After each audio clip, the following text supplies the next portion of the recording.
Jæja, góðan og blessaðan daginn og verið hjartanlega velkomin hérna til okkar á Listasafn Reykjavíkur í dag, hérna í morgunsárið. Ég vona að þið séu öll búin að fara að kíkja aðeins á kaffiborðið og síðan var dagskráin hérna þegar þið genguð inn á borði í 2 brotum, bæði með stóru letri og litlu, það er aðgengismálin hérna hjá okkur í lagi. Ég heiti Sigurður Trausti Traustason og deildarstjóri safningar og rannsókna hérna í Listasafni Reykjavíkur. Það er heiður fyrir mig að fá að bjóða ykkur velkomin inn í dag. Okkur hjá Listasafni Reykjavíkur hefur þótt mikilvægt að bjóða upp á þennan vettvang fyrir faglega umræðu safnamál og hér gefur að líta svona nokkrar af þeim ráðstöfunum sem við höfum haldið hérna í gegnum árin í samstarfi við þá rannsóknarsetur í safnafræðum, en við erum með fleiri samstarfsaðila í dag, Háskólann á Bifröst og Borgarsögusafnið. Það sem mér langaði til að gera, mér langaði að kasta upp og vera með svona orðaský svolítið hérna og þau verður kannski aðeins að hafa smá, leyfa mér aðeins, ég ætla að vona að þetta gangi alveg allt hérna hjá mér, en þið þurfið semst að taka upp símann ykkar, svo við skulum bara byrja á því á meðan ég er svona aðeins að kveikja á þessu hérna. Og þá gerum við svona, og þeir getið skannað hérna QR-kóðan eða farið inn á hérna menti.com og nota þennan kóða hérna. Og okkur langar allir að heyra svona hvaða stefnu þið lásuð síðast sem við munnið eftir. Og ég ætla að prófa að gera þetta hérna með ykkur líka bara.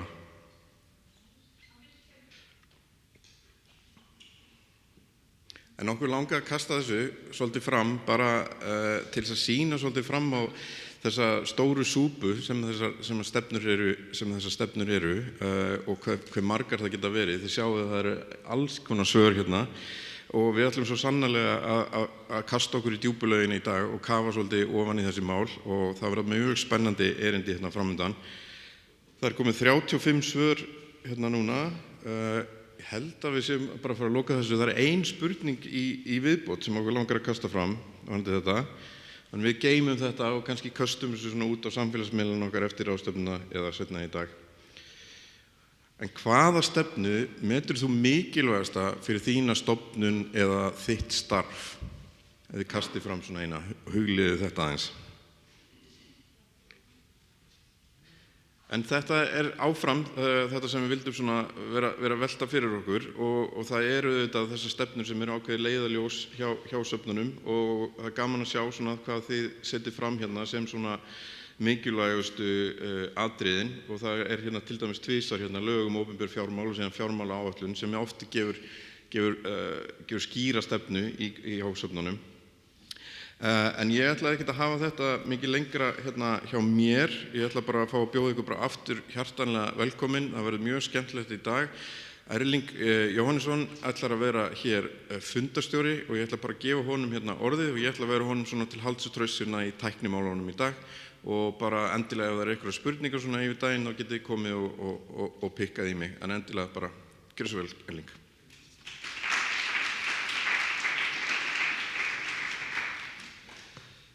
Já, komið sæl. Mitt hlutverk er nú bara hér að halda utan flæðið og láta þetta ganga. Hér eru 7 erindi væntanlega í dag og ég ætla mér svo sem ekkert annað hlutverk en að koma hér upp á milli og vera málsvari óreiðunar í þessu í þessu umfjöllunarefni og á hana verður stöðugt minnt og ég lít á mig sem einlegan málsvara þeirra viðhorfa. Svo ljúkum við þessu með pallborði og drikkjum hér uppi á eftir. Við ætlum okkur ekki að spjalla á milli erindana nema að það verði til einhver góður tími þá kannski hleypa okkur aðeins á stað en við ætlum að halda nokkuð þræði því þetta er mikil og löng dagskrá og ég ætla að byrja á því að biðja fyrsta frummælanda að koma upp. Það er Njörður Sigurjónsson, prófessor við Háskólann á Bifröst sem að hans erindi heitir Rekareiði, redningar og stefnumarkandi stjörnuskoðun. Ég skil þetta ekki, en hann skýrir þetta væntanlega. Gjörðu svo vel.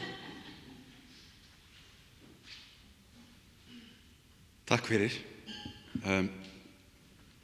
Ég fekk að setja hérna upp eina glæru til þess að reyna að útskýra hugtakið rekareiði sem ég hélt reyndar að væri til.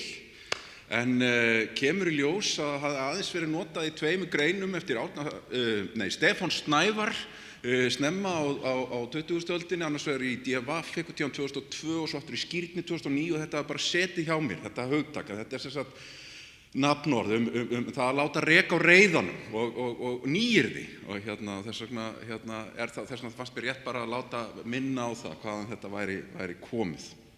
Og stundum þetta svona orðin rata til manns einhvern veginn. Ég er sem sagt Njörður Sigurjónsson. Ég þakka kærlega fyrir bara boðið samstarf.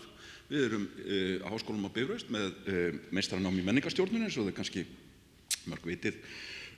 Og ég búinn að vera þar að kenna í mörg ár. Það er ýmislegt sem að maður lærir á því að umgangast árganga af menningarstjórnendum yfir allan þennan tíma og þau hafa kennt mér margt. Ég hef kennt ótrúlegum fjölda fólks stefnumótun menningarstefnu. Ég hef komið að mörgum verkefnum, stefnumótunarverkefnum, bæði með skipulagsheildum eða fyrirtækjum og menningarstefnu á sviði bæði sveitarfélaga og svo í samstarfi sveitarfélaga og svona verið oft í einhverju auka hlutverki og umsagnaraðili og þess háttar og þetta svona safnast saman. En kannski fyrst og fremst er svona innblástur fyrir það sem ég ætla að segja í dag, rannsókn sem við höfum verið að vinna að á Bifröst síðan 2020 og við höfum tvisvar bæði við verðum með viðtöl og svo sendt út stóra spurningakönnun til allra. Það er að segja að alla sem við okkur getur dottið í huga að geti flokkast undir starfsheitið menningarstjórnandi og við höfum fengið svör og þetta kemur inn á bæði bakgrunn fólks en ekki síður þau viðfangsefni sem eru til umfjöllunar og eru svona brenna á fólki og kannski var mjög upplýsandi. Við tókum til dæmis viðtöl við 20 svona æðstu stjórnendur stærstu stofnanna í fyrra og það líka til grundvallar hér en ég ætla sem sagt ekki að tala mikið beint þessa rannsókn og ég verð að kynna hann á öðrum vettvangi. En það sem ég ætla að tala í dag er það sem ég kalla stefnuvorið í menningargeiranum. Það svona eins og kvikmyndavorið. Það ég útskýri það. Af hverju eru stefnur innan gæsalappa eins og þær eru? Af hverju eru þær allar eins? Sem svona spurning sem vaknar hjá okkur þegar við byrjum að lesa þær. Og svo ætla ég að slöngva fram einni svona það sem kallað snöggsuða, ég bjó til þetta, eða hot take. Hot take er þekkingafræðilegt hugtak og felst í því að maður setur fram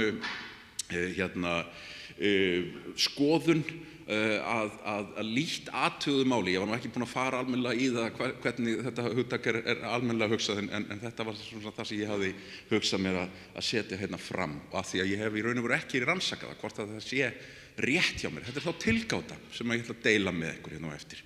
Hvert vandamálið er. Okay. Það sem kannski er mikilvægt að minnast á og mörg ykkar kannski þekkja svona umræðu en mér finnst rétt af því að ég er fyrstur og tek nú að mér ofta að fræða fólk þessa hluti að undirstrika það að þegar fólk segir stefna að það á það og iðulega við mismunandi hluti. Það að tala ólíka hluti. Bara stefnuhugtakið þýðing á hugtaki sem að bæði hefur verið notað í ensku sem pólisía. Pólisía kemur af orðinu polis sem er borgin, og þetta raun og veru stefna borgarinnar, þetta eru reglur borgarinnar hverjir eru inn í borginni, hverjir eru fyrir utan hana og hvernig manni ber að haga sér innan borgarinnar. Svo erum við með strategíu sem er svona hernaðarlegt hugtak, og það hugtak sem var tekið upp í stefnumótun fyrirtækja á 20. öldinni. Snemma á 20. öldinni þá fóru þeir sem voru svona frumkvöðlar í stjórnunarfræðum tóku upp þetta hugtak til þess að koma í staðinn fyrir pólisíuna. Það var meðvituð ákvörðun, og þetta hefur síðan orðið svona ríkjandi hugtak, en það litar margt af því sem við segjum stefnu, sérstaklega stefnu fyrirtækja, því að hernaðaráætlunin, hernaðarlistin auðvitað annað heldur en hvernig við lifum innan borgarinnar. Hún fjallar fyrst og fremst andstæðinginn og landsvæðin sem við ætlum að taka. Þetta eru svona grundvallar svona hugtökin sem og fólk iðulega að tala þetta svona á sitt háttinn, og þetta líka innan menningar geiras. Mikil átök hvort að stefnur eru forskrifaðar eða sem sagt koma að ofan, skrifaðar á pappír, eða hvort það eru sjálfsbrotnar upp úr sverðinum, eitthvað sem gert á vettfangi af fólkinu sjálfu. Ég veit ekki hvort að þið kannist við þennan mun. Ég gerir ráð fyrir að ég sé að segja ykkur eitthvað sem þið þekkið nú þegar. Ég vildi bara svona taka þess utan þetta. Það mjög mikil átök innan, eða átök, það munur á meiningum innan rannsókna í stefnum á hvort að það sé rétt að tala stefnu sem eitthvað sem sagt að fólk ætla að gera. Og væri ekki nær að ræða það sem fólk gerir í raun og veru.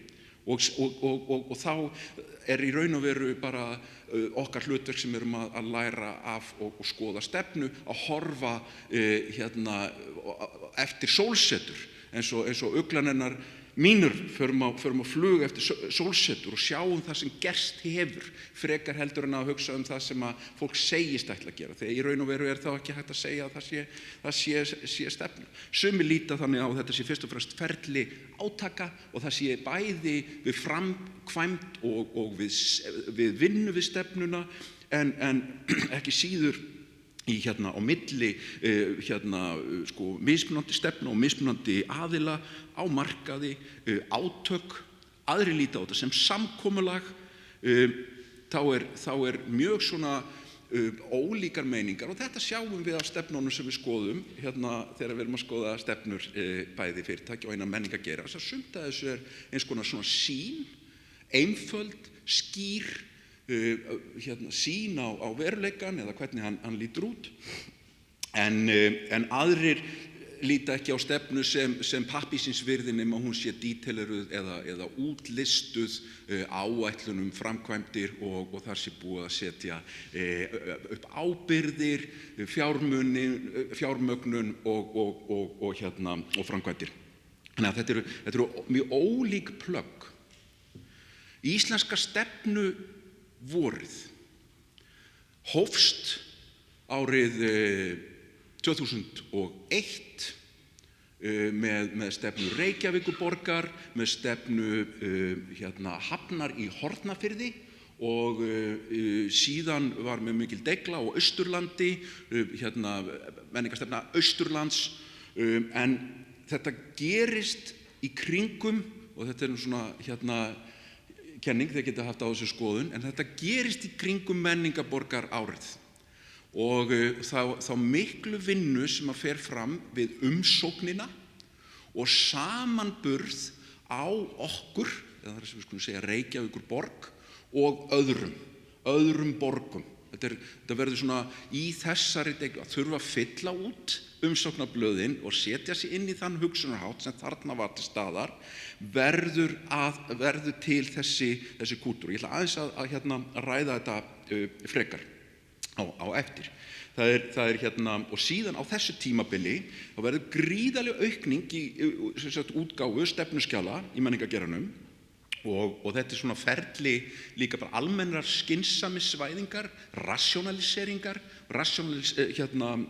bæði sko á ferlum innan fyrirtækja en ekki síður í stjórnsýslinu í heild og fagvæðingar. Og þetta eru borgin, þetta eru sveitafélögin, það eru landshlutasamtök sveitafélaga, það eru fyrirtæki og stofnanir, geirar, kvikmyndastefna, stefna í mannvirkjagerð sem var kannski svona þann fyrsta stefnan í svona geirum, barnamenningarstefna og svo þetta eins og þið þekkið stefna höfuð safnana og svo framvegis. Allt þetta sem við höfum eftir að ræða aðeins líka betur í dag. En mér finnst þetta svo yndislega þessi mynd af þessum töfrakristall sem kemur og er svona, hann heitir Kíte, held ég, og var í öllum þessum borgum. Þetta voru ég ætla að segja 9 borgir sem voru menningarborgir Evrópu, 2000. Og þetta verkið hans Óskars sem í safneininni, þetta merki menningarborgarinnar. Og þetta eru fjöldamargar stefnur, það menningarstefna ríkisins 2013, þetta eru svona stefnur sem ég bara svona fór og kíkti á núna fyrir að því að við vorum að ræða þetta aðeins og hann Sigurður var svo ljúfur að senda mér nokkra sem að þau höfðu verið að skoða og það auðvitað menningarstefna Reykjavíkurborgar eins og þau þekkið og svo þetta myndlistastefnan.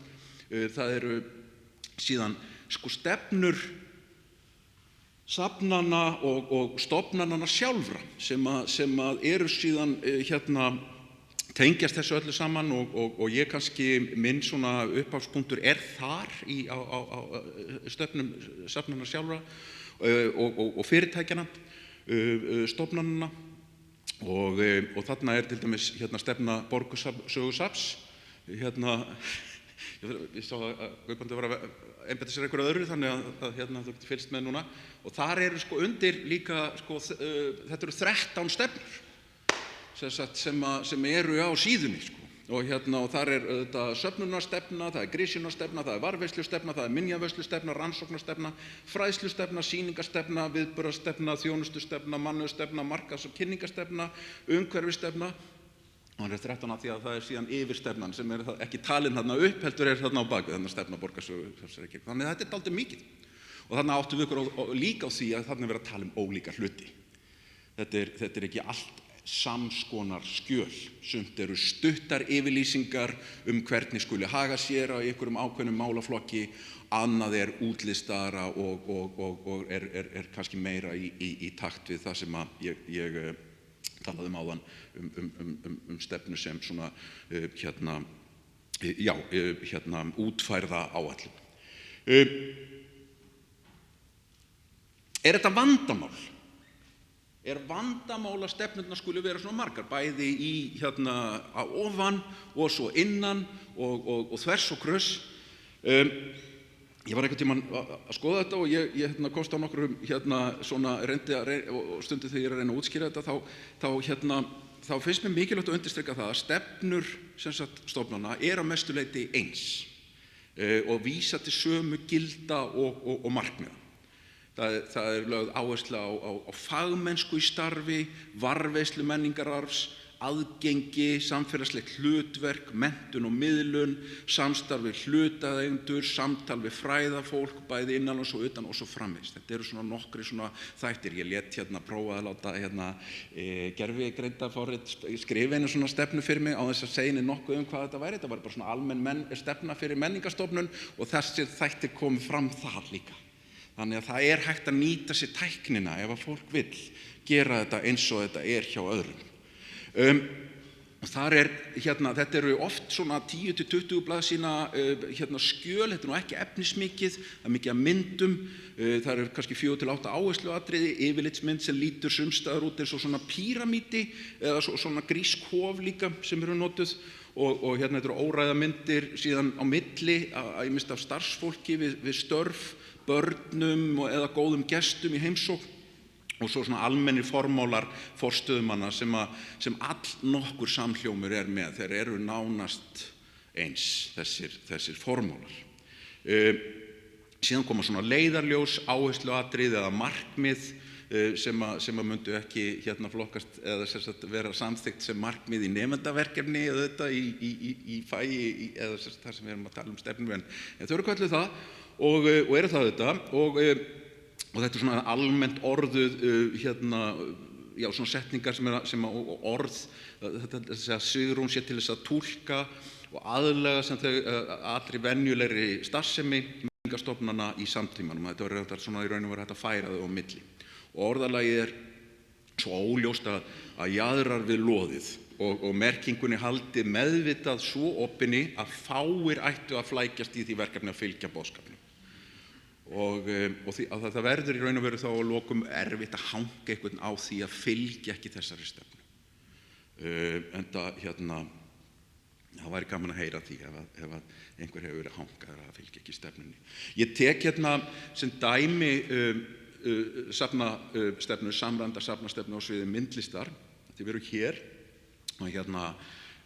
og alls ekki neitt hlutur sem ég svo sem rannsaka mikið en ég tek þetta svona dæmi og teka þess út úr þessu sko, ég myndi bara að þið sjáu faglegt starf, samfélagslegt hlutverk, menntunarhlutverk, sýnileiki, þróun, rannsóknir, sérstaða og samstarf, myndlist, mannauður, metnaður og það er auðvelt að gera grín að stefnum. Þær eru oft svo skrýtnar í framsetningu en þær eru eins og þið þekkið öll sem hafa tekið þátt í að búa til svona plögg afrakstur mikilla vinnu og samtals. Þannig að við skulum ekki gera lítið úr því. En það sem ég vildi svona draga fram kannski úr textanum, það er þarna talað verndun og sjáu hvað þetta er mörg hlutverk.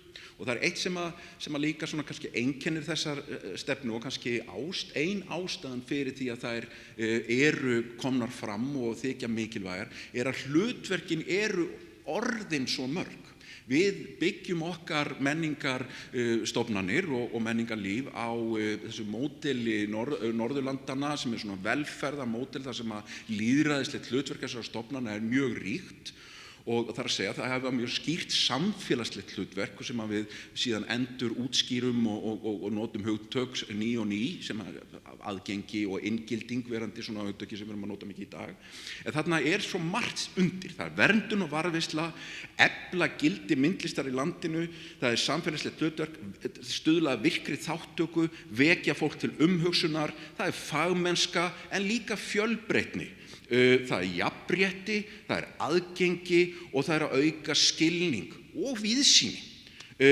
Þetta er hluti af grunnstoðum menningarlífs og er aflvaki lýðræðislegrar umræðu, endurmati hugmynda, gagnrýnið hlutverk, það er undirstrikað listrænt frelsi og það að það þarf að spyrja erfiðra spurninga og vera ögrandi, en ekki síður sáluhjálp, stuðningur og innblástur. Það er ýmislegt undir. Og framhaldinu, það er líka efnahagslegt hlutverk. Það er að segja myndlist á sem öðrum skapandi greinum. Þetta er svona hugtak sem við erum að nota mikið í dag og ég get kannski komið að síðar. En afl til framþróunar og í verðmætasköpun og síðan sjálfbærni sem er komin líka sem eitt af þessum viðfangsefnum. Og það er haft að leiðarljós í allri starfsemi og í sýningum og hinu og þessu. En svo í síðustu setninguna talaði að sjálfbærni nær einnig til þeirra viðfangsefna sem sýningar, viðburður og önnur verkefni listasafnanna fást við.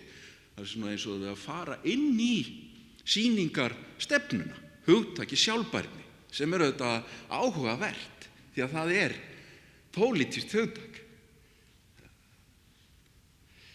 Og ég ætla að halda áfram með þetta, hvað einkennir þessar stefnur. Engin bein viðurlög eða straff því að ganga ekki í takt eða hafa ekki stefnum til hliðsjónar í starfi og þá fylgja ekki útskýringar á því hvernig stofnunum verður gert að fara eftir og ekki getum viðurlög eða við óhlýðni. Það er auðvitað mögulegt að ef að maður bregður mjög mikið frá og hefur ekki sjálfbærni í huga þegar maður er að skipuleggja sýningu eða eitthvað slíkt, að þá lendir maður í vandræðum við samningagerð eða styrkumsóknir. En það er ekki víst að það yrði vísa til stefnunar þegar þau atriði yrðu rædd, heldur þá frekar held ég skilyrði viðurkenningarinnar, það verið litið á lög, samþykktir stjórnar, samninga og siðareglur eða önnur slík plögg, frekar heldur en stefnuna sjálf. Og það er lítið getið endurmat stefnunar og lítið fjallað endurmat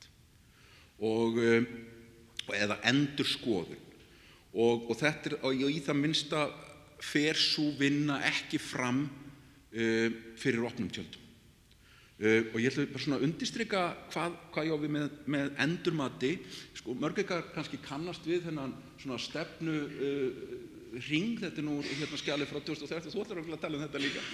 Það er bara höfundurinn, að þetta mjög klassísk uppsetning á stefnumótunar ferli, þar segja upphaf stefnumótunar, mótunstefnu, samþykkt stefnugjalds, innleiðing, mat, endurskoðun, breytingar og stefnu. Þetta mat og endurskoðun eða breytingar ekki mikið til umfjöllun, og ég set aðra svona framsetningu sem úr stefnumótunarhæfni eftir Haukinga og Helga Þór. Og þar sem að stefnumótunarverkefnið því lýst og þetta stefnumótunarferlið, en þar ekkert endurmat og engin endurskoðun. Ég held að það einhver svona vöntun á þessum hluta í okkar hugsun stefnumótun. Ég held að einhverju leyti sé ráðgjöfum meðal annars að kenna okkur sem að vinnum með þessum stofnunum og almennri hugsun stjórnun í íslensku samhengi sem að felst fyrst og fremst í að brjóta land frekar heldur en að endurskoða það sem við höfum gert áður. En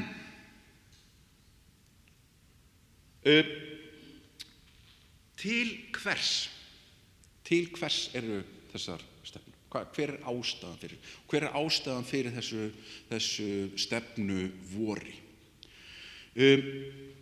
Það einhver albesta skýrsla og yfirlit yfir framkvæmd verkefnis sem að gefin hefur verið út, mat á menningarborgarverkefninu árið 2000 sem hún Þórunn Sigurðar skrifar. Og þar fer hún bæði í uppsetningu verkefnisins, tilurð þess og síðan skipulagið. Og í þannig bæði stórum dráttum og smáatriðum að unun að lesa. Þetta bara á netinu. Ég bara mæli með þessu. Eitt af því sem að hún segir, þetta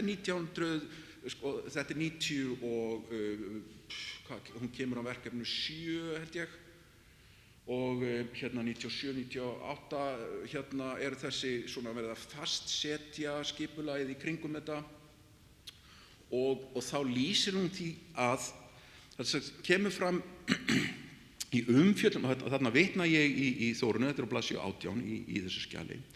Það sem kemur fram í umfjöllun samstarfsborganna var litið til reynslu annarra menningarborga. Þetta alveg mikilvægt, þannig að litið til reynslu annarra.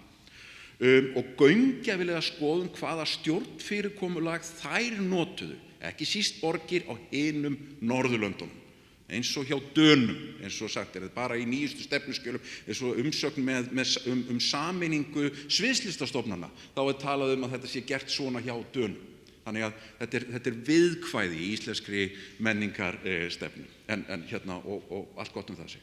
Segja má á seinni árum hafa víða lönd orðið mikla breytingar á stjórnfyrirkomulagi lista og menningarstofnana sem reknar eru að hluta fyrir opinbert fé.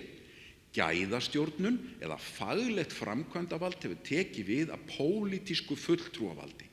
Pólitískir fulltrúar hafa fyrst og fremst stefnumótun og sinnukönnu en ekki framkvæmd verkefnisins og því síður afskipti af einstökum þáttum þess. Reynt var að hafa þetta í huga þegar stjórnkerfi menningarborgarinnar var mótað.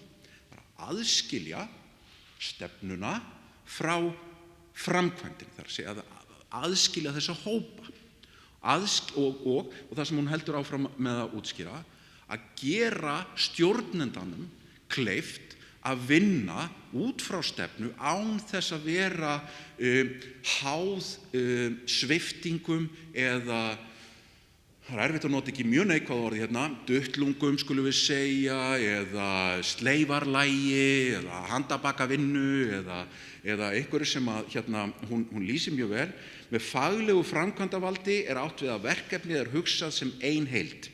Fjármagni skipt samkvæmt skýrt mótaðri áætlun og því sem næst leitað árangursríkustu leiða til nýtingar og því með þetta fyrir augum að ná sem bestum faglegum árangri. Til þess að þetta sé þarf vald stjórnanda að vera skýrt. Sé stjórnandinn seldur undir þjónustu við marga ólíka hagsmunaaðila, hvort heldur sem það innan listgeirans eða stjórnmálaafla, reynist útilokað fyrir hann að halda skýrri heildarsýn, hvort sem í listrænu, skipulagslegu og fjárhagslegu tilliti. Ábyrgð þarf að standa framar völdum og hið úrelta verklag að gera stutta stjórnarfundi að verkstjórnartæki á bakvið svo umfangsmikið verkefni hefði án efa geta riðið því að fullu. Og það lýsir því að þau innleitu ný vinnubrögð inn í menningar stjórnunar geiran þar sem að hlutverk stjórnarinnar sem umsagnaraðila og ákvörðunaraðila á einstökum fundum tekið út úr verkefninu og þar sem að stefnan verður að svona samskiptatæki á milli stjórnar hagsmuna sem samsetta hagsmunaaðilum og síðan stjórnandans og verkefnisstjórnunar verkefnisins.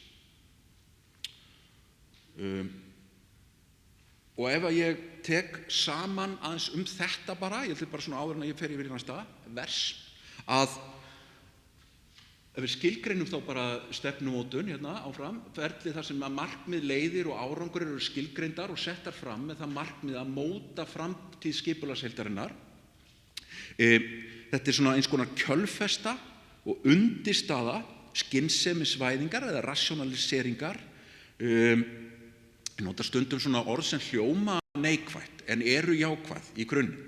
Þannig rationalisering ferli sem að við á Vesturlöndum hefur verið staðið í 200 ár og allt gott það að segja. Það hefur líka sína neikvæðu hliðar, ég skal ræða þá eftir. Þetta stjórntæki til þess að svona hjálpa til við stýringu skipulagsheildarinnar, samskiptaleið á milli stjórnandans og annarra hlutaðeigenda, hagsmunaaðila. Þetta líka lýðræðisleg tæki, sérstaklega þegar við erum að tala opinberar stofnanir, þar sem hægt að vísa til, skoða og sjá hvaða sem að stofnunin stendur fyrir og þá halda þessu skjali upp til stjórnenda og benda á það sem þeir víkja frá þessu sem að þeir höfðu áður sagst ætla að gera, forsenda ábyrgðar og þetta svona andstæðan öllu heldur við að láta reka á reiðanum og líta svo á málin muni reddast.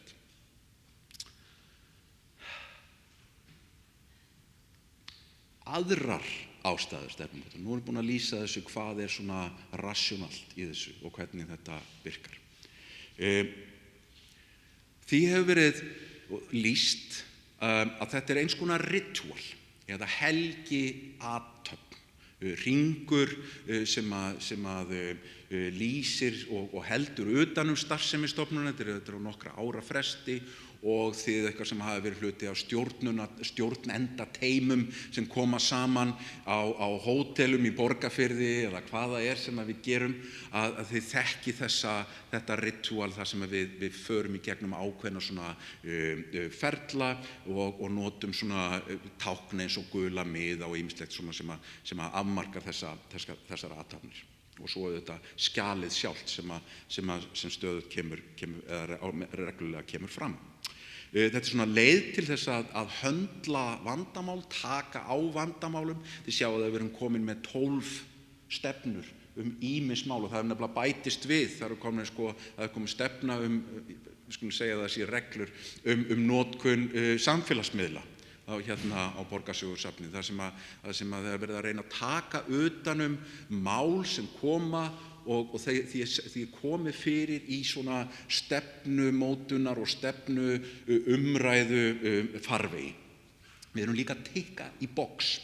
Það er að segja, það er ákveðnir hlutir sem þarf að gera og bara til þess að gera það, til að koma því frá okkur. Ég ætla aðeins að útskýra það hérna hvað ég á við með því. Og vera eins og hinir, sem ég held að sé einhver svona sterkasta hvötin í þessu öllu saman. Og undirliggjandi þessari, sem ég ætla að tala aðeins núna, sem er svona eins mótunarferli, það er að segja hvernig við verðum meira eins og hinir, er spurningin af hverju eru þessar stefnur ekki fjölbreyttari? Af hverju mótast þær ekki frekar af því fólki, fólki sem kemur að þessum stofnunum, starfsemi þeirra, og af hverju eru það nánast eins orðaðar, sömu hugtökin, sömu uppsetninguna og virðast einhvern veginn vera samskonar og þannig að gervigreindin, þessi sem við erum alltaf að tala getur búið þetta til fyrir okkur. Og það er þetta hefur auðvitað verið bæði rannsakað og fjallað mikið og marga áratugi og það er mjög svona sterkur kúltúr innan sem við getum kallað svona síð stofnanakenning og ég tek til DiMaggio og Walter Powell því að þeir hafa líka skoðað margar umhverfi menningarstofnana, sérstaklega í Bandaríkjunum og hvernig þær verða til og hvernig þær fúnkera. En svona grundvallar hugmyndin þarna er að stofnanir eða fyrirtæki, skipulagsheildir verða ekki eins og þær eru bara af því að það er besta mögulega niðurstaðan, af því að þær sverfast í báli samkeppni eða vinnu sem skilar þennan stað, heldur þær verða eins og þær verða af því að þær eru að reyna að vera eins og aðrir. Og þær verður þá til dæmis ekki skrifræðislegar eða regluveldi bara vegna þess að það er svo skynsamlegt, röklegt eða hagkvæmt, heldur til þess að líka eftir öðrum stofnunum og þetta kalla þeir ísomorfisma eða speglun á milli, þetta er bara svona starffræði, það er svo öll stökin í einu mengi, þau svara til staka í öðru mengi, þannig að það er svona speglun á milli þeirra, það sé ekki nákvæmlega eins visuált. Og þetta gerist með ýmsum ferlum, það getur gerst með þvingunum, það getur gerst með herminhneigð eða það sem ég geta eltingaleik, mér finnst ekki svo erfitt að þýða þetta normativ, notar auðvitað það oft á íslensku og þetta snýst að það sem er talið æskilegast og hún sem er líkustu sniði og það sem er áður viðtekið innan geirans. Þvingun, af hverju taka skipulagsheildir upp stefnu og stefnumótun og af hverju er hún eins og hún er?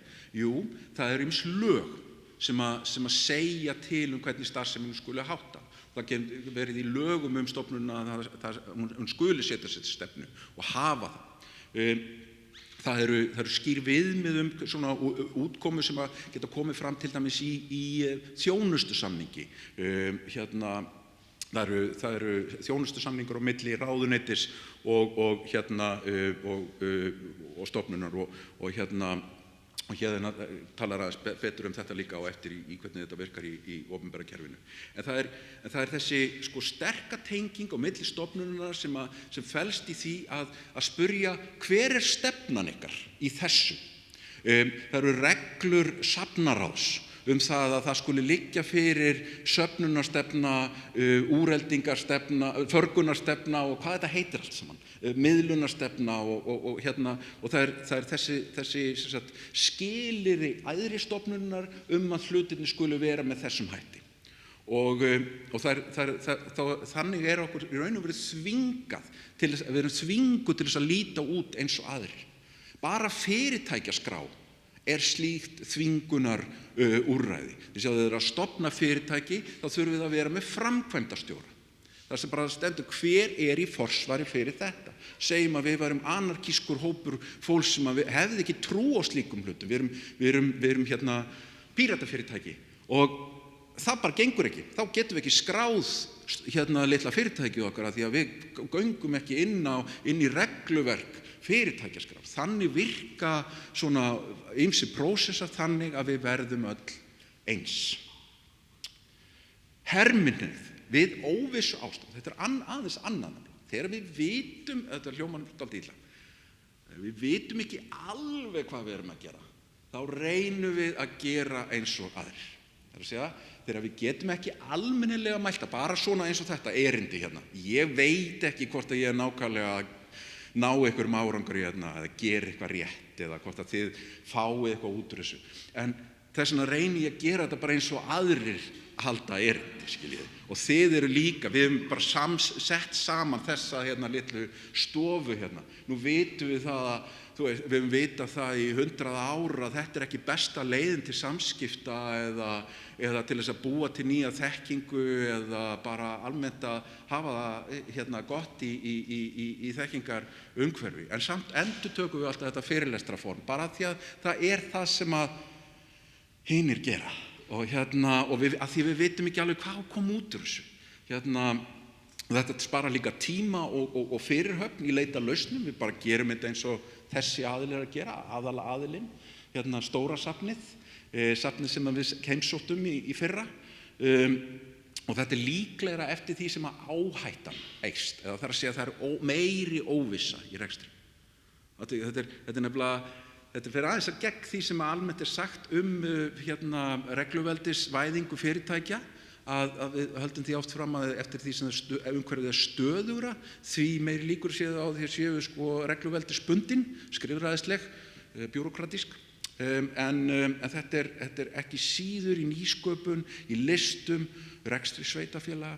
Ég segi stundum söguna á því sem að, eða nú bara fyrir okkur, að það var verið að búa til menningarstefnu fyrir sveitafélag á höfuðborgarsvæðinu og það var búið að vinna alla helgina og það var búið að vera hópar og alls konar vinna og þetta var mjög öflug og kröftug vinna og síðan á sunnudagskvöldinu þá svona leka svona draugin aðeins út, það er búið að vinna þetta og þá stendur ennþá nafn nágrannasveitafélagsins í skjalinu. Það var ekki búið að breyta því og þetta er svona einkennandi fyrir margt af því sem við erum að gera í þessum brasa. Það er svona verið að þetta er líka stundum kallað til að rationalisera þetta hagræn benchmarking eða hagnýt viðmiðun eins og það hefur verið snarað á íslensku og en felst í þessu. Og svo þriðja svona kannski aðal atriði í þessu er að eftir því sem að sérfræðingar eru meira ríkjandi á sviðinu, fólk úr háskólum, háskólinn nefnilega framleiða samskonar fólk sem að hegða sér eins og býr til samskonar stofnanir, val á starfsfólki, þegar stofnanirnar velja eins starfsfólk, ef þú ert öðruvísi heldur en að sem fellur að þessu móti þá þarftu að réttlæta tilverðina með ýmsum hætti til þess að líkjast þeim sem fyrir eru og eftir því sem að við erum meira í svona fagfélögum, hittumst á sviði verkalýðsfélaga. Í safnageiranum þetta er ICOM svo gott dæmi að sem er bara alþjóðleg samtök safnafólks og sem að í raun og veru gera söfn öll eins samskonar og svo stjórnarseta, stjórnendur sita í stjórnum annara og svo er þetta svona hringur af fólki sem er sama fólki sem situr í öllum stjórnunum og það sem að allir eru eins í raun og veru bara keppt í lögmæti og virðingu. Það sé að hversu mikið eins ertu. Svo illa. Og hvernig er frekar hætta á svona eins móti? Jú, eftir því sem að stofnunin er háðar í annarri, hvort sem það er í mjög svona skýru sambandi tveggja aðila og sama leveli en kannski fyrst og fremst í svona lóðréttu samskiptum, háðari ráðuneyti, háðari safnaráði, háðari borginni eða hverju sem er, því meiri líkur á að þú verður eins og sú stofnun. Og eftir því sem óljósara samband á milli markmiða eða það sem á að gera og þess sem gert er líklegt að hermt verði eftir því sem lítur vel út þar sé, og skólakerfið er gott dæmi þetta. Hvernig metum við það? Hvað er að koma út úr því? Og þá gerum við eins og aðrir. ég ætla ekki að fara út í það samt. Og því meira sem þarf að háskólaumenntuðu fólki, því líkar að vera stofnanir í greininni, því meira sem yfirmennstöndum vera fagfélög, því meira sem meira þarf á opinberum aðilum að halda, því meira þessi viðmiðum skipulag eru fábreytar. Eftir því sem að líkari módel eru, eða sem sagt færri svona tilbrigði, skulum við segja, við meginstefið, því meiri er hætta á þessu. Sigurður, hvað á ég mikinn tíma eftir núna? Geggjað. Þá var ég bara mjög rólegur og ég ætla meira að segja að ef ég hef tíma að leyfa ykkur að spyrja og segja. Já, en það er minn tími líka.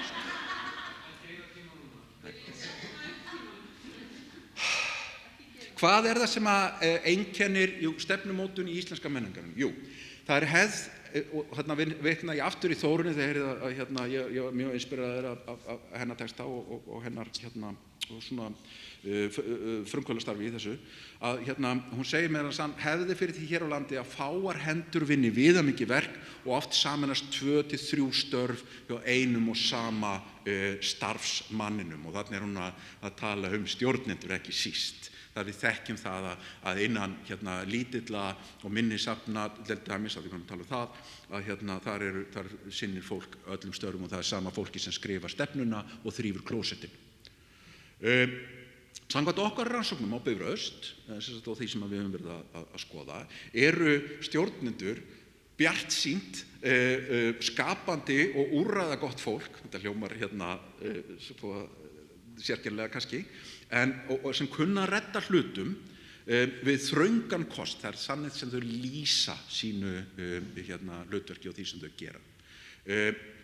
Og þau vantar ekki sem sagt málin, tungumálið eða tækin, og kunna þræða listilega saman ólíkar kröfur og gildi. Og við höfum sérstakann áhuga á þessu, hvernig þau færu með þessi ólíku markmið og hluti sem að sett eru fram til dæmis í þessari stefnu sem ég fór í gegnum áðan. Og þau virðast geta það á mjög auðveldan hátt. Það virðist vera lítið mál einhvern veginn að tala markaðsmál og varðveislu. Eða skiljiði, samfélagsábyrgð og hvað það er. Þetta er allt saman, tengist alltaf svona vel saman. Hins vegar er lítið rætt, og nú kemur þetta hot take. Við erum enn að elta stjórnsýslu í öðrum löndum, og þetta er mjög eðlilegt. Okkar stjórnsýsla er vissu tilliti mörgum öldum, en einhverju leyti kannski áratug eða 2 eftir hvernig við lítum á það, eftir Dönum eða Norðurlöndum, og við erum komin mjög vel á stað í að setja okkur stefnu. Við kunnum það og höfum lítið fyrir því, en gerum ekki mikið af því að athuga hvort að stefnan hafi virkað, hvort hún hafi náð þeim markmiðum sem við ætluðum okkur. Og ég held að það er ýmsar ástæður fyrir þessu, eins og ég nefndi áðan. Það er til dæmis það að það er litið á stefnumótun sem eins konar verkefni sem þú færð ráðgjafa inn í, og það er unnið með því fólki sem er á staðnum, og þetta gamla plagg er það kannski litið á það fljótlega, og síðan er það lagt til hliðar að því við erum komið nýja stefnu, því að það þarf nýja stefnu fyrir nýjan heim. Og ég komi kannski svona tími hjá okkur að fara að vinna meir í því að endurskoða hverju við höfum náð og vinna út frá því. Og hér er tækifæri fyrir okkur ráðgjafa að vinna meira í því. Og það er hvernig er hægt að standa að endurmatinu. Það er auðvitað úttekt utanaðkomandi aðila með hjálp og aðstoð, og þetta fjallað í ýmsum handbókum sem hafa gefnir út af ríkinu. Það er líka svona sjálfskoðun eða vinna með stjórnendum, mat hagsmunaaðila, samtal hlutaðeigenda, að setjast yfir þetta og reyna í raun og veru er ég bara að leggja sko til að það sé jafn mikil vinna sett í þetta eins og þessa svokölluðu greiningarvinnu sem við leggjum alveg gríðarlega vinnu í. Það er að segja bara eins og þið þekkið SWOT og PESTEL og þess áttar greining, hlutaeiningargreining og allt þetta, þar sem við erum að reyna að átta okkur á umhverfinu, að við skoðum hvernig stefnan hefur gengið, var útkoman í samræmi við það sem stefnt var að, voru markmið nógu skýr, mælikvarðar nógu skýrir, voru nægar upplýsingar, hvaða utanaðkomandi þættir höfðu áhrif, hvaða aðrar stefnur höfðu áhrif og svo framvegis. Hvað er það sem að við getum skoðað til þess að metast þetta. Og lokum að þetta reddast ef við reynum að læra betur af því sem við höfum þegar gert, hættum að herma eftir öðrum og horfa til stjarnanna. Þetta var nú eitthvað sem ég bjó til á einhvers staðar þegar ég var að skrifa þetta.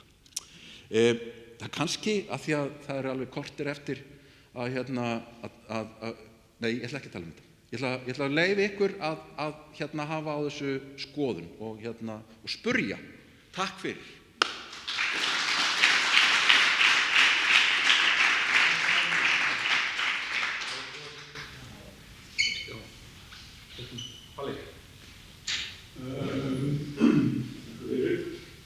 Mér langar að benda á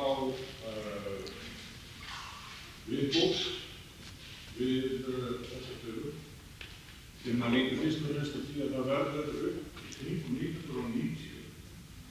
Þá verður ákveðin endurvakning í rekstri kirkju í landinu og það rauninni í fyrsta skipti þá sem að maður rekst á það að það komin til starfa kynslóð háskólamenntaðra rekstrarmanna, karla og kvenna. Þetta lítur annars vegar að hagfræðimenntum og viðskiptafræðimenntum, körlum undantekningarlaust og mannauðsmenntuðum konum. Þá gerist það í fyrirtækjum að það farið að ræða strúktúr, merkingu, kúltúr, skipulag á þjónustu og framleiðslu og þetta mjög áberandi á árunum frá 1990 til 2000 og vil ég halda fram að sé undanfari þess sem að gerist. Ég tek undir þetta, ég ætla að bæta betur, ég ætla að fara aftur til 1965 þegar stjórnunarfélagið stofnað, kynslóð kalla, manna sem stóðu síðan í að reyna að spreyða út fagnaðarerindið, margir þeirra kennarar við viðskiptadeildina, Háskóla Íslands, síðan kemur hún kynslóð manna inn í stjórnsýslu sem höfðu verið að læra og reyndu að breyta ýmsu þar, 80 og svo eru þessi fyrirtæki sem þá eru, Hörður Sigurgeirsson lýsir því hvernig hann breytir til dæmis eins og bara hugsunni hjá flugleiðum og Eimskip og þessi stóru fyrirtæki að þau fara að taka á sig mynd. Það er og þessi svona stjórnsýslu hreyfing algjörlega og má rekja hana einmitt held ég ennþá afturheldur en þessu bendir á. En sprengjan í útgáfu stefnuskjalanna verður 2021. Þá byrjar sú flóð, það vor af útgáfu og við þurfum að halda utan þessi skjöl, talandi safn, við þurfum að safna þessu saman, við þurfum að stofna safn, stefnusafn.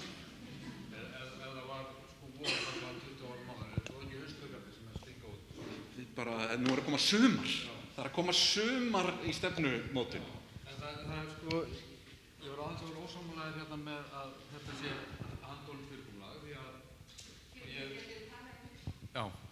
því að eins og við finnum hér stór hópur af fólki sem að flest hafa einhverja reynslu og aðkomu að þessari þróun og margt í þessum fyrirlestri sem kveikir svona marga þanga og maður hugsar núna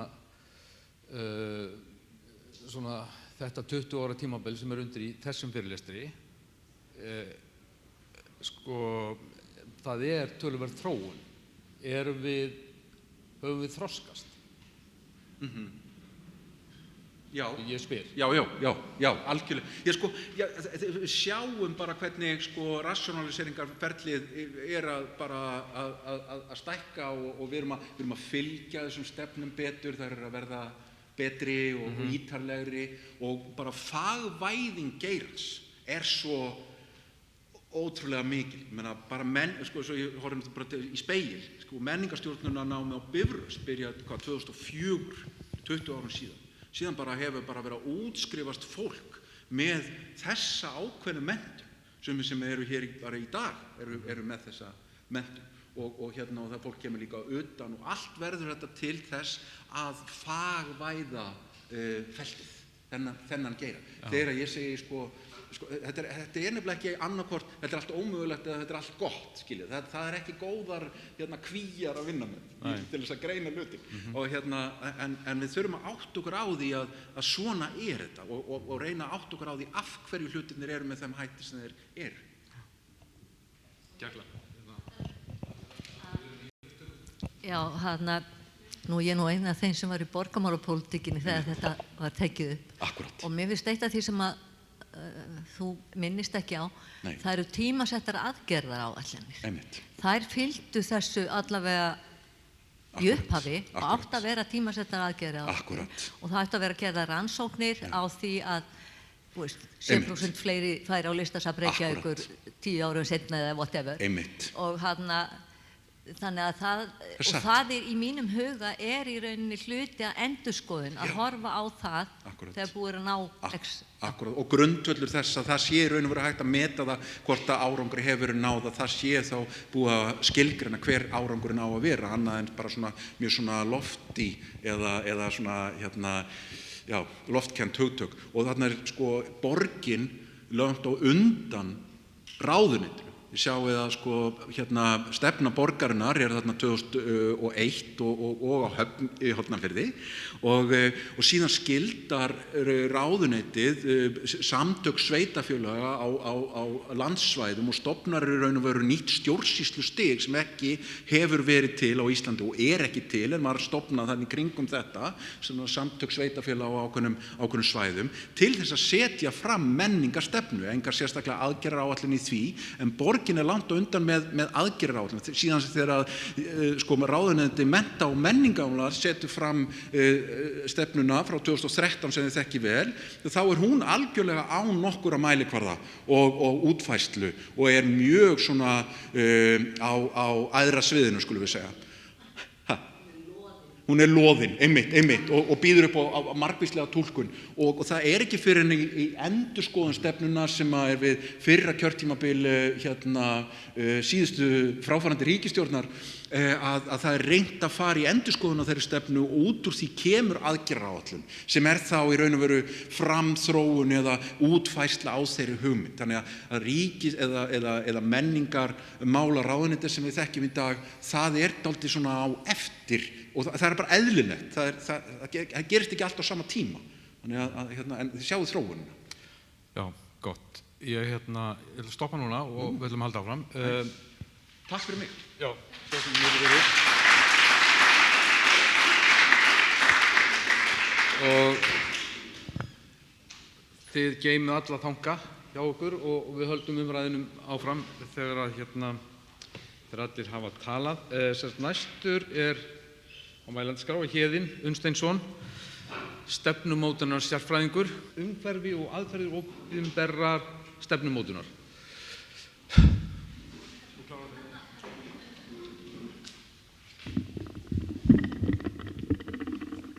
Komið í sæl. Ástæðan fyrir því að mér sennilega boðið að vera með hérna að ég kom inn í forsætisráðuneytið 2010 og það var eftir hrunið og það var ákveðin stemming hérna eftir hrunið innan stjórnarráðsins og það var til skjal sem hét Ísland 2020 sem var mikil samstaða hjá þeim flokkur sem þá var ríkisstjórn og það átti að endurskoða kerfið og ein af aðgerðunum í þessu skjali var að samhæfa og einfalda stefnumótun ríkisins. Og við vorum þarna nokkuð sem fengum þetta erindi og úr varð einhvern veginn hópur sem á nokkrum árum lyfti að mínum viti stefnumótun upp á allt annan stað en hún hafði verið hjá ríkinu. Og bara til þess að minna okkur á þetta, þá langar mig í dag, ég er sennilega með allt margar glærur og ég hleyp hratt við margar þeirra, svona aðferðafræðinni. En mér langar rosa mikið að tala tvennt, af því að ef við sjáum fyrir ykkur þríhyrninga, þá ein hliðin á þríhyrningnum ákveðin viðleitni, gerðum lög og reglugerðar og stefnur að koma einhverju breyting á hlutina, færa frá A til B. En hinn tvær hliðarnar sem skiptar að vísu með mínu vitinu og miklu meira máli strúktúr og kúltúr. Af því að við búum hérna tæplega 400.000 manns á þessu landi.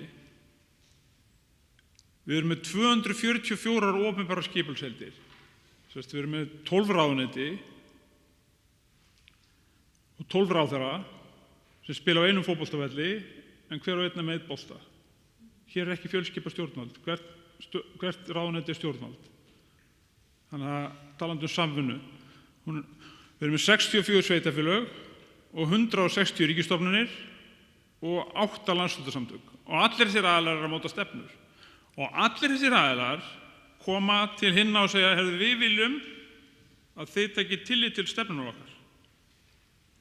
Og þetta verður ákveðin svona struktúral ómöguleiki í þessu. Því að það get ekki allar stefnur farið þvert á allar hinnar stefnunar. Það bara mósaíkverk sem gengur ekki upp. Og maður velti fyrir sig líka í þessu landslagi hvort að ramminn sé að yfirtaka myndina. Hvort að viðleitni okkar til þess að binda allt í stefnur og áætlanir sé að taka yfir.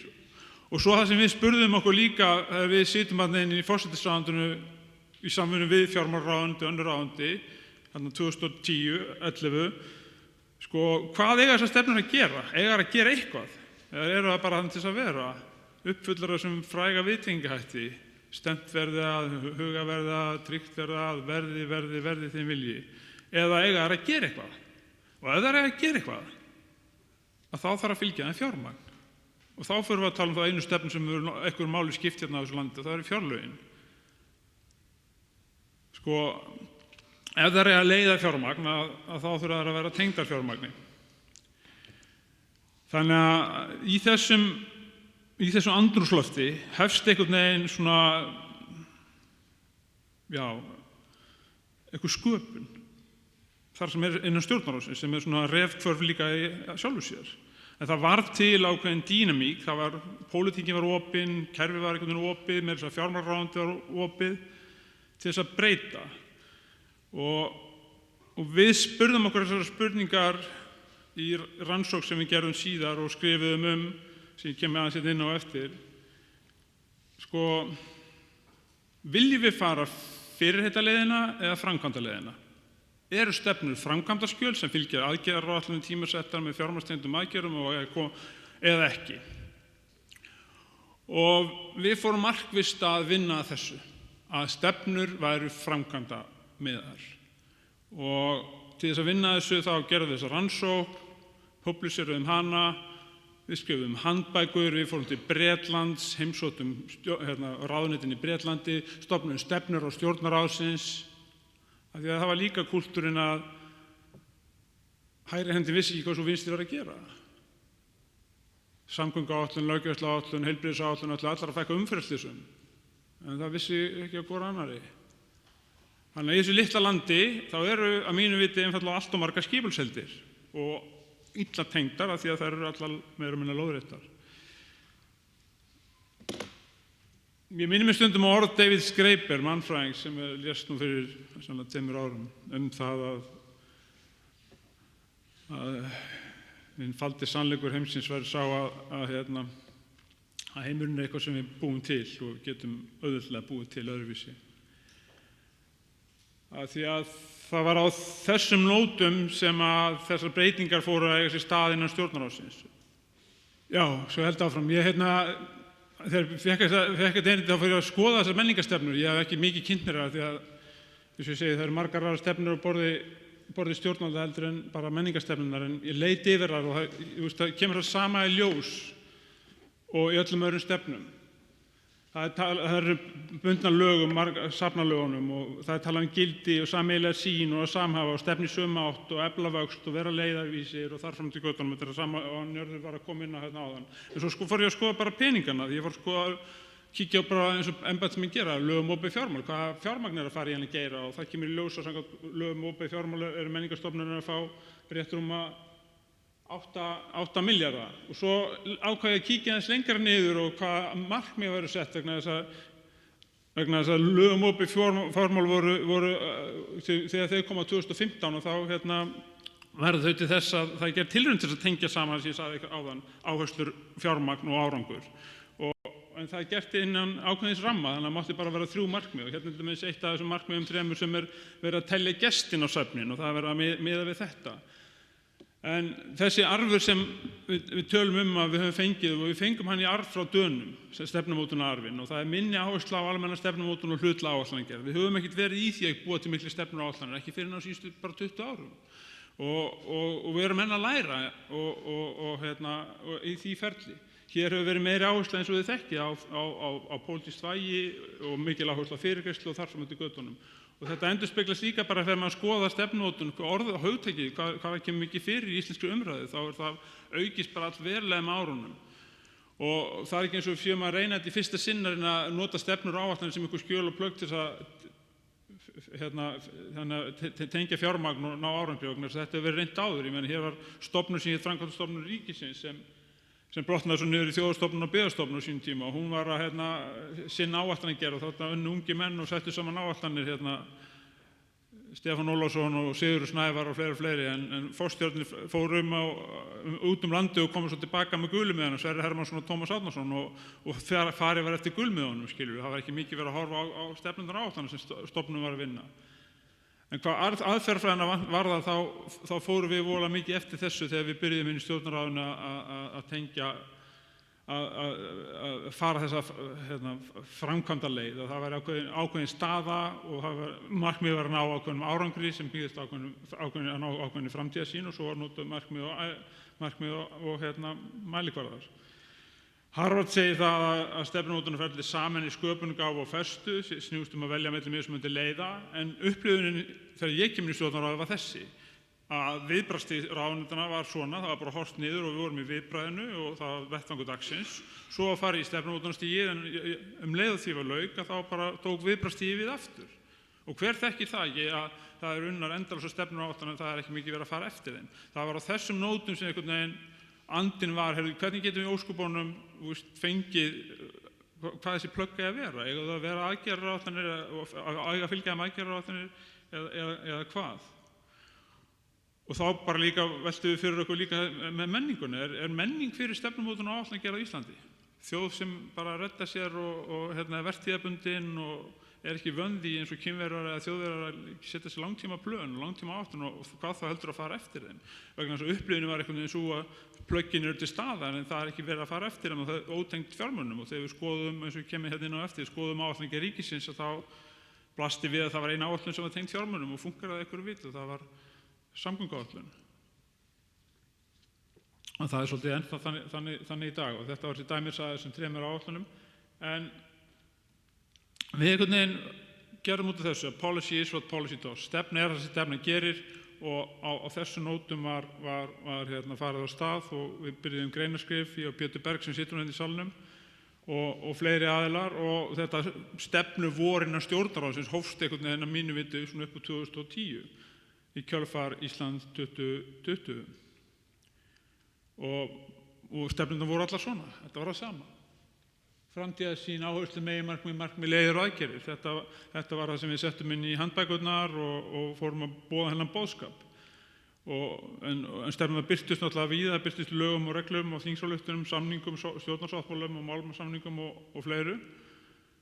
En við skrifum þessar handbækur og fórum að stað með þetta og þurftum að skilgreina líka bara hvað er stefna og skilgreiningi enda með þessum hætti, tímasett skjal þar sem settur fram hugmyndafræði, framtíðar sem gildi og markmið sem fylgir eftir með mælikvörðum og fjármagnstengdum aðgerðum. Þetta var bara skilgreiningin á stefnu sem fór inn í handbókina og ætlast það til að unnið væri eftir.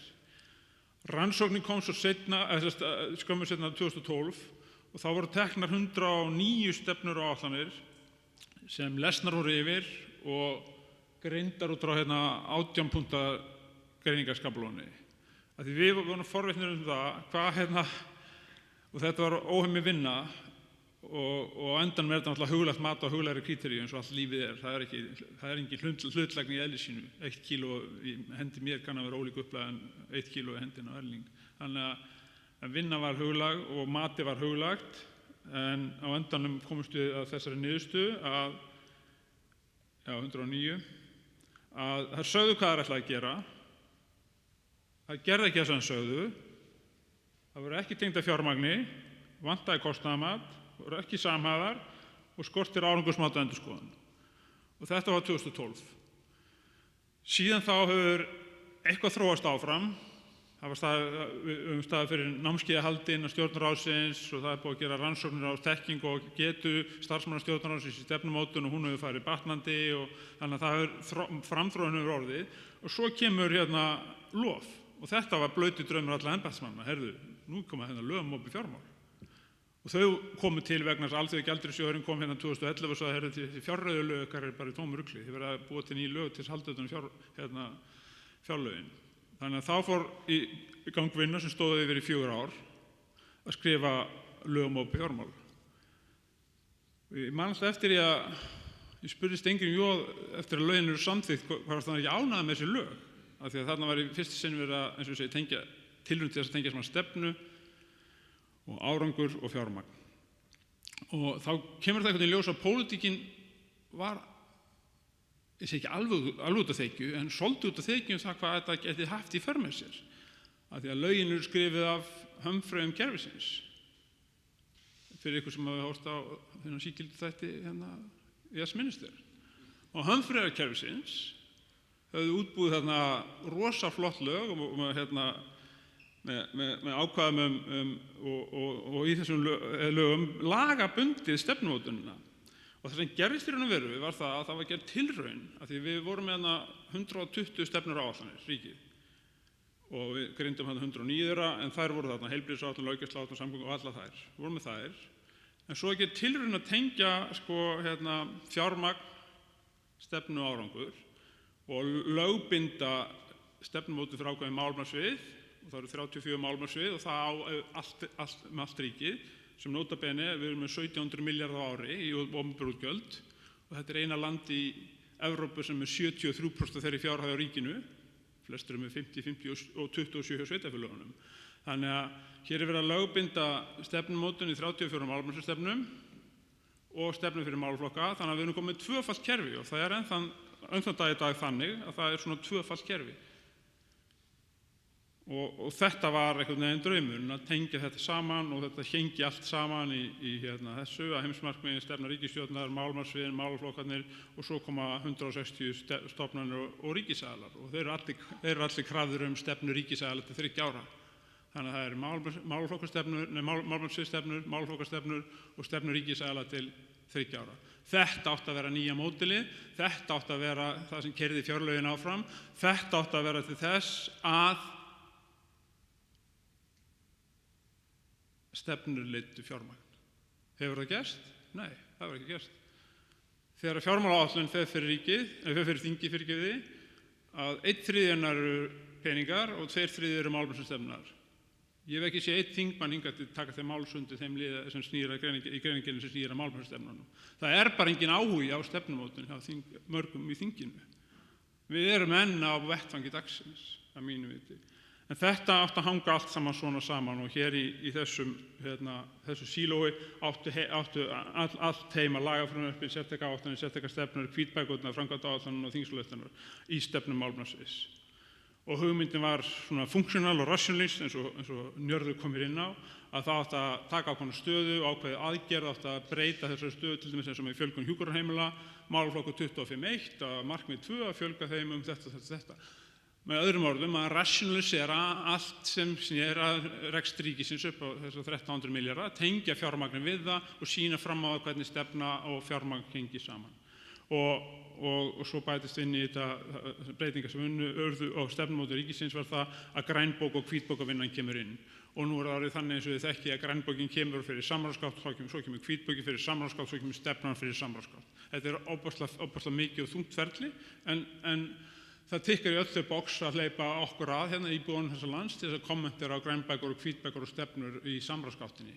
Af því að við vitum það að við framselum ekki vald við kjósum, við framselum þjónustu umboð eða hvað. Þannig að aftur kemur að þessu og þá það kannski orðaðan hvernig við notum þessu orð eins og framkvæmdavald, dómsvald og löggjafavald þegar við hér að tala framkvæmda þjónustu, löggjafað þjónustu og dómsþjónustu. Við erum enn að nota orðið vald eins og að sé eitthvað konunglegt eða guðlegt vald sem fylgst í því að sitja á Alþingi Íslendinga þegar við erum að velja þar inn þjónustu fulltrúa. Það er annað mál. Og eins og ég segi, svo fylgdi þessu alls konar handbækur það hvernig þetta vinna stefnu, stöðumat og valkostu, stefnugreiningar og þetta allt saman orðið funksjónalt og virt inn í kerfinu. Og afurðir stjórnarráðsins eru ansi miklar eftir þessa vinnu á síðustu 12-14 árum og má finna inn á vef ráðuneytisins. Bara rétt aðeins umhverfis stefnumótunar. Þessi mynd hérna sem hún Rán Dýrin teiknaði vera ansi góð. Við búum alltaf við löggjafarvaldið þar sem stöðugt verið að vega og meta almannaheill og frjálsan vilja. Við erum að fórna frjálsan vilja til þess að hámarka almannaheill. Búum í þessu þrískipta umhverfi. Veruleikinn okkar í stefnumótun og ákvarðanatöku hins opinbera mjög flókin og eins og ég kom inn á áðan þá framkvæmdavaldið ekki fjölskipað og það sem háir okkur að mínu viti þegar kemur að stefnumótun og áætlanagerð. Það hefur tíðkast og aukist aðeins mikið samráð og samstarf milli ráðherra á ráðherranefndarlevel, ráðherranefndar samræmingu mála og fleira, en kostur væri að það væri sameiginleg ákvarðanataka hjá framkvæmdavaldinu. Vegna þess að einfaldlega það þannig í stefnumótun og öllum öðrum ákvörðunum hjá framkvæmdavaldinu að við erum að stöðugt að takast á við þessar láréttu áskoranir með lóðréttum kerfum. Og það það sem háir okkur líka. Ég talaði með þennan flókna veruleika með öllum þessum skipulagsheitum. Það allir að setja sína stefnur og hver og einn vill að sé tekið til þeirra. En kerfið ennþá svolítið svona. Maður upplifir margra af því. En það þessar tvær hliðar, strúktúrinn og kúltúrinn. Vegna þess að ég á því að við getum endalaust best að einhvern veginn stefnumótunarferlana gert á einfaldari og ákveðið það að nota stefnur og áætlanir sem verkfæri en sumar þeirra munum við ekki nota sem verkfæri heldur bara sem svona hluti ferlið að fara í stefnumótuna og svo stefnumótun og stefnan sjálf ákveðið leiðarljós eða gildi fyrir skipulagsheitina en það ekki endilega að vera með einhverjum aðgerðaráætlunum og þar fram til göttunum þannig að það eru ólíkar en ef það að funkar enn betur að þá þarf einhvern veginn að takast á við strúktúr kerfisins og kúltúrinn innan hans vegna þess að þið þekkið þessa setningu að fólk meira lojal gagnvart menningunni heldur en stefnunni eða strategíunni og bara rétt í lokin að þá var gerð rannsókn 2020 held ég á dæmi menninguna stjórnarráðsins og það ríkir öryggis- og reglumenning og bara kom mjög skýrt fram að skora langhæst þar þannig að hlutirnir ekkert að breytast allt og hratt og það að breyta innan kerfisins að krefst tíma og þrýstings í rétt átt en það er vel hægt og fékk hann líka til að tekna þessa mynd sem að kannski endurspeglar svolítið strúktúrinn að ríki eiginlega einleiða móta nýja hugmyndafræðinni strúktúr sem tekur ekki við því. Velkomin á vinnustæðin, hérna allt eins og á að vera. Hér svo staðlaða verkefnar og reglugerðir það hvernig þið eigi að innleiða nýjungur að breyta menningunni. Þannig að þessi stefnumótunar viðleitni okkar, hún étur okkur að innan sjálf þannig að ramminn verður bara of mikill og þá er ekki mikið rými fyrir nýsköpun og það kannski þessi refkvör og þessi áskorun okkar að funkar einhvern veginn í kerfi sem í eðli sínu stíft og eðli sínu reglubundið og lagabundið og gleymið því ekki að hverjir komið fyrstir inn í stjórnarráðið. Það var ekki garðyrkjufræðingar, það var ekki einhverjir frumkvöðlar, það voru lögfræðingar og þannig að kerfið mótað eftir þeim og þeir halda ennþá utan völdin og á endanum snýst þetta allt vald því það er bara þannig sem við fungurum mannskepnan og þannig að það oft snúið fyrir pólitíkina að hafa áhrif á kerfið. En bara rétt aðeins ályktanir í lokin, ég fór að velta þessu fyrir mér bara í heildarsamhenginu að af hverju, hvað það menningun og strúktúr stjórnsýslu sem skýrir þessa miklu áherslu á opinbera stefnumótun síðustu ára. Það kannski eftir þörf fyrir að vita og hafa stjórn. það er þörf fyrir að gera huglegt viðfang að hlutlægu. Klárlega það. Það er þörf fyrir sýnilegan árangur, það er þörf fyrir réttlætingu á meðferð almannafjár, það er þörf fyrir yfirlýsingum umboð fyrir tilvist og svo kemur þessi lofþörf fyrir að tengja fjármagn og árangur gegnum stefnur. Eða er þetta einungis bara viðbragð við beiðni æðri stjórnvalda? Ég skildi bara eftir sem spurningar og er krafan opinbera stefnumótun bara orðin allt of mikil? Er ekki það sem að þessi ráðstefna svolítið snýst þetta er svona andstefnu ráðstefna. Andspyrna bara, þetta gengur ekki lengur. 13 stefnur borgarsjóðsöfn, það er ekki eins og reka einhverja Landspítalann eða eitthvað, en ég meina, þannig að þetta er orðið svolítið þungt og þá spyr maður sig hvort á hvaðan, eins og Nörður kom inn á, hvaðan orðunum komum stefnumótum og viljum við gera stefnur af funksjónal verkfærum til árangurs og leyfi menningun okkar það. Þannig að það er svona þessar loka spurningar og að lokum eru og hafa ekki fjárlögin alltaf verið okkar eina stefna og er ekki fjármálaáætlanir það sem við göngum á og þannig að peningar leiða ennþá ákvarðanatöku á Íslandi. Það er ekki stefnur sem leiða það en það er draumur upp það allan í lögum og opinberum fjármálum að stefnur leiði og fjármagn þjóni en fjármagn þjónar ekki, það ræður. Ég læt þetta verða mín lokaorð. Takk fyrir.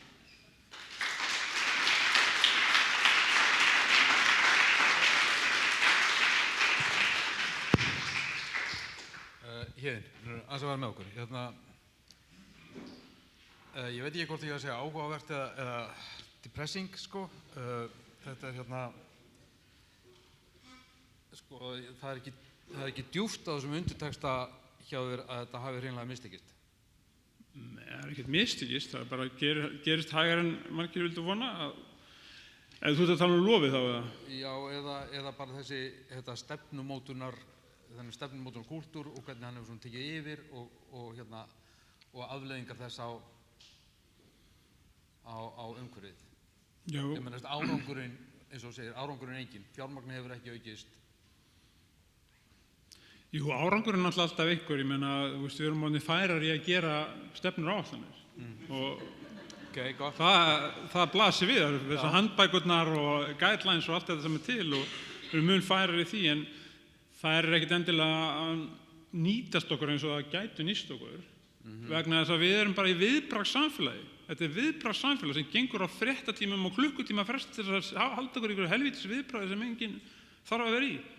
Þetta byrjaði að hætta að vera með, skilju það, þannig að við erum í þannig, kúltúrun okkar er þannig. Já, og stjórnmálakúltúrun okkar. Stjórnmálakúltúrun líka, hann gengur út af þessu. Og svo þannig að það er enginn að fara mikið eftir stefnumáætlunum nema að það er einn sem sker sig úr fyrir utan fjárlögin og það er samgönguáætlun. Hún er mikið rædd og mikið, það er að því hún er fjármagnstengd, það er að því að hún er áætlun efnislega hluti eins og brýr og vegi og eitthvað sem skiptir fólk virkilega máli. Og hún er mun meira rædd heldur en heilbrigðisáætlun. Það tala enginn heilbrigðisáætlun. Nei, en þá ertu að tala áætlun umhverfi sem er mjög pragmatist. Já. Nú erum við að tala umhverfi sem er menningarumhverfi og við erum alltaf að takast á kvarða og mælikvarða í þessu umhverfi versus. Já, það er búið að dempa þessi yfir okkur, af því þegar fylgir þessari þróun innan stjórnarráðsins, þetta er eins og rigning, þetta rignir niður og það fylgir þessu krafum eins og lofsins að þú ætti að vera með þrjú markmið og 3 mælikvarða og ég sá að það var fjöldi gestar og safni og þannig að þetta kemur bara fallandi niður. Já. Og þeir mælikvarðar eru valdir inn í ráðunautunum, þeir eru ekki valdir út í feltinu. Nei. En ég vil meina þetta að til þess að bæta þessu og breyta þessu þá þarf að takast á við strúktúr á stjórnkerfinu sjálfu. Því það er bara ólóðrétt. Við ætlum að fá 2 úr sal. Það var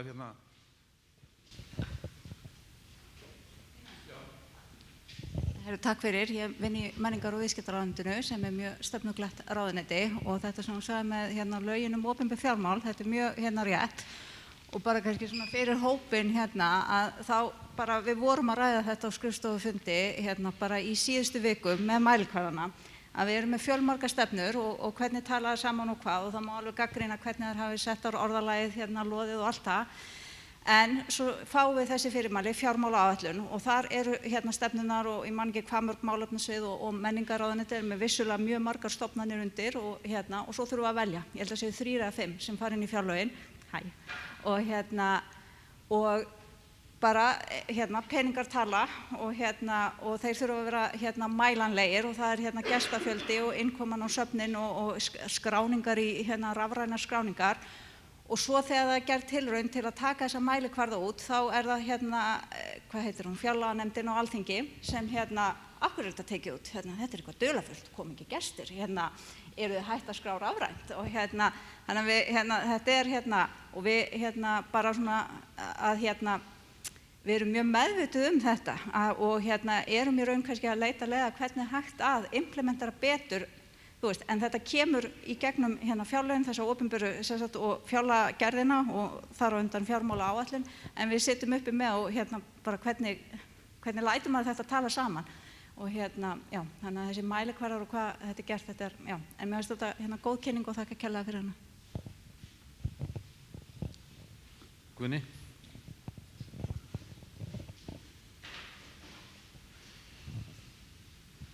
Takk Iðunn. Hafandi smá svona reynslaði að vera inn í ráðuneyti á sín tíma og kynnast þar grandvörum embættismönnum. Langar mig að spyrja það sem að Njörður endaði á. Hvað finnst embættismönnum í stjórnkerfinu möntru okkar Íslendinga sem ætti að vera upp á vegg hjá okkur öllum? Þetta reddast. Af því að þetta reddast ekki nema því sé reddað. Þetta eru bara 2 menningarheimar sem tókast og takast svolítið á, sko, því að ég held að embættismönnum finnist líkt þetta, en þannig að menn vilja frekar nota sér stefnur og áætlanir einhvern veginn, en eins og ég segi aftur þá þarf að bæta og stórbæta samstarf og samvinnu ráðuneytanna einhvern veginn og það verður kostur að vera öll í einu húsi og að vera eitt mötuneyti. Skilur að því að fólk hittist ekki, það veit ekki af hvort öðru og þetta hefur að tróða ykkur 3 mælikvörðum inn í alla málefnastefnur. Af hverju ekki bara gera þetta opnar og leggja niður hinna stefnur og stækka þessar málefnastefnur og gera þetta almennilega.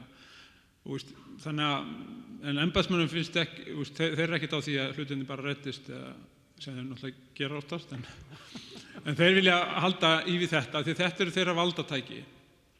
Svo ég tali hreint út. Þetta bara, menn upplifa sig, þetta skiptir máli, þessi stefna skiptir máli, við erum að segja að þetta gerist, en svo gerist kannski eitthvað allt annað, sko.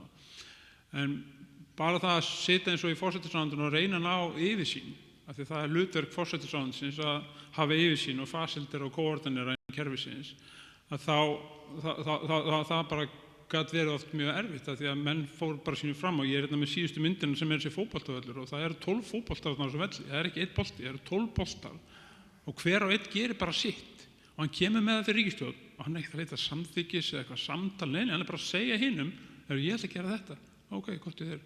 Það er ekkert sameiginleg ákvarðanataka. Þannig að ég bara vísa á Svíþjóð, segi bara fjölskipað stjórnvald, það kostar milljarð að koma inn í breytingar á stjórnarskrá og það var ein leið til þess að og svo hittna koma öllum í sama hús. Þetta með eina kaffistofu, það er finest moment hjá Magnúsi Geir upp á RÚV, sko. Já. Að þar er ein kaffistofa búin til. Eitt öllu. Já. Við erum að klára það 1 mínúta í mat, þannig að við ætlum að hafa búið að biðja orði ein spurningu. Halló, Helga heiti ég hjá Listasafni Reykjanesbæjar. Það sem að mig langar til að segja þetta er, fyrsta lagi þá ég meðri á, við 2 starfsmenn stofnunarinnar til þess að búa til nýja stefnumótun fyrir þetta safn. Það leiðarljós sem við þurfum að nota er ákveðið leiðarljós sem að safnaráð setur okkur. Þau eru búin að gefa út og við þurfum að vera með rannsóknarstefnu, þessu og hinu stefnu. Og ég upplifi sjálf þegar ég er að skoða hvers konar stefnur ég þarf að vera með að ég upplifi þetta sem svip á það hvað ég á að vera að gefa út sem stofnun með 2 starfsmenn, mig og sérfræðinginn sem hér situr við hliðina á mér.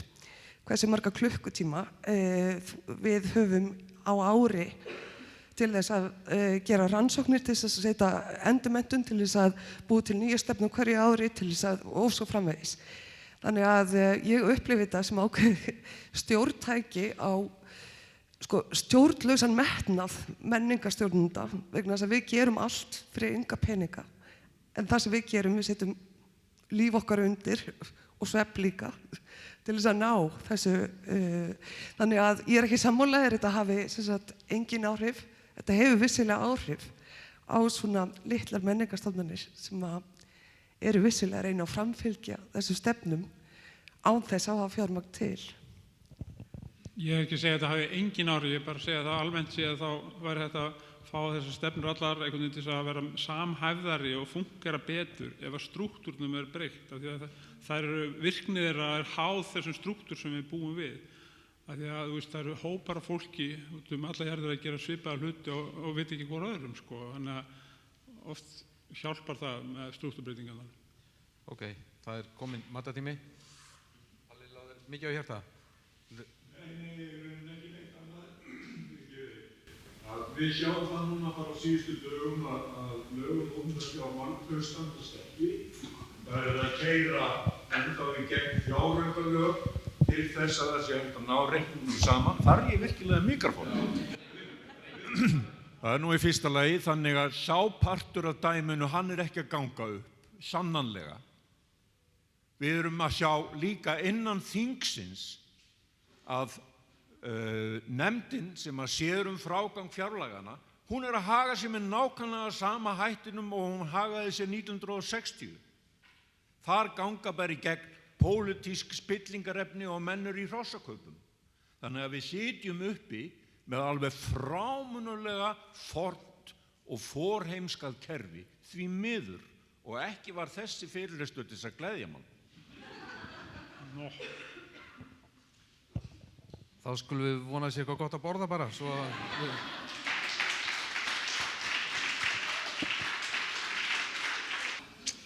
Og við höldum áfram. Næst Ólöf Kristín Lóa, safnstjóri hérna í húsinu. Hennar framlag kallar hún Vaninn skapar villuljós. Lóa, þessu vel.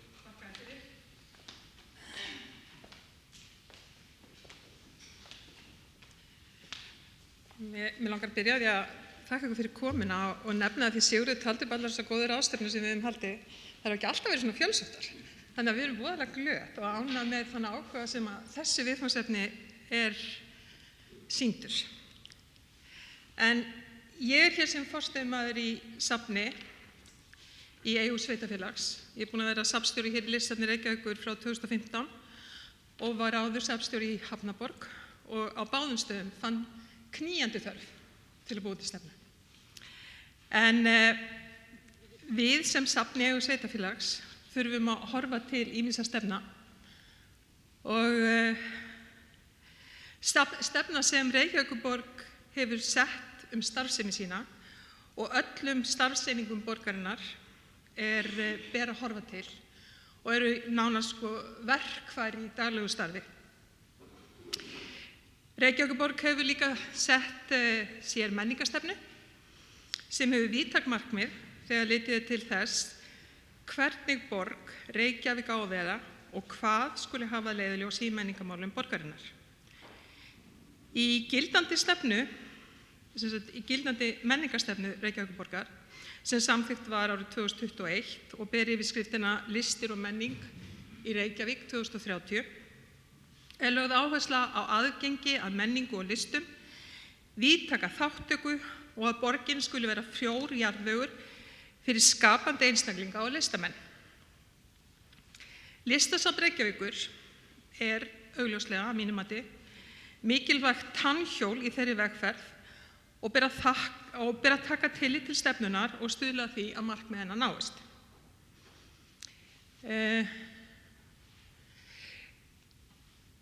Síðan ber okkur á Listasafni Reykjavíkur og öðrum söfnum að horfa til stefna.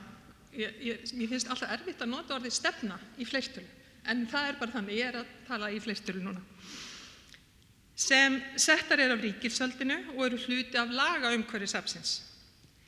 Starfsemina gilda safnalög eins og starfsemi annarra viðurkenndra safna.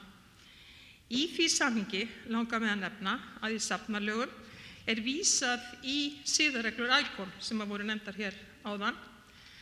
ICOM er sem sagt alþjóðaráð safna, en siðareglur ICOM eru grundvallarplagg í öllu safnastarfi og móta allt umhverfi starfseminnar.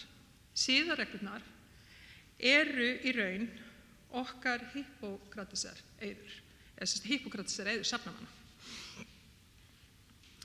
Stefnurnar sem ríkið eða ríkisvaldið eða einingar á vegum þess setur söfnum eru flestar lögbundnar.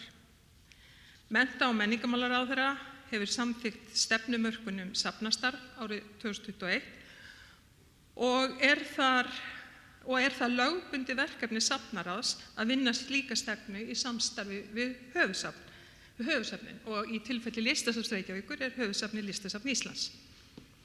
Listasafn Íslands hefur samkvæmt safnalögum hlutverk sem höfuðsafn á sviði myndlistar, en sem slíkt leggur það fram samræmda safnastefnu á sviði myndlistar. Og þessi krafan samræmda safnastefnu á sviði myndlistar, hún kemur bæði fram í safnalögum og myndlistarlögum.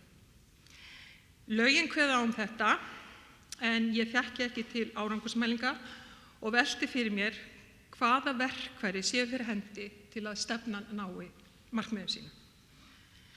Myndlistarstefna var samþykkt á Alþingi í maí á síðasta ári. Maí á þessu ári? Já, aukatriði. Maí á síðasta ári. Stefnan fjallar að mestu verkefni sem eru beint eða óbeint, eða sem beint eru hlutverk ríkisins að leysa úr með þeim verkfærum sem eru til staðar, sem það hefur til staðar, og kemur hún því ekki með beinum hætti inn á starfsemi Listasafns Reykjavíkur, en það eru samt sett fram markmið og þá leið mælikvarðar, til dæmis varðandi aðsókn landsmanna að sýningarstöðum og fjölgun skólahópa í viðurkenndu söfnum. Það er sem sagt markmiðið að auka aðsókn landsmanna að sýningarstöðum 2–4% á ári til ársins 2030 og fjölga skólahópum í viðurkennd listasöfn 15% fyrir árið 2025. Og þarna langar mig að nefna að eins og bent var á áðan, þá er það oft fjármagnið sem ræður för. Og þó svo að í samræmdi í myndlistarstefnu sé talað það að fjölga nemendum 15% í skólaheimsóknum í listasöfn, að það er þannig samt þannig, og við erum mjög stór biti af þeim fjölda, við tökum á móti mjög stórum hluta af þeim nemendum sem koma í listasöfn. Þá er það samt þannig að niðurskurðarkrafa hefur verið jöfn á safnið ár frá ári og við höfum mætt þeirri eitt árið, þá mættum við þeirri niðurskurðarkröfu með því einmitt að skera niður skólahópa.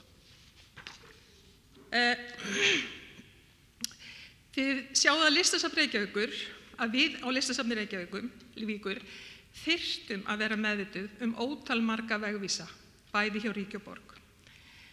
Einnig að þær stefnur sem ég hef nefnt koma utanfrá, úr starfsumhverfinu, eru settar af fulltrúum eigendasafnsins eða ríkisvaldinu sem jafnframt setur starfseminni lagaumhverfi. Þetta flóð af markmiðum, leiðavísum og aðgerðum getur verið fyrirtaksstuðningur við starfsemina og þá einkum ef í þeim að finna verkfæri sem stuðla að því að safnið geti sinnt hlutverki sínu.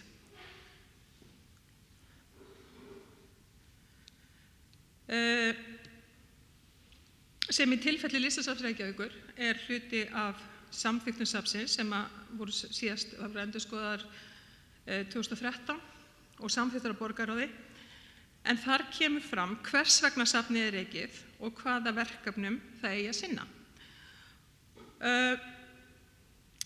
Til þess að skerpa á því hvernig við sinnum þessu hlutverki og eins og fjölmargar aðrar stofnanir hefur safnið sett sér sína eigin stefnu. Nú störfum við samkvæmt stefnu sem unnin var 2016 og tók gildi 2017. Margt af því sem þar sett fram hefur enn mikið gildi fyrir starfsemina, en við erum þó að vinna að endurskoðun. Ekki nýrri stefnu, heldur endurskoðun á þessari stefnu. Því eins og yfirskrift þessa erindis gefur skýrt til kynna, sem sem sagt vaninn skapar villuljós, gefur skýrt til kynna endurskoðun nauðsynlegt að rýna starfsemina reglulega og ekki bara starfsemina innanfrá, heldur líka eftir fremsta megni samfélagi sem henni ætlað að þjóna, árangur, tækifæri og ógnanir. En hugsanlegt að vaninn hafi skapað okkur villuljós. Ef vel gengur að við séum bara róleg og sitjum hérna salla fín og bíðum eftir að dagarnir líði, eða ástæða til þess að horfa til þess að ef til vill ættum við að endurskoða vegvísana.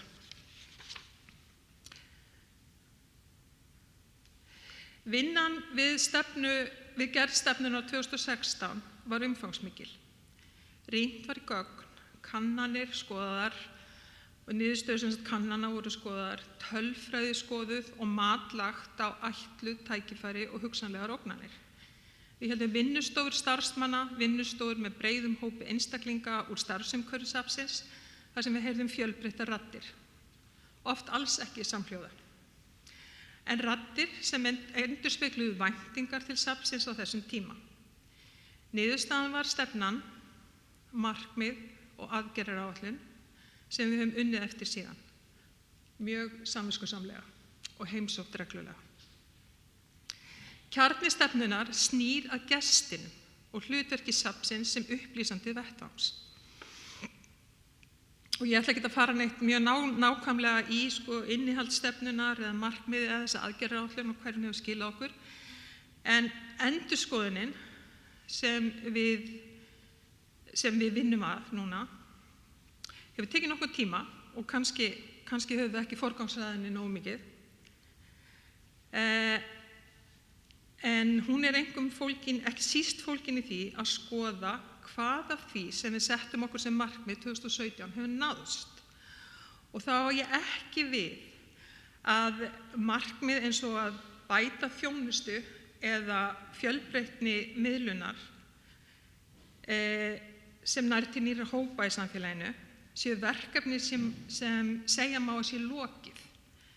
Heldur rýningin fólgin í því að leggja mat á það hvort árangurinn sé slíkur að nú sé þetta innbyggt í DNA í genamengi safnsins.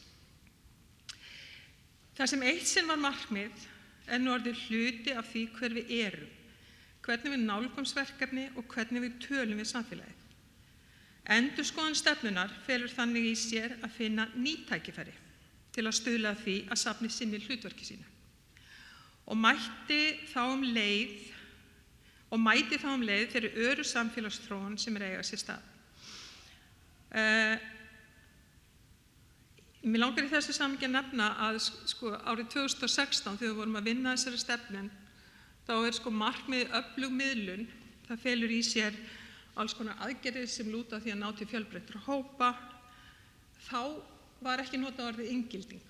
Í dag myndum við aldrei gera stefnu á þess að nota orðið inngilding.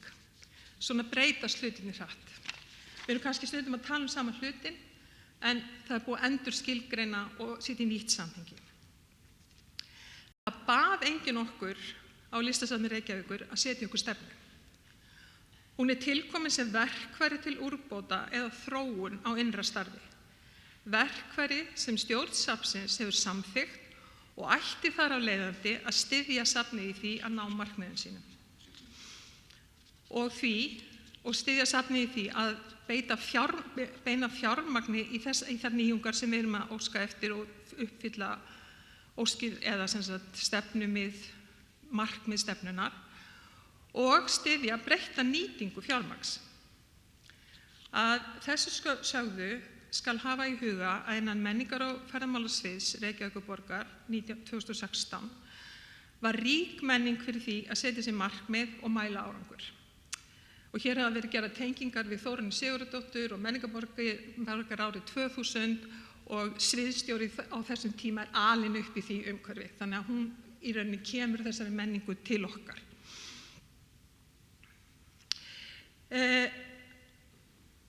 Já, það var rík menning fyrir því að setja sér markmið og mæla árangur.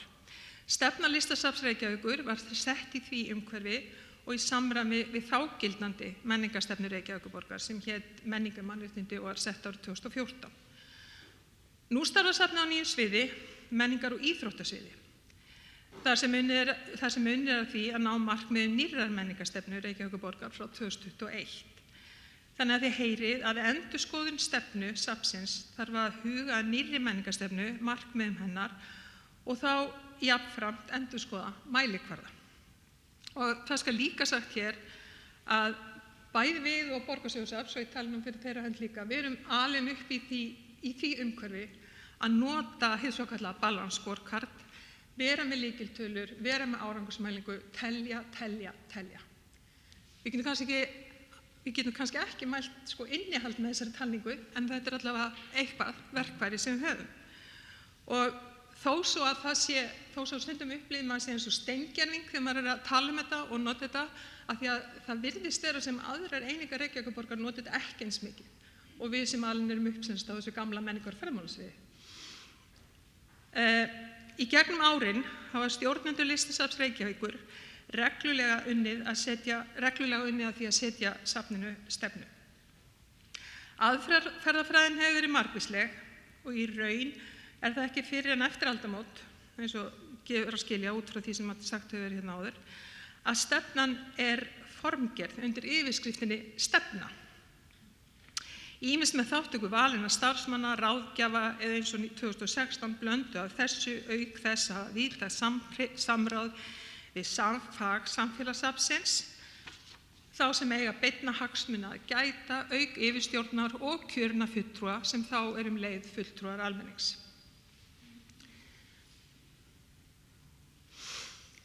Það má finna dæmi stefnumótandi tillögur og samþykktir í bókunum stjórnar Kjarvalsstaða. Og hér er ég að nefna dæmi frá árinu 1982. En sem sagt Kjarvalsstaðir eru í rauninni grunnurinn að því starfi sem að rekið undir nafni Listasafns Reykjavíkur. Til dæmis lagði kvennaframboðið fram stefnuskjal í desember 1982. Stefnuskjalið var ég held 28 liðum, en hér er konan sem lagði þetta fram og hún held ég hafi sagt þetta verið 30 eitthvað liður. En í 28 liðum allavega, samkvæmt því sem ég gat fundið, ekki var tekin afstæð til tillagnanna í stjórninni, en mörgu þó komið í framkvæmt og áhugavert að lesa þetta skjal í dag, þar sem margt af því sem nefnt er telst sjálfstætt í safnasamfélagi samtímans, en annað fráleitt. Í dag myndi til dæmis það teljast skortur og armslengd að pólitíski fulltrúar legðu fram slíka detaljeraða stefnu eins og þarna er gert. En leið er þetta áminning að samfélagið tekur breytingum.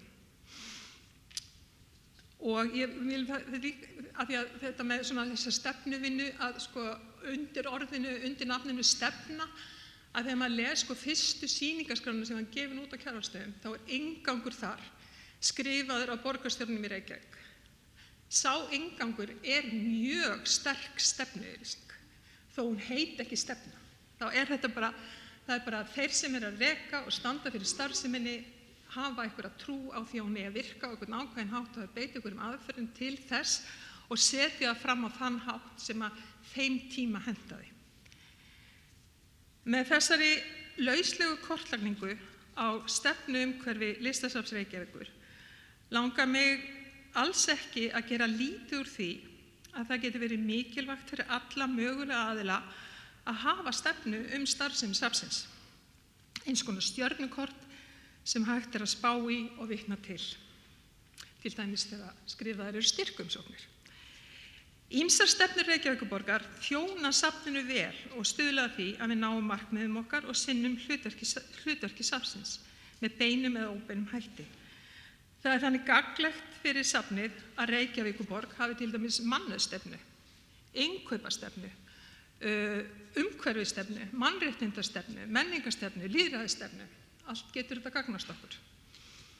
Síðan, eins og ég hef nefnt, ber Listasafni Reykjavíkur að vinna að því að menningarstefna borgarinnar nái markmiðum sínum, meðal annars með því að leggja til verkefni og beina okkar úrræðum í þá átt að markmiðsstefnuna náist. Það er mikilvægt fyrir safn og bara menningarstofnanir almennt eins og Listasafn Reykjavíkur að hafa eigin stefnu, horfa til markmiða og vinna að aðgerðaráætlun. Þetta eru verkfæri í daglegu starfi sem starfshópurinn og yfirstjórn geta sameinast um. Stefna Listasafns Reykjavíkur hefur verið okkur gagnlegt verkfæri undanfarin ár og þróa þann hluta starfseminnar sem hún tekur á. Í þeirri rýningu sem átt hefur sér stað undanfarna mánuði, ég verð að viðurkenna ár, þetta er búið að taka svona 1 ár rúmt, undanfarna mánuði, hefur komið fram að við höfum náð talsverðum árangri og unnið samviskusamlega að því að koma aðgerðum í framkvæmd. Vinnan sem við erum í við endurskoðun er ekki eins viðamikil og þegar við unnum stefnuna á 2016, en felur þó í sér að utanaðkomandi ráðgjöf og rýningu hagaðila. Núverandi stefna setur gestinn og upplifun hans í fókus. En ef allt fer sem horfir með endurskoðun stefna fela í sér fókus á safnið sem skapandi vettvang og aflgjafa fyrir starfandi listamenn. Fyrir utan það að auðga mannlífið, lífsgæði og vitundum gildi myndlistar og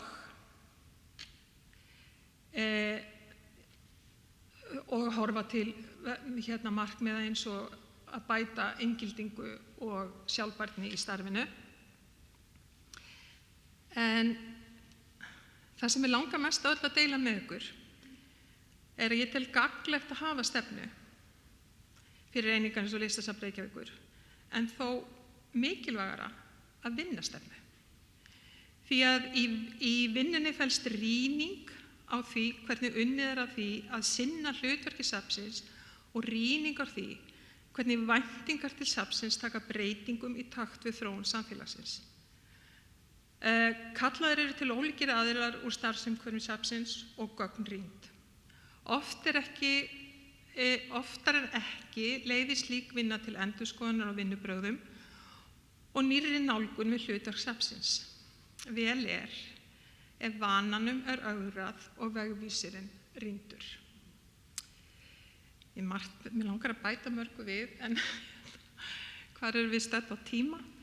Að ég held að það sem hefur komið fram í því morgun, þetta með endurmatið sé afar mikilvægt. Við breytum ekki hlutverki safnsins, en hugmyndin það að einfalda eða búa sér til ákveðin markmið til að ná á ákveðnum tíma finnst mér vera gagnlegt verkfæri í daglegu starfi leið, og það er afar mikilvægt að gleyma sér ekki bara í því að þetta sé nú alveg ágætis stefna og við okkur hefur bara gengið vel og það er svona ekkert aðkallandi sem að kallar á það að við rýnum starfsemina, að þá held ég að rýningin sjálf sé ótrúlega mikilvæg.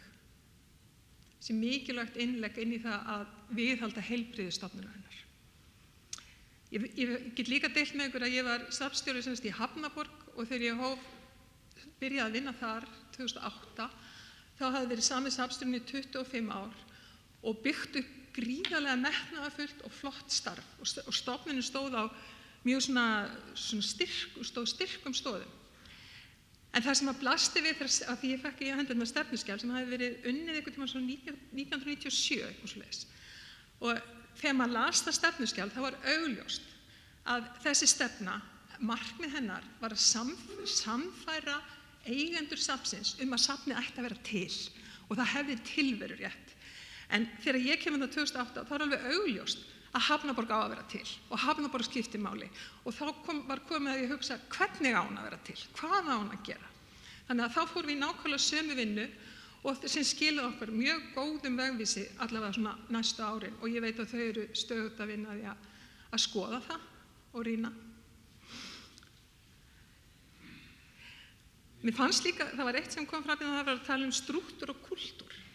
Stefnur eins og þessi sem að við höfum unnið eftir, hún er akkurat verkfæri til þess að hafa áhrif á strúktúr og kúltúrin í safninu. Já, takk fyrir þetta. Það er mjög gott að fá jákvæða umfjöllun stefnu eftir morgunin sem var frekar brött og jákvæða reynslu menningarstjórnanda því að starfa bæði með stefnu og undir stefnu. Þess vegna langar mig bara aðeins að spyrja, því það er ekki víst að geta verið með okkur eftir. Nú er sko reynslan og maður heyrir á þér og það ekkoar alveg úr umhverfinu, myndlistarumhverfinu að stefnan sem að þið farið í hérna á svona tíma hefur hérna gagnast mikið, bæði eitthvað svona samtali, bæði inn á við og út á við og við svona hagaðila bæði innan myndlistargeirans og í henni pólitísku umhverfi og svona.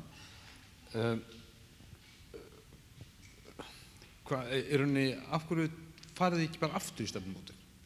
Sko,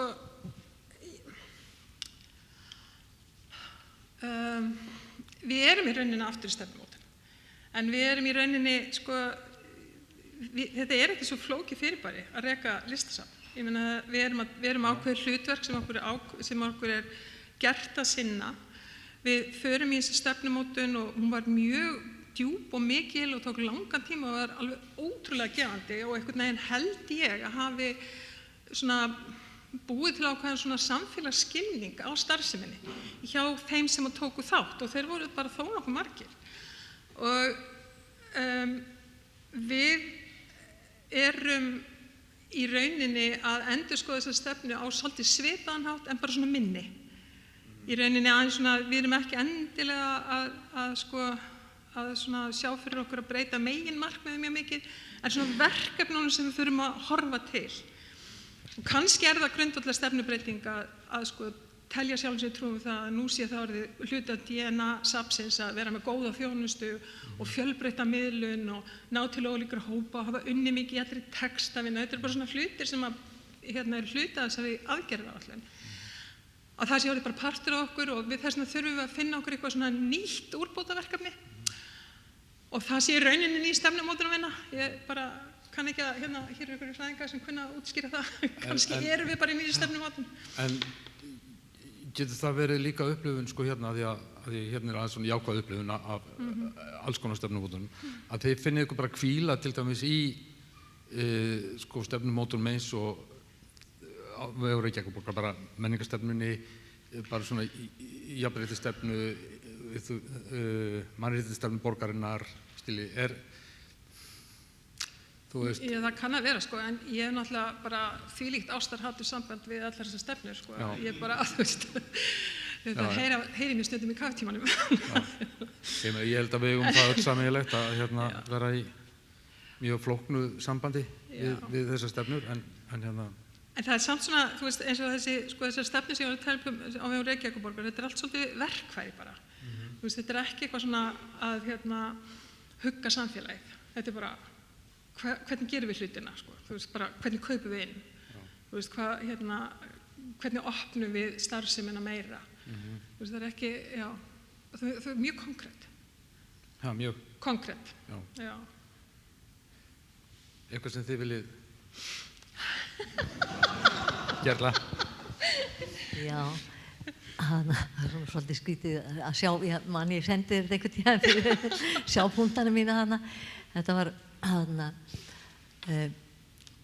þú segir að þetta væri ekki í samræmi við sko það arfslengdar pólitík sem að viðgengst núna. Sko hlutverk okkar kvennaframboðs kvenna var inn í algjört karlaveldi þar sem að aldrei var hugsað börn, þar sem ekki var hugsað sko, svo ofboðslega ferkanta kerfi þannig að við komum bara með allt aðra hugsun og okkur var skít sama hvað var venjulega að gera. Enda þessar tillögur mínar fengust ekki teknar upp í nefndinni og enduðu með því að ég fór í borgarstjórn þar sem að ég lagði til vítur á Einar Hákonarson formann fyrir að kunna ekki fundarsköp, svona í stuttumáli sagt. Við erum að tala tíma þar sem voru menningar átök. Já, þar sem að ég ætla að segja, armslengdi hjá mér finnst mér ávallt vera, til dæmis ef við erum að tala það sem er verið að úthluta einhverju sjóðspenningum og eitthvað svoleiðis. Ég hefði aldrei nefnt að vera 20-30 ári í borgarmálapólitík ef að ég hefði ekki mátt vera með tillögur eins og þessar sem að skipta hinn almenna borgaramáli ef það væri bara þessi hörðu mál sem væru. En það annað sem ég langaði til að segja, sem ég svolítið heyrst að þú segir balance scorecard sé ekki lengur við það. En ég var einhvern tíðan satt í félagsmálaráði, þá voru við, þú veist. Hvað er langt síðan?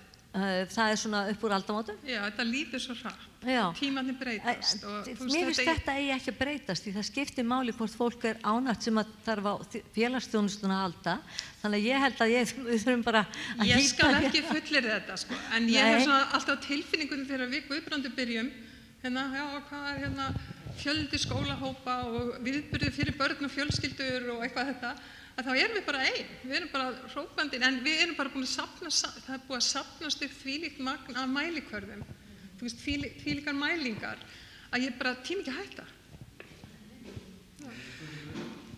Ólöf, mér langar bara svo mikið að spyrja þig, munurinn á því að reka Hafnarborg og Listasafn Reykjavíkur og það að vinna eftir stefnu. Af því að núna er það þannig að ég Listasafn Reykjanesbæjar er með sömu kröfugerð á mér að móta stefnur og Listasafn Reykjavíkur. Og mér langar að spyrja þig, þegar þú byrjaðir í Hafnarborg, hvers konar stefnu þú settir þér, eða settur þú þér stefnur, eitthvað sem hét stefna, og byrjaðir þú strax að vinna með þessi verkfæri og heldur að þú gætir í Hafnarborg, þú var að byrja það núna, sett upp allar þessar stefnur fyrir Hafnarborg og með eftir Meinarðu söfnunarstefnu og grísjunarstefnu og rannsóknarstefnu. Hefurðu séð söfnunarstefnu Listasafns Reykjavíkur? Á ég að segja hvernig hún er? Hún kemur fram í samþykktum safni sem að síðast voru endurskoðað 2013 og söfnunarstefnan er þessi: Listasafn Reykjavíkur skal meta listaverk eftir listrænu gildi þeirra. Punktur. Við erum ekki með, ef við erum að tala við bara erum óþekk, við gerum ekkert af þessum stefnum, nema bara okkar stefnu sem er verkfæri. Við erum með alveg stefnur sem að, og ég viðurkenni, Sigurður er mjög ötull við að vinna grunna og við hefum eftir að klára marga grunna, en til dæmis eins og grisjunarstefna, við finnum ekki knýjandi þörf til þess að gera grisjunarstefnu og svo er líka bundið í lög hvernig skuli grisja safnkost. Og við bara, ef kemur að því að einhver tíman skapast svigrúm eða vilji til að grisja, þá grisjum við samkvæmt þeim lögum. Kannski setjum við okkur þá grisjunarstefnu, en eins og varum við að setja stefnu eitthvað sem við erum ekki að fara að gera.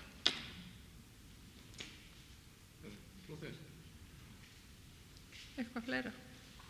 En með Hafnarborg, og hvort ég myndi geta, munurinn á því að vera þar og hér, það er bara ekkert svo rosalega mikill munur.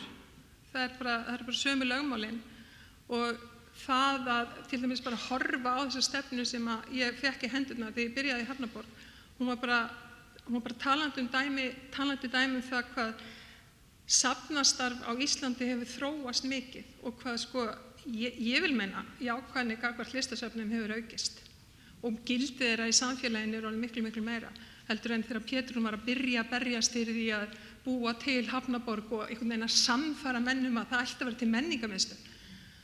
Hafnfirðingum finnst það sjálfsagt í dag og eru bara stoltir af sinni menningarmiðstöð og það var ekki mikið mál að vinna að góðri stefnu og hún var ekki að líka með Hafnfirðingum. Það var kallaði til svolítið breiður hópur af fólki.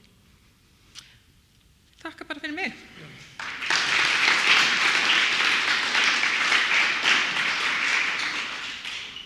Þá er það Guðbrandur sem safnstjóri Borgarsögusafns, þéttriðið net, stefnu og strauma.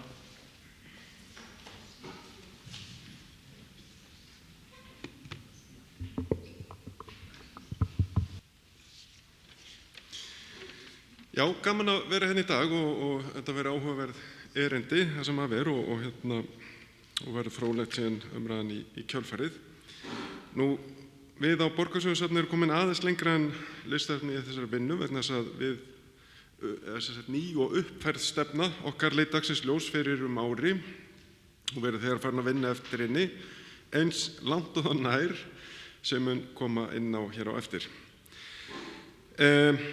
Í erindinu við fjallaðum um hvað straumar hafa áhrif á stefnumótun okkar, sem Ólöf náttúrulega búin að tala og það er að nægu að taka.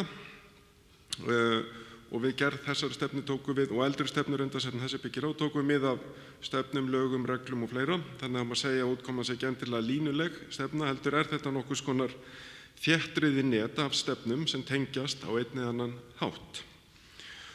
Og ég ætla að greina frá nokkrum atriðum í því sambandi, hvað virkar og hvað virkar ekki og segja svona reynslu sögur. Nú, Borgarsögusafn var til árið 2014 með sameiningu ólíkra safna sem að borgin rak eða hafði aðkoma að rekstrinum, til að mynda Sjómannasafnið. Ólíkar stofnanir með ólíkar áherslur, ólíkan kúltúr, fjölbreyttan hóp starfsfólks. Og hér á þessu myndum sjáum við, þarna erum við til dæmis með landnámssýninguna sem er fornleifastaður í miðbænum, við hana prjónaðist síðan árið 2022 elsta húsið í Aðalstræti 10. Við erum með ljósmyndasafnið í Grófarhúsi, hvers framtíð núna er mikið umræðu í borgarpólitíkinni. Árbæjarsafn, náttúrulega klassískt, gamalt safn. Hérna sjáum við sem mynd frá sem ég held mikið upp á, mynd sem er tekið með 6 mánaða millibili, kannski ultimate, þetta reddast myndin því að fyrir myndin sýnir salinn inn á Sjómannasafni í desember 2017 og hinn er síðan opnunardaginn í júní árið eftir, 6 mánuðir seinna. Nú Viðey, ekki beint safn, það er sögustaður, náttúruperla og náttúrulega alveg spurning hvernig ná hún heima undir þessu safni, en það er síðan, þetta var á ákvörðun borgarinnar og borgaryfirvalda saman þessa sögustofnanir, getum við sagt. Þarna erum við síðan með Gráslöpuskúra, Grímsstafur, Ægisíðu. Það eru svona menningarminjar í borgarlandslaginu, þetta er nú kannski það erindi sem ég fjallaði oftast í pólitíkinni, það er hvernig ná að viðhalda þessum Gráslöpuskúrum, viðhalda klastri, mikill áhuga á þessu. Myndtekinn á Árbæjarsafni sem við erum með geit frá húsdýragarðinum, núna þegar við erum búið saman okkur með eða komin undir sama svið og íþróttamálin og fjölskyldu húsdýragarðin, þá er eiga geitur aðgengi til okkar. Óðinn, varðskip sem við erum með í okkar umsjón, er reyndar eign hollvinasamtaka, margþætt samstarf þar, mynd sem er tekin upp af slökkubíl, nýkomin úr Reykjanesbæ, komin til okkar á Kóparsléttu sem er nýtt varðveisluhúsnæði okkar. Þarna er síðan bara útisýning í miðbænum við Austurvöll. Svo þarna bara fólk, Ísold Uggadóttir, borgarlistamaður sem einmitt unni með okkur á sýningu í Aðalstrætinu og innan úr Verslun Silla og Valda, söguganga og svo einn bara vetramynd frá Árbæjarsafni. Þetta er ekki þú, Pál, er það? Já, getur verið, fjölbreytt störf. En sko, það þurfti náttúrulega að fara í þá vinnu að móta stefnu fyrir þessa nýju stofnun.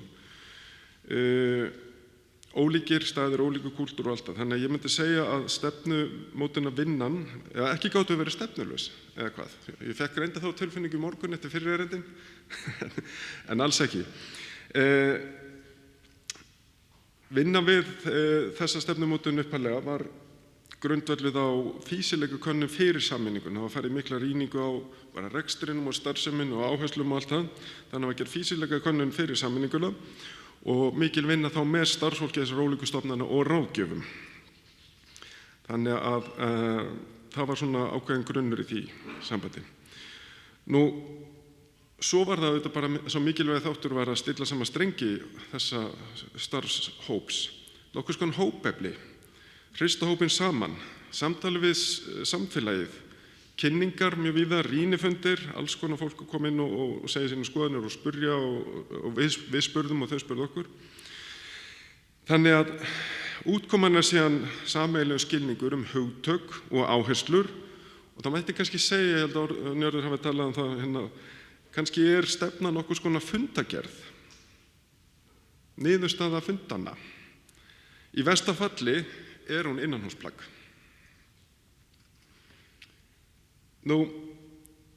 Það má tala nokkur lög, eða svona layers af skipunum, direktífum sem snúa að okkur og okkur beint.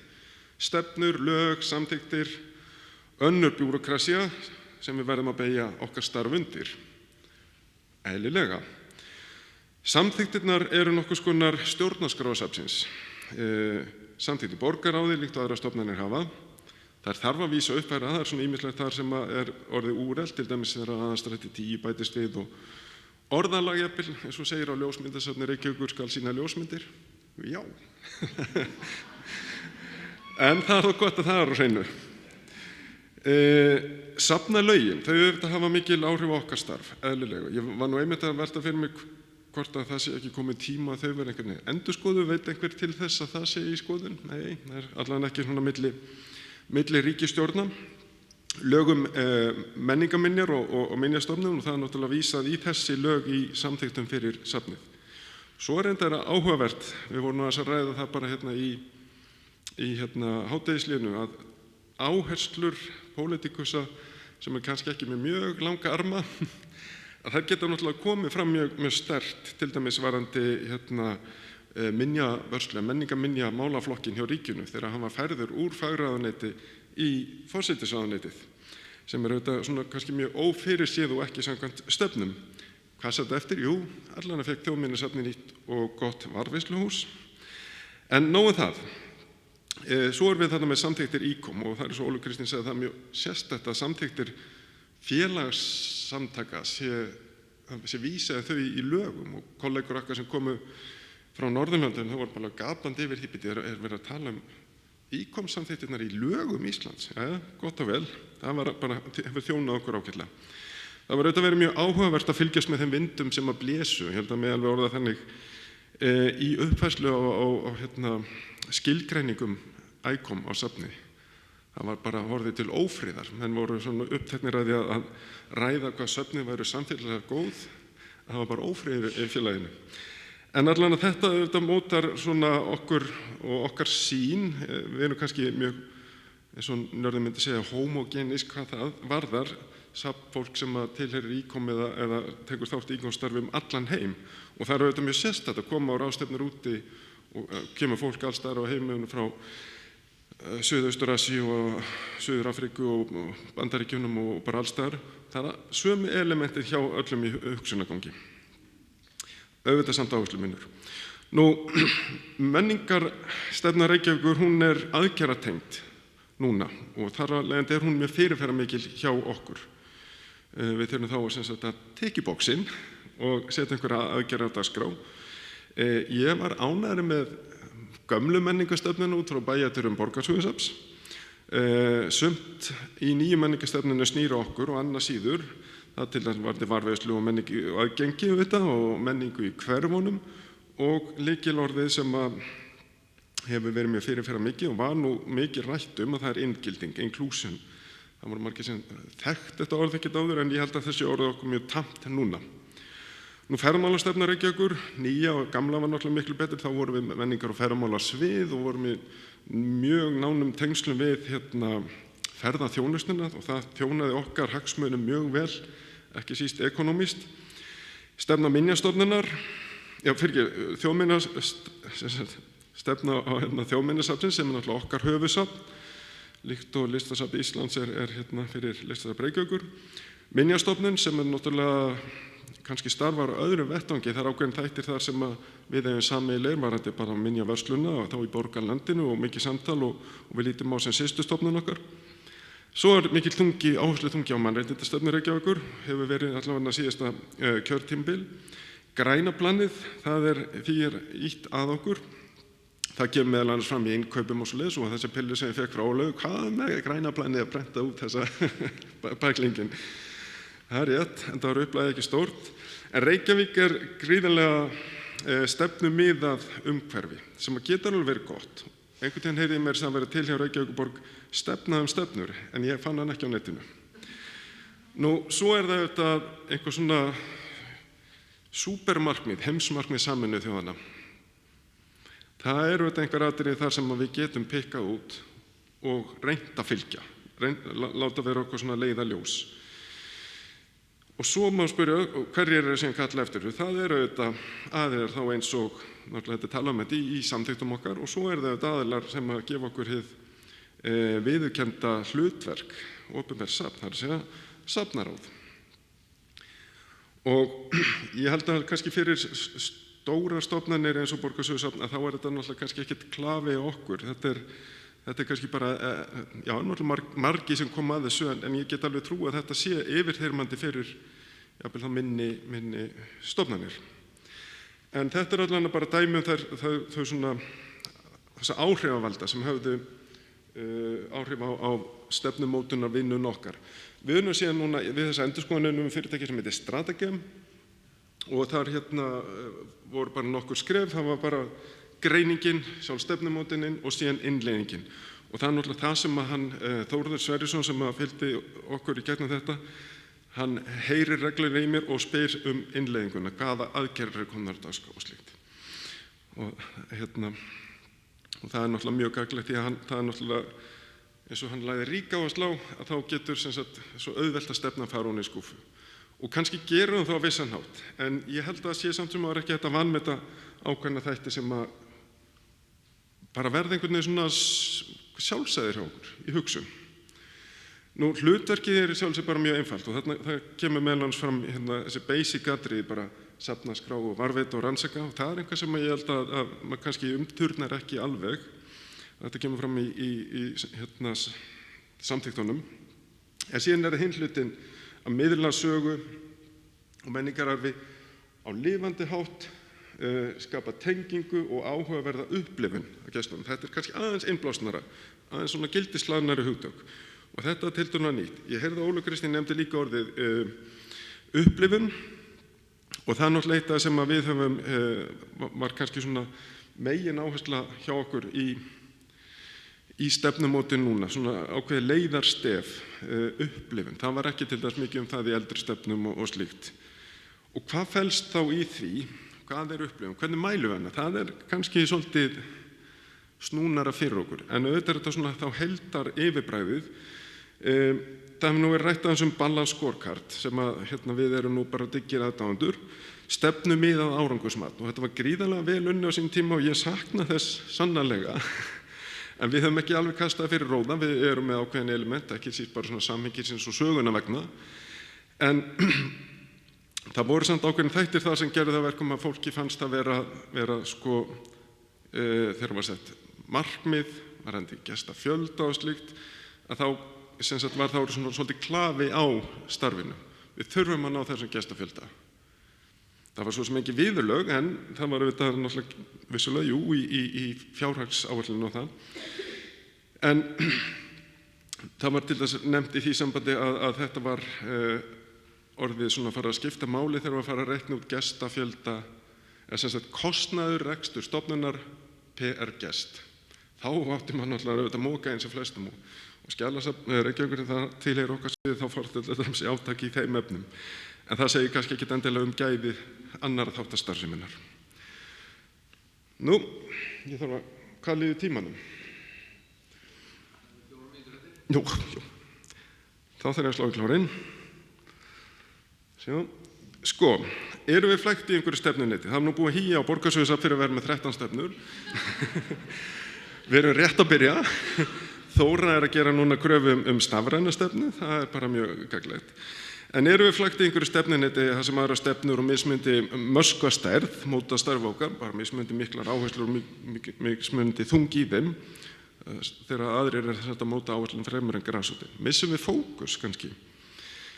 Við getum eins og segja ekki verið stefniljós. Það verða að koma fram einhver áhersluatriði, til dæmis bara varðandi söfnunarstefnu. Hverju eru þið að safna og þá hverju ekki? Og greiðsjónastefna, jú, hún hefur verið nefnd. Ég held að við hefum verið eitt af fyrstu söfnu sem að setti sér grísjónastefnu. Það er náttúrulega alveg bundið í lög hvernig ná að færa gripi úr safninu. Og það er náttúrulega ástæða fyrir því, það er náttúrulega til að tapist ekki verðmæti, það er líka til þess að þeir sem gefa til safna, að þeir geti tröstir, þetta sé svona einhvers konar bankatrygging nánast, hversu mikið tröst er í því.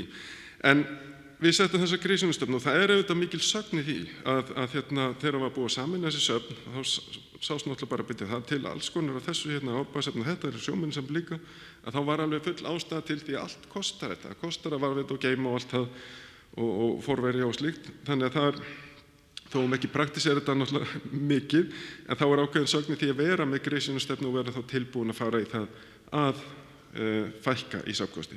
Og þetta held ég að vera stórt mál á kannski næsta áratug bara meðal íslenska safnabíti. Þurfum við virkilega að eiga 4 slökkubíla frá sama árinu. Fyrirgefið, ég bara nefni eitthvað svona dæmi út í blóin. Við fórum síðan í aðgerðar, sem sagt, hvernig birti síðan stefnan okkur. Við settum niður fyrir okkur svona aðgerðarlýsingu sem við köllum eftir að starfsfólki. Og hér er dæmi samfélagsverkefni sem við settum út dagskrá. Þetta er líka, hann lagði svolítið áherslu á það, hann Þórður hjá Stratagem, veljið eitthvað sem er raunhæft, low picking fruits, sem kannski kostar ekki mikið, þið komið í dagskrá, komið á áætlun. Og þarna sem sagt eru margar aðgerðir sem tengjast á sérstaklega hugtakinu inngilding. Mér finnst áhugavert, það var við vorum með leiðsögn fyrir fólk og einhverju fyrir einhverjum missurum var það ekki á sjómennasafninu? Minni það. En allavega þá var einhver viðburður vikuna eftir og þetta var eitthvað í umfjöllunum með fréttum og þá var bæði borgarstjóri og menningarmálaráðherra mætt og þau höfðu sérstaklega lögð á sig. Þetta er áhugavert, rosalega er þetta áhugavert. Þannig að það, þó svo það ekki komið margir í þessa leiðsögn, að þá vakti hún athygli, hún var til staðar og væntanlega þeir sem komu, það voru ákveðin gæði í því. En þarna voru ekki að telja hausana endilega sem banna skókart. Það fengur svolítið svona frelsi frá því. En til hvers eru við með allar þessar stefnur, má spyrja. Hér eru svona ákveðin svona áhersluatriði, meginmarkmið. Faglega fræðivinnan er grunnurinn, gæta þess grunn sem snýr að faglegri fræðivinnu. Hvað er það? Því að þegar kemur að raunveruleikunum, sem eru þá fjárlögin, eða í okkar tilfelli fjárhagsáætlun Reykjavíkurborgar, þá stökkum við svolítið úr ídeginni yfir í blákaldan og oft napurlegan veruleika niðurskurðar og hagræðingar. Og það sem er haf og himinn á milli ídegu og raunveruleika. Eða hvað? Sko, aðgerðirnar eru, eins og segi, geta verið low hanging fruits. Og hvernig raungerist þetta?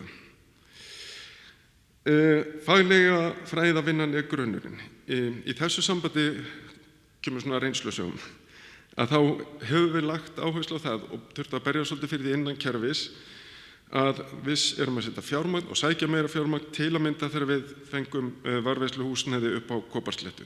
Þá var vísað í þessa stefnu. Maður var svona farin að klifa svolítið á sama hlutnum. En það reyndar er að hjá borginni þá skilum við alltaf inn á hverju ári, eða höfum gert það allt til núna í ár, skjali sem að fer til fjármálastjóra borgarinnar skuldbindingar áhættur. Þá er alltaf ákveðin atriði sem eru stóru þættirnir sem við viljum koma til dæmis varðandi varðveisluhús fyrir Borgarsögusafn og Listasafn Reykjavíkur. En þegar koma þessum til dæmis varðandi Kóparsléttuna, varðveisluhúsið, varðandi það að setja áherslu í að þróa SARP og gagnaöryggi til dæmis í kjölfar úttektar eini endurskoðunar á skráningamálum hjá okkur, að þá vísum við náttúrulega í þetta. Upplifun er lykilatriði.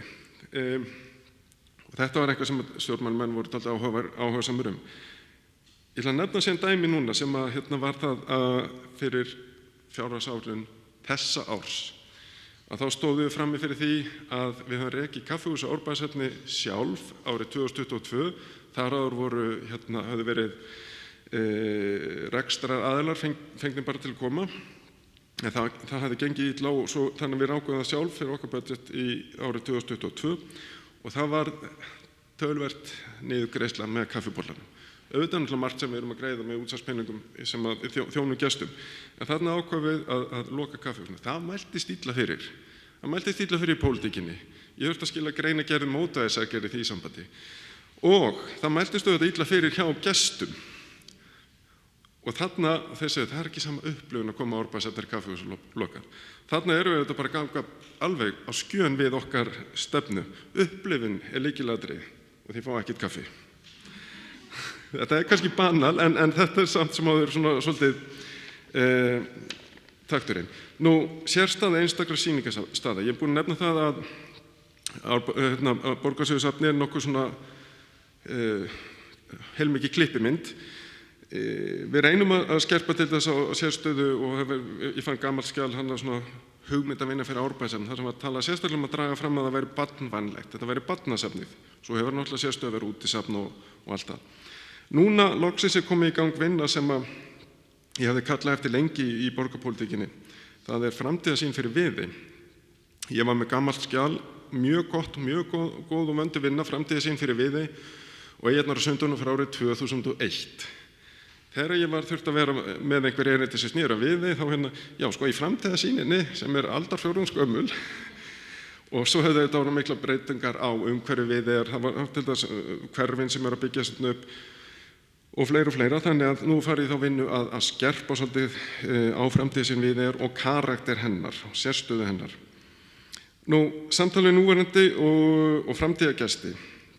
Ég held að það birtist náttúrulega kannski best í því að hvernig skólastarfið okkar er safnfræðslan og svo áhersla sem lögðu það og þau starf sem að henni sinna og ég held að við séum með svona stærsta safnfræðsluteymi íslenska safna sem er vel. Síðan er það auka frumkvæði gagnvart ólíkum vel skilgreinda hópum. Það er inngildingin og það er ýmis verkefni sem við erum þar með í gangi. Maður heyrir síðan raddir, ég er því öll í dygðaflögguninni. Ég veit ekki, kannski er þetta eitthvað trendi sem að dettur út, ég held ekki. En þetta verður líka svona svolítið hugsun hjá okkur. Bara svona ósjálfráð, meðvitund skulum við segja. Tengingarna í nærsamfélagið, það er náttúrulega eitt sem við tölum í því sambandi við þá eins og minjastæðin út í hverfuna eins og Ægisíðu, Öskjuhlíðinni, menningarmerkingar allt borgarlandið. Og það er til dæmis eitthvað sem við þurfum maður hefur reyna að tala inn í kerfi að fá aukna fjárveitingu í, þetta svipað með listaverkin sem að þið haldið út í listaverkin, svo vantar bara pening til að viðhalda þeim og slíkt. Þannig að þetta er alltaf stöðu bara þetta. Og svo er það bara að styrkja samhljóma með fræðilega stefnum, það er þessi samstilling og þessar fundargerðir okkar sem að stefnan er, og svo náttúrulega heimsmarkmiðin og þá eru atriði þar sem við tökum út sem snúa þá auðvitað tengjast grænaplaninu og snúa að umhverfismálum fyrst og fremst. Nú, að lokum, þannig að þið heyra ég er ekkit neikvæður á stefnunni. Þetta vísu stundum verður maður bara en svo er vit í galskapnum að lokum. Og ég vil taka upp hanskan fyrir stefnufólki hvað það varðar. Þetta er mikilvægt samtal við samfélagið sem við þjónum, samstilling, sameiginlegur skilningur, hópefli og vísan í stefnur og áherslur. Það gerir það verkum að við getum komið fjárveitingum á koppinn. Það er eitt sem ég upplifði, er ég búið með tímann? Já, ok. En það er í stjórnkerfi Reykjavíkur, mér finnst þetta mjög sérstakt, þá eru náttúrulega, það eru okkar fagráð sem hafa raun og veru kannski ekki mikið fjárráð. Svo fer það fyrir borgarráð, en síðan eftir hruni þá er komin svona sérstakur fjármálahópur Reykjavíkurborgar sem er kannski ekki beint svona samkvæmt svona skipuriti sveitarfélagana, en hann hefur gríðarlega mikið vald og þar eru kliftar út hugmyndir sem voru kannski komnar á blaði í fagráði og jafnvel í borgarráði. Og mér fannst mjög áhugavert til þess að heyra að því í borgarráði í fyrra þá var gríðarlega mikil umræða viðhaldsþörf húsa á Árbæjarsafni. Og ég segi, já, hverju skilja það? Ég bara, fólk hafði mikla skoðun á þessu og hvað peningin? Nei, það var ekki neitt. Herði, en ég held að það er svona, þegar ég var að vinna þessu erindi og lesa og rifja upp og svo leiðis, þá er eiginlega eitt sem ég sakna kannski, ég skal bara gera þá játningu, að þegar við erum að tala svona tilgangi, til hvers er söguminjas, borgarsögusafn, að það er einhvern svona kannski söguspekilegs eðlis, til hvers erum við að læra sögu, til hvers erum við að kynna okkur fortíðina, hvað ætlum við að gera með það í nútímanum og framtíðanum. Það er eitthvað sem kannski kemur inn í stefnundir að enda og skoðum aftur. Takk fyrir.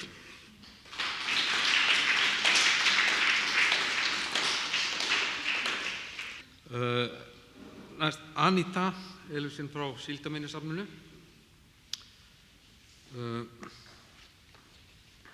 Gjörðu svo vel.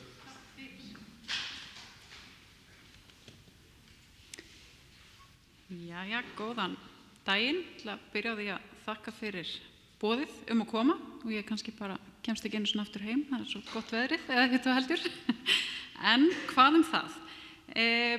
Mér var boðið að koma að taka þátt, held ég, til þess að fá fjölbreyttar raddir. Ég skal alveg viðurkenna að það vafði svolítið fyrir mér nákvæmlega hvað ég ætlaði að segja. Mér fannst óþarfi að við stæðum öll hér í dag og töluðum stefnumótun, til hvers hún væri, við vitum öll til hvers hún Þannig að þegar ég settist niður og fór að skrifa þá eiginlega var þetta svona eins konar reynslusaga, þannig að þið fá svona reynslusögur héraði.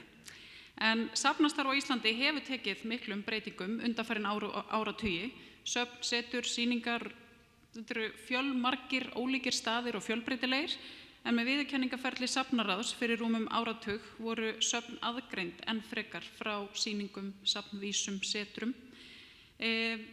Við viðurkenndu söfnin, við störfum samkvæmt safnalögum, reglugerðum, siðareglum og öðrum kröfum sem okkur eru settar og viðurkennd söfn vissulega sinna faglegu safnastarfi með markvissum hætti og af metnaði, leyfi ég mér að fullyrða.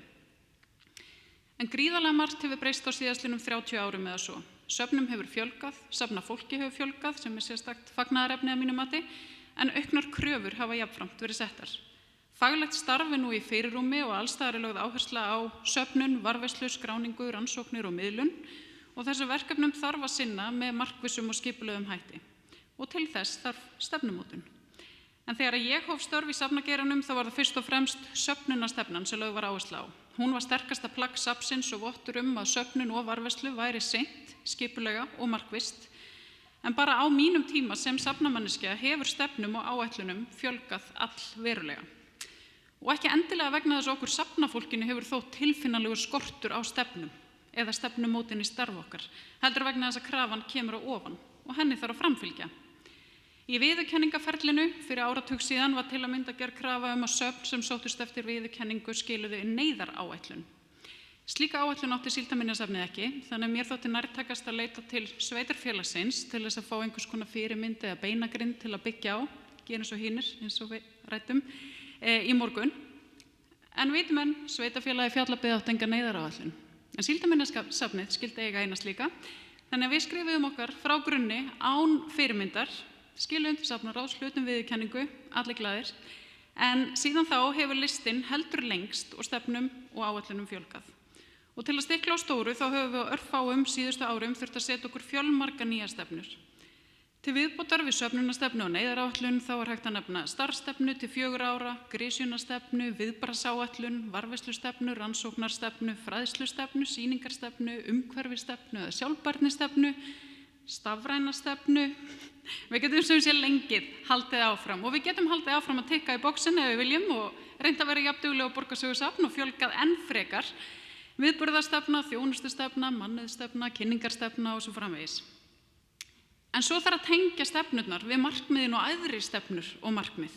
Við stefnumörkun safnastarf og aðgerðaráætlun sem henni fylgir, safnastefnu á sviði menningarminja og heimsmarkmiðin, svo fátt eitt sé nefnt. En það sem að við í það minnsta á Síldarminjasafninu höfum þurft að gera líka að spyrna við fótum þegar okkur þykir þetta heldur langt gengið. Eins og til dæmis þegar að uppbyggingarsjóður SSNE, landshlutasamtakana, Sambandssveitarfélaga á Norðurlandi eystra, veitti sjálfu sér styrk til að skrifa safnastefnu fyrir Norðurland. Til hvers? Söfnin heyra ekki undir SSNE og það ekki stefnumótandi stofnun fyrir söfnin í landslutanum. Þannig að við safnstjórarnir ákváðum að vera rebel og segja nei. Þetta bara ekki góð meðferð á opinberum fjármunum.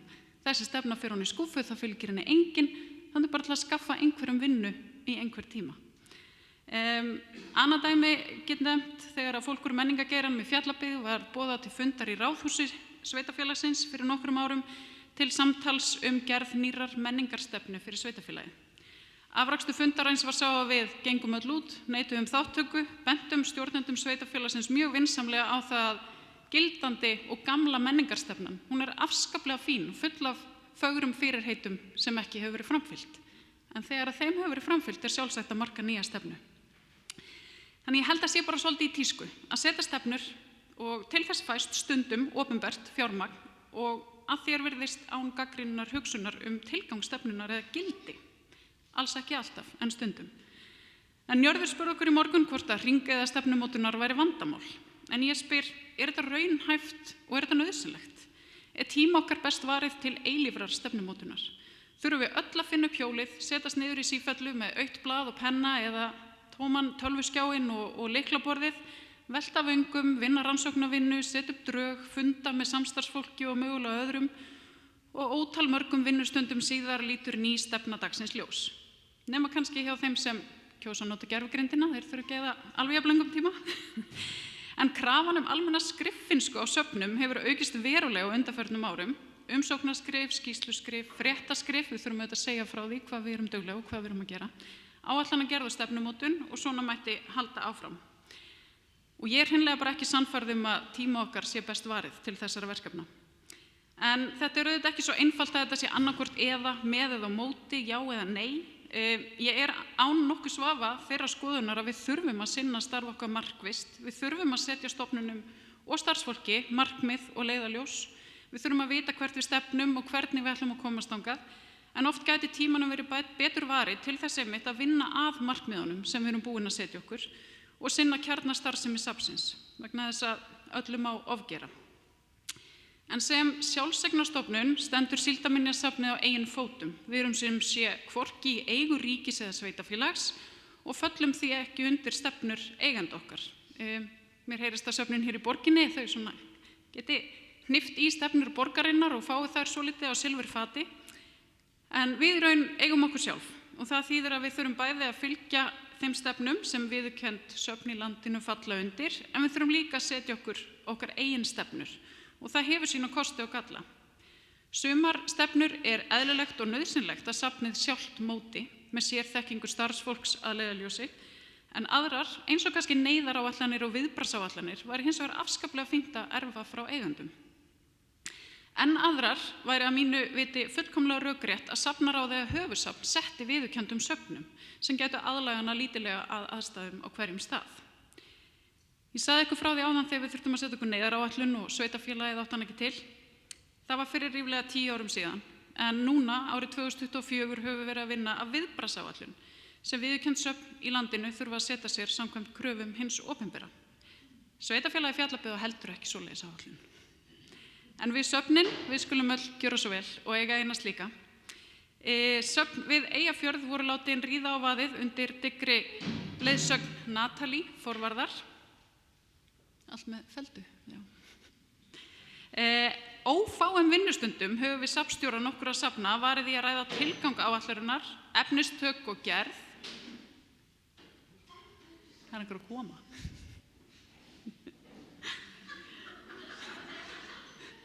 Heldur betur. En við höfum eytt miklum tíma í að ræða áætlunina, hvað hún á að innihalda, hvernig hún á að líta út og svo framvegis, og svo höfum við eytt enn fleiri vinnustundum í það að setja hana saman. Vissulega tekur slík áætlun eða stefna, við getum kallað þetta öllum mögulegum nöfnum, til margra ólíka þátta og afskaplega gott plagg fyrir bæði starfsfólk og viðbragðsaðila, en verður hún nýtt í raun og veru. Hafandi tekist á við vá á mínu safni oftar en einu sinni og því miður oftar en tvisvar, með viðbragðsaðilum og án þeirra, þá ég bara afskaplega efins gildi þess að við ráðstöfum tíma okkar og orku til þess að setja okkur viðbragðsáætlanir, því miður. Ekki beinlínis vegna þess að viðbragðsáætlunin sé ekki góð og gild, heldur vegna þess að okkur ætti hreinlega að vera rétt slík áætlun, tilbúin, með samræmdum vinnubrögðum og viðbrögðum, en hvert og eitt okkar gæti sett inn lykilupplýsingar og praktíska atriði staðarhætti á hverjum stað. Og sama skapi í þeirra skoðunar að slík áætlun getur aldrei búið okkur undir að takast á við neyðina þegar hann að bera að. Því eins og Héðinn sagði, við erum alltaf í viðbragði. Og hér dæmisaga viðbragði versus stefnumótun. Að koma að safnhúsi á bólakafi í vatni, alelda eða hornu undir aur, eins og sumir safnmenn hérlendis hafa þurft að gera, og í mínu tilfelli tæplega metersdjúpt vatn innandyra í miðjum sýningarýmum og safnhúsum. Hvað getur búið okkur undir þær aðstæður? Sannarlega ekki stefnumótun. Og þegar dæla þarf í burti milljónum lítra af vatni með stórtækum dælum og búnaði sem krefst sérþekkingar, þá leitar hugurinn ekki til neyðaráætlunar eða viðbragðsáætlunar. Ég hef í tvígang verið í þeim aðstæðum að þurfa að vakta vatnsdælur vegna þess að slökkviliðið og björgunarsveitin hafði ekki mannafla. Það var allir orðnir þreyttir, bærinn bókstaflega á kafi í vatni og þegar viðbragðsaðilar eru fáir og hafa enga hvíld fengið, þá þarf að forgangsraða og senda menn heim til hvíldar. Og vöktun vatnsdæla í safnhúsum ekki efst á listanum þegar hálft bæjarfélagið á bólakafi og dælurnar ganga í 50 klukkustundir samfleytt, eins og þeir gerðu hjá okkur nýverið. Þannig að vansvefta safnstjóri í lopasokkum á 4. gúmmístígvélum sólarhringsins í gamalli flíspeysu af pabba lærði á örskotsstundu aðalatriðin. Dælan þarf bara að vera í vatni, hún má ekki ganga á þurru vegna þess að þá skapast íkveikjuhætta. Ekkert mál, vatnstjón eða bruni, engin pressa, bara passa sig að sofna ekki.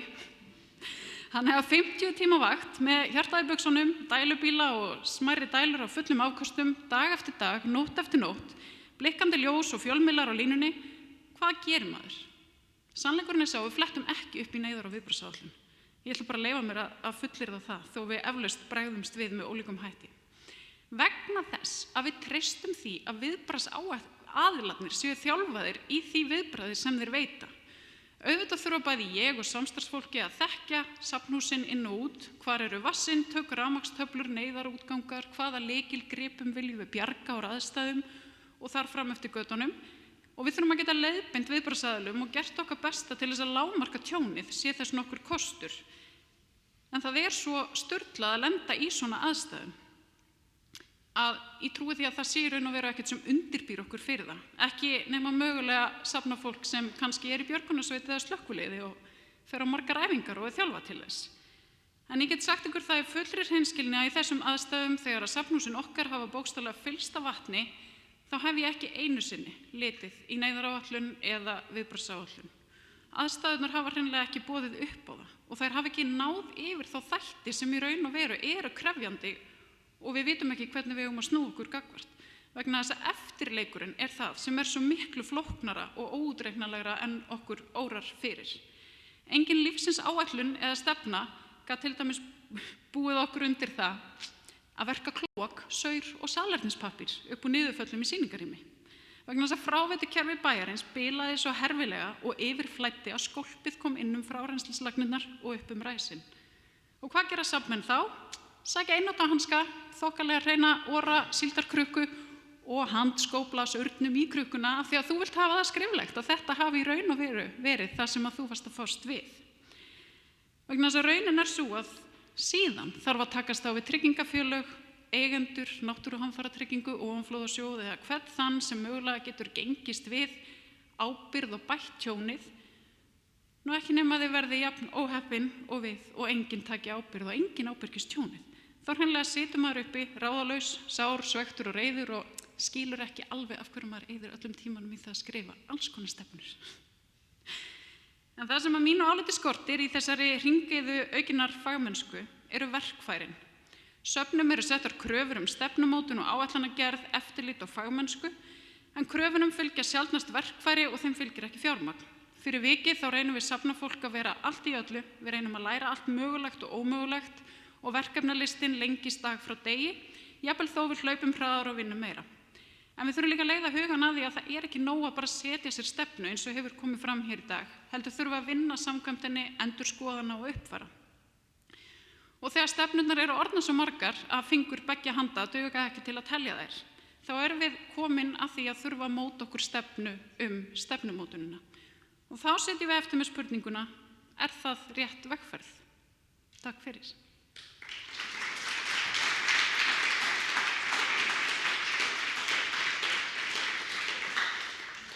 Nú kannski skapast smá tími til þess að velta mengum og þetta er náttúrulega mjög áhugaverður.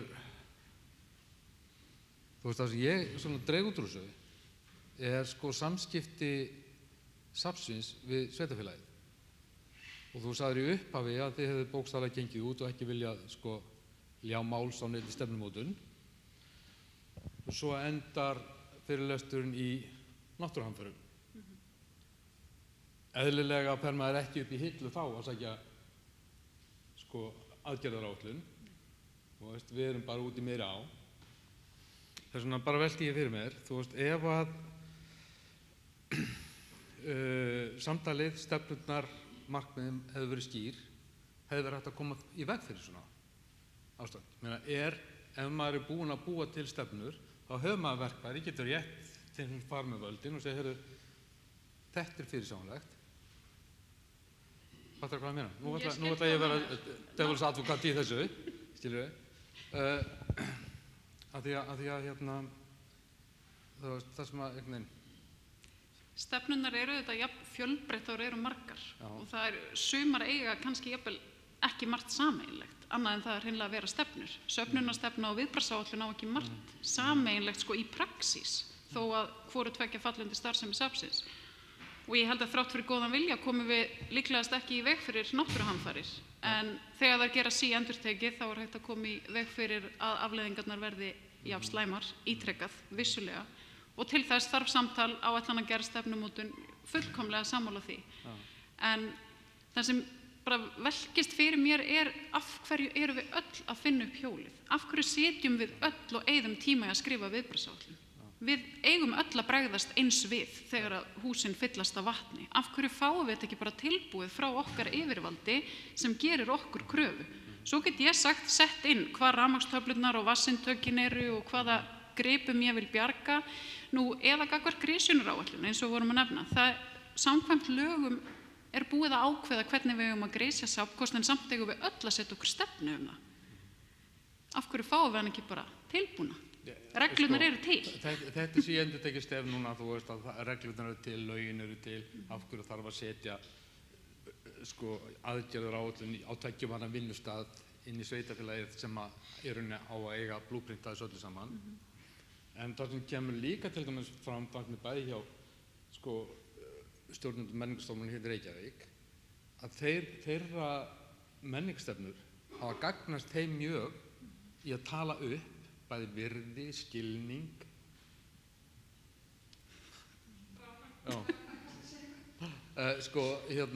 Tala upp svona ákveðið virði, ákveðið skilning, þannig að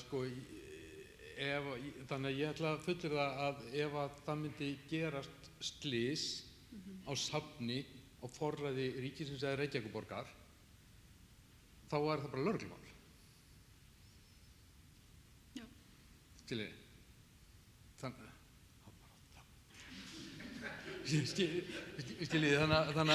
að kannski, þú veist, þó ég sé mjög hrifinn af þessari stefnumóta andstöðu og er í þeim hópi margyfirlýst, þá svona hugsa maður ef að í sveitarfélagi sem byggir við mjög öfluga menningarumræðu, byggða á stefnu, og hún kæmist ekki upp með að umgangast menningarverðmæti sín með þeim hættu að vera stöðugt í hættu.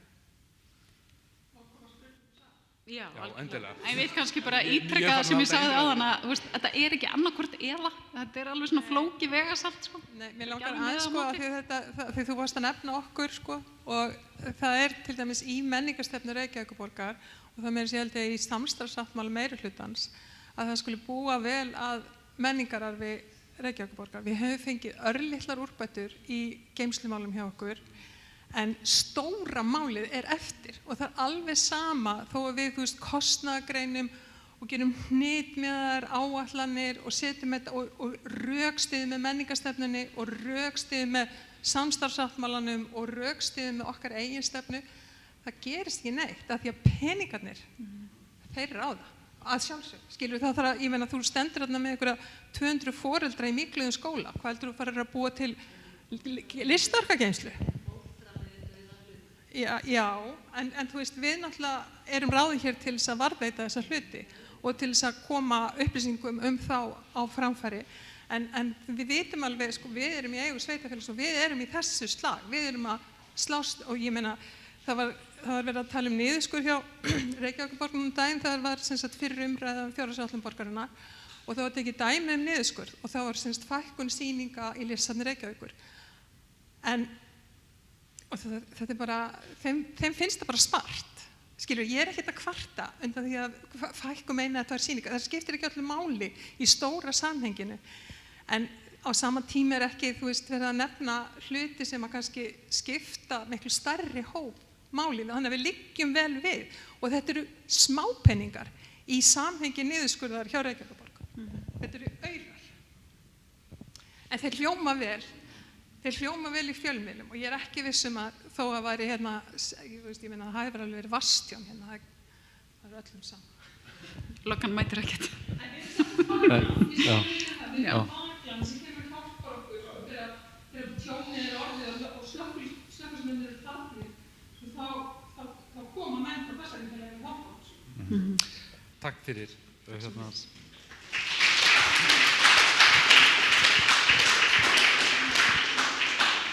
Nú förum við í lokasprettin og hefjum hann í Gini Ljónsins og hún Þóra Björg ætlar að ræða við okkur safnaráð og höfuðstöðvar stefnumótunar. Já, akkurat. Já, góðan daginn. Þetta búið að vera mjög hressilegt að öllu leyti. Það ekki hægt að segja hana. Ég heiti Þóra Björg, þið viti nú kannski hver ég en ég framkvæmdastjóri Safnaráðs. Ég hef mjög gaman að því að segja þegar ég stend frammi fyrir því að þurfa að díla við eitthvað að segja, já, ég ekki lausnin því ég ekki vandinn. En eftir daginn í dag þá ég aðeins fann að efast, sko. Kannski gæti lausnin legið hjá mér. Nei, við höldum nú ekki.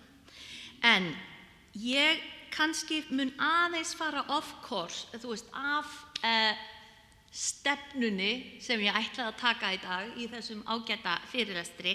Ég búin að bæta mjög miklu við eftir að hafa hlustað á hina ágætu fyrirlesarana.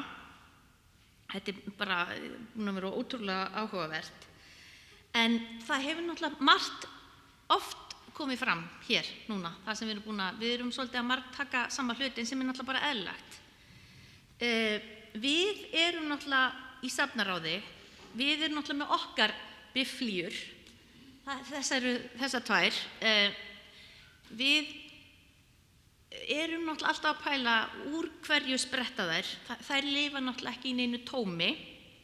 Það kemur náttúrulega eitthvað undan, það eitthvað til hliðar og eftir og ég ætla aðeins að leiða ykkur pínlítið gegnum það út frá sjónarháli okkar, viðurkenndu safnana líka, höfuðsafnana og bara þessa hugmyndaheims. Þetta búið að vera mjög áhugavert að heyra líka svona fræðilegu byrjunina sem kom frá þér Njörður og svo kemur frá Héðni þessi praktíska hvað þetta byrjar inn í ráðunautunum að því að við erum öll að búa í þessu öllu.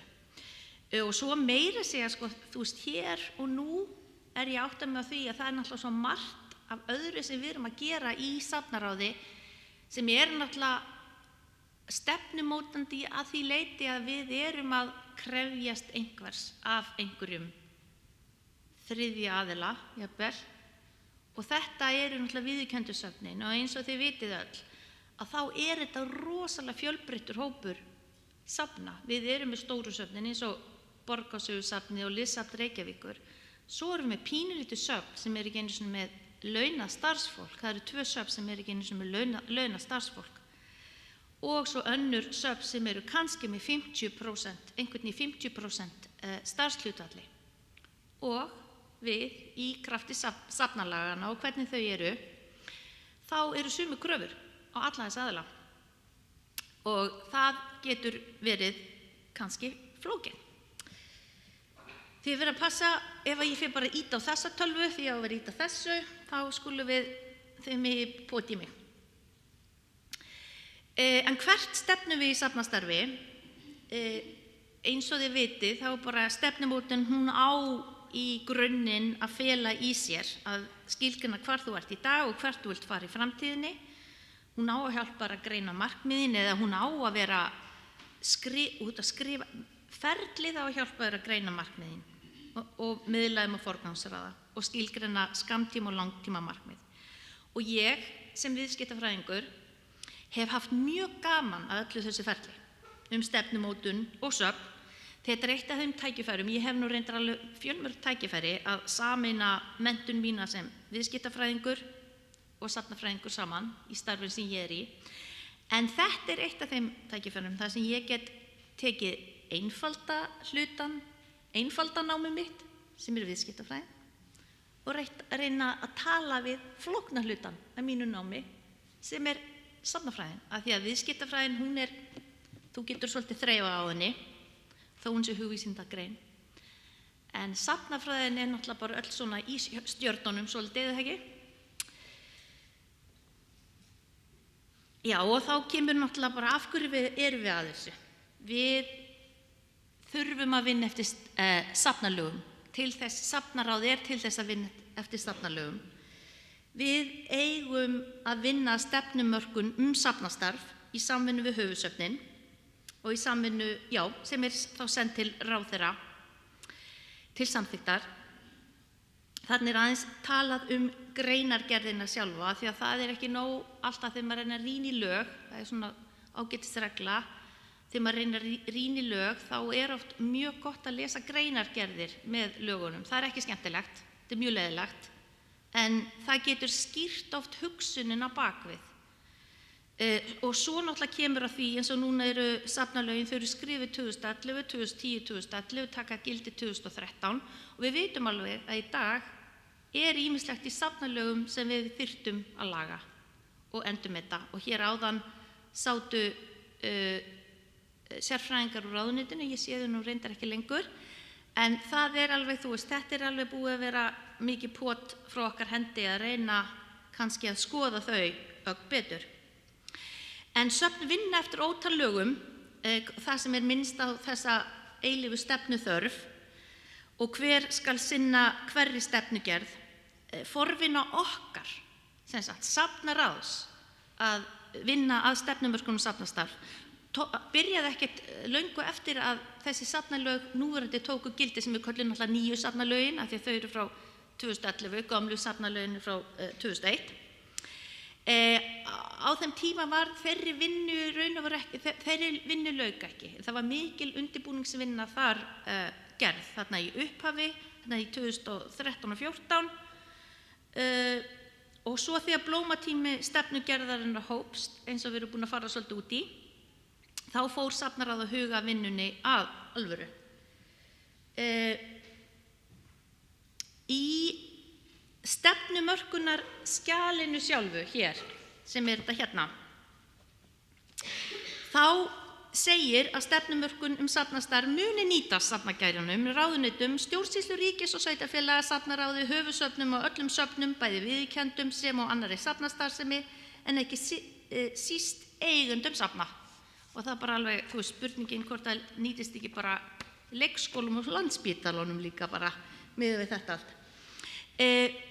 Eins og þegar við vorum að vinna þetta, þá hafði ég meitt pínullar áhyggjur því að mér fannst við ekki fara nákvæmlega eftir því eins og aðrar stefnumarkanir sem ég hafði unnið að. Við á þessum tíma, þá var náttúrulega ýmislegt til sem við gátum horft til, og mér fannst við stundum fara pínulítið aðra leiðir og setja þetta aðeins öðruvísu upp, og það fyllti mig kvíða að því ég vil vera eins og allir hinir. En svo bara kannski ég pínu glöð yfir því að hafa heyrt að það kannski stundum í lagi að vera ekki nákvæmlega eins. En svo kannski finnst leikmanni sem les allar þessa stefnum þetta allt vera mjög svipað, sko. Og við auðvitað fengum sérfræðing til þess að leiða okkur í gegnum þessa vinnu vegna þess bara þeirri einföldu ástæðu, þó svo ég sé viðskiptafræðingur, þá ég ekki sérfræðingur stefnumótunargerð, og það var bara mjög gott að fá þá utan aðkomandi aðstoð, því að þið viti hvernig maður með fyrir að vinna sjálfur í eigin verkefnum, maður týnir sig oft í litlu atriðunum.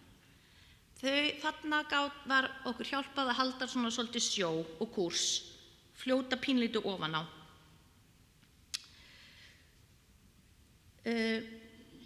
Aðeins stefnumótunina sjálfa, við vorum með einhvers konar leiðarljós í gangi sem fóru þvert í gegnum vinnuna, og svo þegar aðgerðaáætlun horft til hennar þá sko öll markmiðin raun og veru, þau tala rosalega mikið sín á milli, aðgerðaáætlun tekur bara líka svona sitt og hvað út úr stefnumörkuninni sjálfri. Ég ætla ekki að lesa þetta yfir, en svo vorum við með þessi yfirmarkmið sem í raun og veru svo komu einhvers konar undir markmið frá.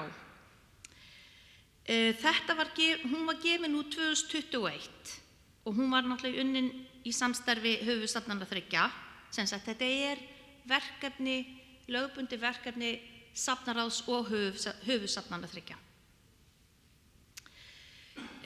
Og eins og hefur komið fram þá var hún samþykkt af ráðherra og kynnt fyrir ríkisstjórn. En ég tók eftir því að Lilja var ekki að tala þetta ég svona hnipp í hana og bendi henni á bara þú veist að hún með 50 punkta lista en það vantar stefnumörkun um safnaráð. Þetta var nú vel gert, Þóra. Stefnumörkun um safnastarf.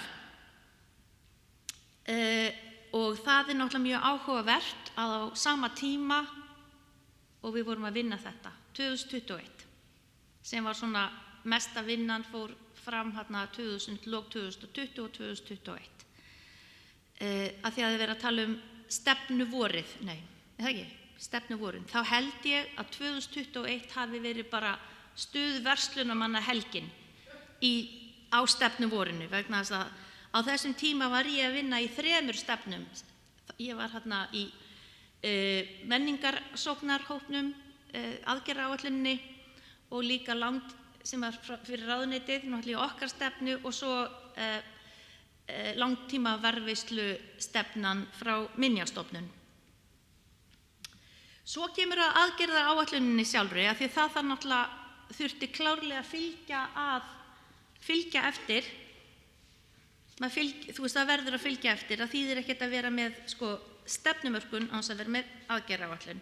En í ljósi sjálfbærni hugmynda, þá þessi náttúrulega bara til á netinu, þessi til ennþá í ægilega mörgum eintökum inn á skrifstofu og svo þegar einhver í framtíðin eftir 20 ár tekur til, þá þarf hann að henda fullt af eintökum, en það eins og það Eða föndra, já, gera töskur, það sniðugt, ég held það. Og skutlur. Við náttúrulega fórum í gegnum þetta, voru gerð, þú veist, þessi aðgerðaáætlun var gerð, en í ljósi þess að við gerðum okkur grein fyrir því að fara að verðsetja aðgerðaáætlunina sem ef við færum í þá vinnu að fara að bíða eftir fjármagni í þessa aðgerðaáætlun, þá myndi þetta ganga fremur hægt. Við lögðum af stað án þess í raun og veru að setja peninga við aðgerðirnar. Það eru gallar og kostir sem fylgja því.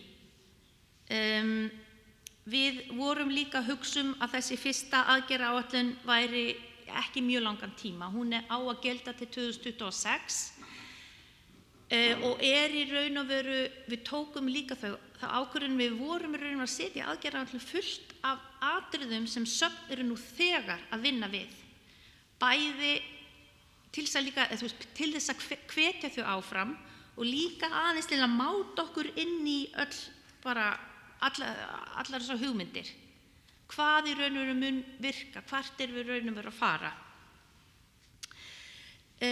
Við leggjum áherslu á 5 lykilþætti og aðgerðirnar tengjast einum eða fleiri þáttum í senn og svo þessi lykilþættir tengjast líka þvers og kruss á stefnumörkunina. Í aðgerðunum eru þarna við með 6 svona aðgerðir sem við setjum svo eitthvað undir þar og við erum alveg á því eins og ég kom hérna fram í fyrri ekki hér á undan aðeins. Já, við gerðum okkur grein fyrir í ljósi þess sem ég var að segja á það, að við búum við svo mjög ólíkan hóp safna og eitthvað lítið safn út á landi, það sér þessa aðgerðaáætlun og fær náttúrulega bara algjört land fyrir hjartað. Og við gerum okkur alveg grein fyrir því En við erum meira í þessu okkar vinnu, vorum að horfa á safnastarf sem heild. Þetta eru höfuðsöfnin, þetta er safnaráð, þetta er safnasjóður, þetta eru viðurkenndu söfnin og svo er náttúrulega stuðningsaðilar sem við eigum að vera með, við eigum að vera með ráðuneytin, við eigum að vera með eigendur safnana sem stuðningsaðila. Svo það er náttúrulega alveg ljóst að það er ekkert einhver eitt safn nema kannski gæti maður nánast tikkað í boxin við Borgarsögusafni og Listasafni Reykjavíkur. Það getur vel verið, við getum fært rök fyrir því að þau geti unnið annars öllum aðgerðunum sem söfn, sem viðurkennt safn. En við gerum okkur grein fyrir því, það er í fæstum tilfellum sem eitt safn getur uppfyllt þessar aðgerðir en við horfum á safnastarfi heild. Heildin er að sigla þangað saman. Það er náttúrulega undir aðgerðir og þar fram til götunum og því getur öll kynnt ykkur þetta. Þetta er kannski ekki heldur aðalatriði, við erum bara með þessu gögn og við sækjum í þessa grunnstóði safnastarfs sem við erum búin að vera að tala um.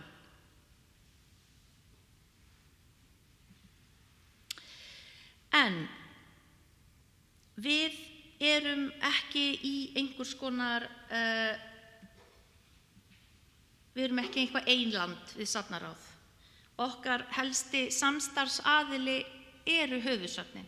Þau sitja fundi safnaráðs, þau sitja með okkur í öllum okkar verkefnum, meira og minna, og þau eiga að vinna sínar samræmdu safnastefnur.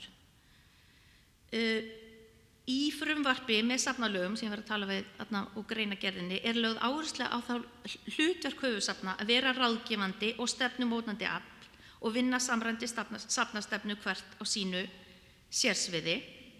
En eins og þið sjáið hér þá er það verið að tala sama hlutin í 3 lögum höfuðsöfnin en einhver hluta vegna er lögum þjóðminjasafnið orðið á annan hátt en hjá Náttúruminjasafninu og Listasafninu sem er nánast bara orðrétt eins. Ég get eiginlega ekki skýrt það, sér í lagi ljósi þess að lögin Náttúruminjasafni koma 2007, myndlistarlög og lögum þjóðminjasafn og safnalög eru öll unnin á sama tíma og samhliða á sínum tíma.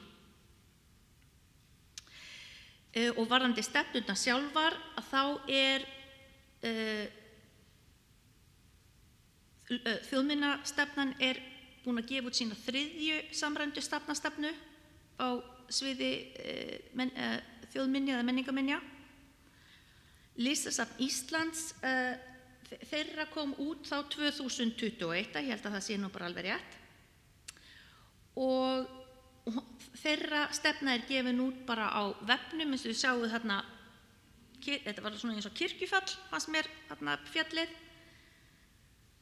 og safnastefna þetta er safnastefna Þjóðminjasafnsins.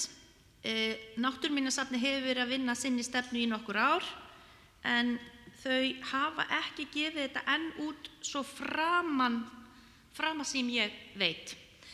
En svo er það bara spurningin, nú erum við þessi 4 aðilar, við erum með þessa stefnumörkun safnastarf, þar sem til hliðar, undir og fyrir ofan í raun og veru, þvert í gegn á að vera samræmd stefna á sérsviði hvers safns.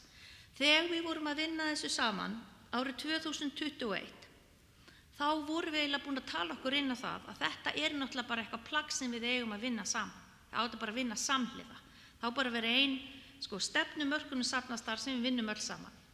Svo bara í sama plaggi eru bara samræmdu stefnur höfuðsafnanna sem eru bara hver er í raun og veru, þetta eru sömu atriði sem við erum að reyna að adressa og það myndi í raun og veru bara nýtast okkur í ljósi þess hvað erum við sterkir samstarfsaðilar.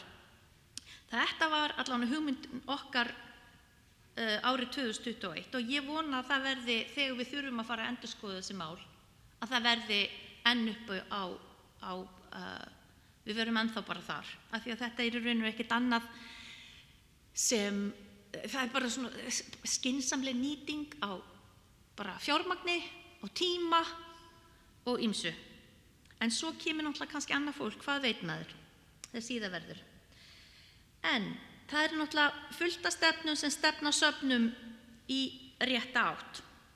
Við erum búin að tala um menningarstefnu stjórnvalda.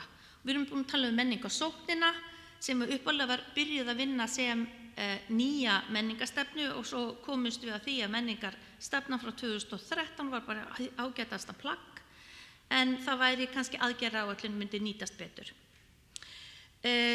Og svo það menningararfurinn, stefna um varðveislu og aðgengi, þarna það sem ég var að tala um minjastofnun.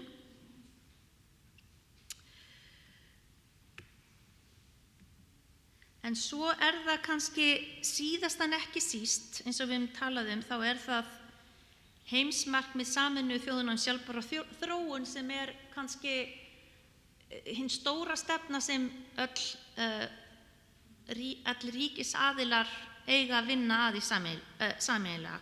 Og það mikil bara breyting þar á, bara finnst mér 4 árum síðan var eins og við á Íslandi vorum ekkert svo mikið að fylgja þessu, en það hefur orðið mikið breyting á bara hjá ríkisvaldinu, þá ekki bara hjá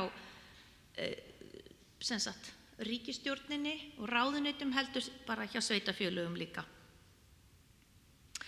Það lögð mikil áherslu á tengingu safnastarfs í stefnumörkun og í aðgerðaáætlun við heimsmarkmið Sameinuðu þjóðanna. Í aðgerðaáætlun reynum við að tengja allar aðgerðir við hvaða, hjá okkur við að reyna að tengja við hvaða heimsmarkmið við erum til dæmis að reyna að adressa. Og þetta eitthvað sem við erum að reyna að hjálpa söfnum sérílega í þeim sem í eigu sveitarfélaga, af því að það krafa sveitarfélaga til sinna undirstofnana, hvernig þú að reyna að sinna því að reyna að uppfylla þetta.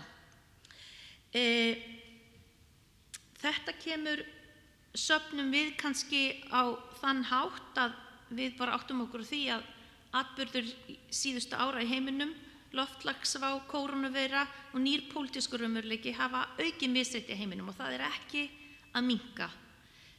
Og heimsmarkmiðin ganga út á það eitt að reyna að auka jöfnuð í heiminum.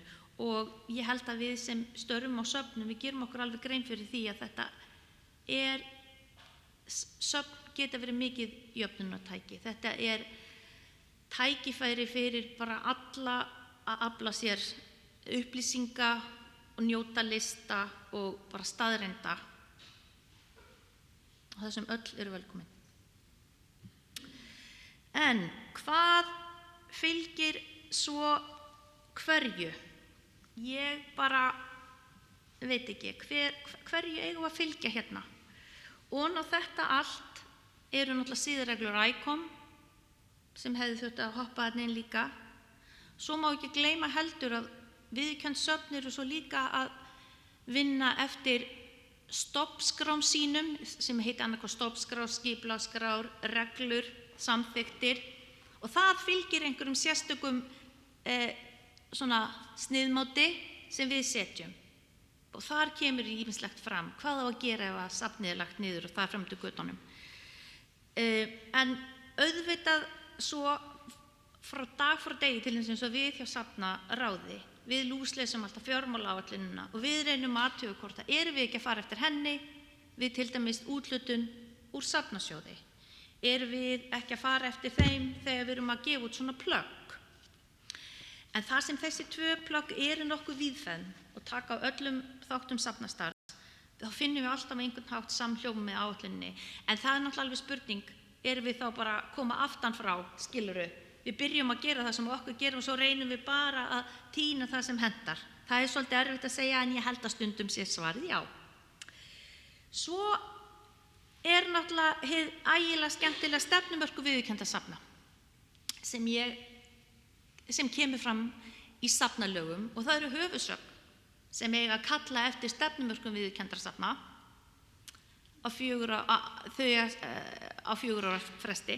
Þetta svo sem ekkert verkefni sem hefur mikið verið gengið eftir, en það í aðgerðaáætlun þá ætlum við að taka gangskör í því og þess vegna þurfa söfn að skila safnaráði stefnumörkunni bara til hægðarauka fyrir söfnin og það fer þá til höfuðstofnana.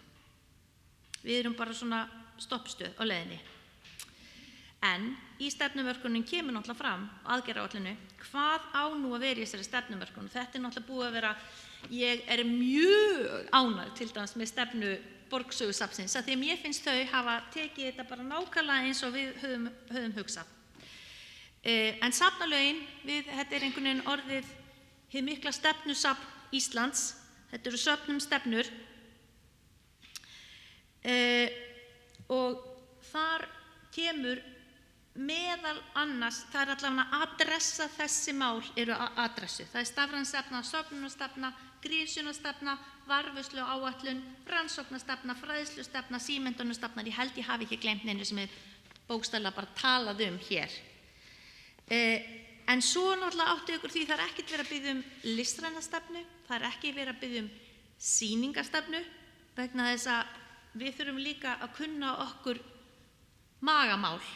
Við eigum ekki vera ritstýra söfnunum en þó svo að mörgum hér inni finnist við kannski gera það. Og ég vil árétta enn og aftur að þetta eru kröfur sem við gerum á öll viðurkennd söfn, 47 viðurkennd söfn, burtséð frá stærð. Er það réttlátt? Er það gagnlegt? Er það skynsamleg notkun fés? Það vitum við ekki alveg. Ég allavega strax orðin slightly confused af þessu. En hvernig vitum við að við erum á réttri leið? Þurfum við ekki einhvers konar hjálpartæki í þeim tilgangi? Við reynum að beina söfnum einhvern veginn á þann veg í umsóknum í safnasjóð. Með því að biðja þau að reyna að tengja verkefni sem við sækjum við heimsmarkmið Sameinuðu þjóðanna eða við stefnumörkun safnastarf eða aðgerðaáætlun stefnumörkunar. Þetta í raun og veru ekki bara fyrir viðurkenndu söfnin til þess að þau sjáu hvort þau sé að gera eitthvað. Þetta náttúrulega, við getum sagt að einhver leyti þetta kynningarefni, þetta markaðsátak okkar. Við náttúrulega þarna neyðum við söfnin að lesa plöggin, klárlega, en þetta líka fyrir safnar á sjálft. Við eigum að vera að fylgja okkar eigin stefnum og við getum mjög auðvitað gleymt þessu, en ef við þurfum að lesa 160, 200 umsóknir á ári, það sem verið að, benda okkur á hvað þið eruð að gera, þá hljótum við að muna betur hvað við ætluðum að gera. Það vonin. En svo nú það, talandi einhver svona skemmtileg tól og tæki til þess að finna út úr því hvort við erum að gera rétt. Þá tók safnara þátt í verkefni, það var samevrópskt verkefni. Það voru, held ég, 8 lönd sem tóku þátt og þetta í raun og veru verkfæri sem sérstaklega hannað til að meta áhrif safna og endurspegla málefnin í líðandi stundar í störfum safnanna sem tengja samfélagslegum áhrifum þeirra. Það hægt að nota matsramann til að taka starfsemi og framstöðu safns til gagnrýnar skoðunar og skilgreina tækifæri til frekari þróunar og aukinna áhrifa. Þetta á að gera söfnum kleift að bera kennsl á eigin styrkleika og tækifæri til úrbóta. Það eru nokkrar leiðir til að nota þetta tæki okkar. Það eru vinnubækur sem þetta fær í gegnum.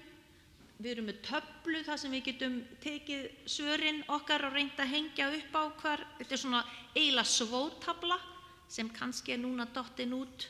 Ég veit það ekki. Það svo langt síðan ég útskrifast úr viðskiptafræði. Við erum með spil líka sem þetta eru þá sem sagt spurningar, þetta eru einhverjar 200 spurningar eða kannski meira. Og svo erum við þróuna vinnubók til þess að þá taka niðurstöður okkar og sjá hvað við ætlum að gera við þær. En þetta hefur verið þýtt á íslensku og það hægt að finna þetta á vef Safnaráðs.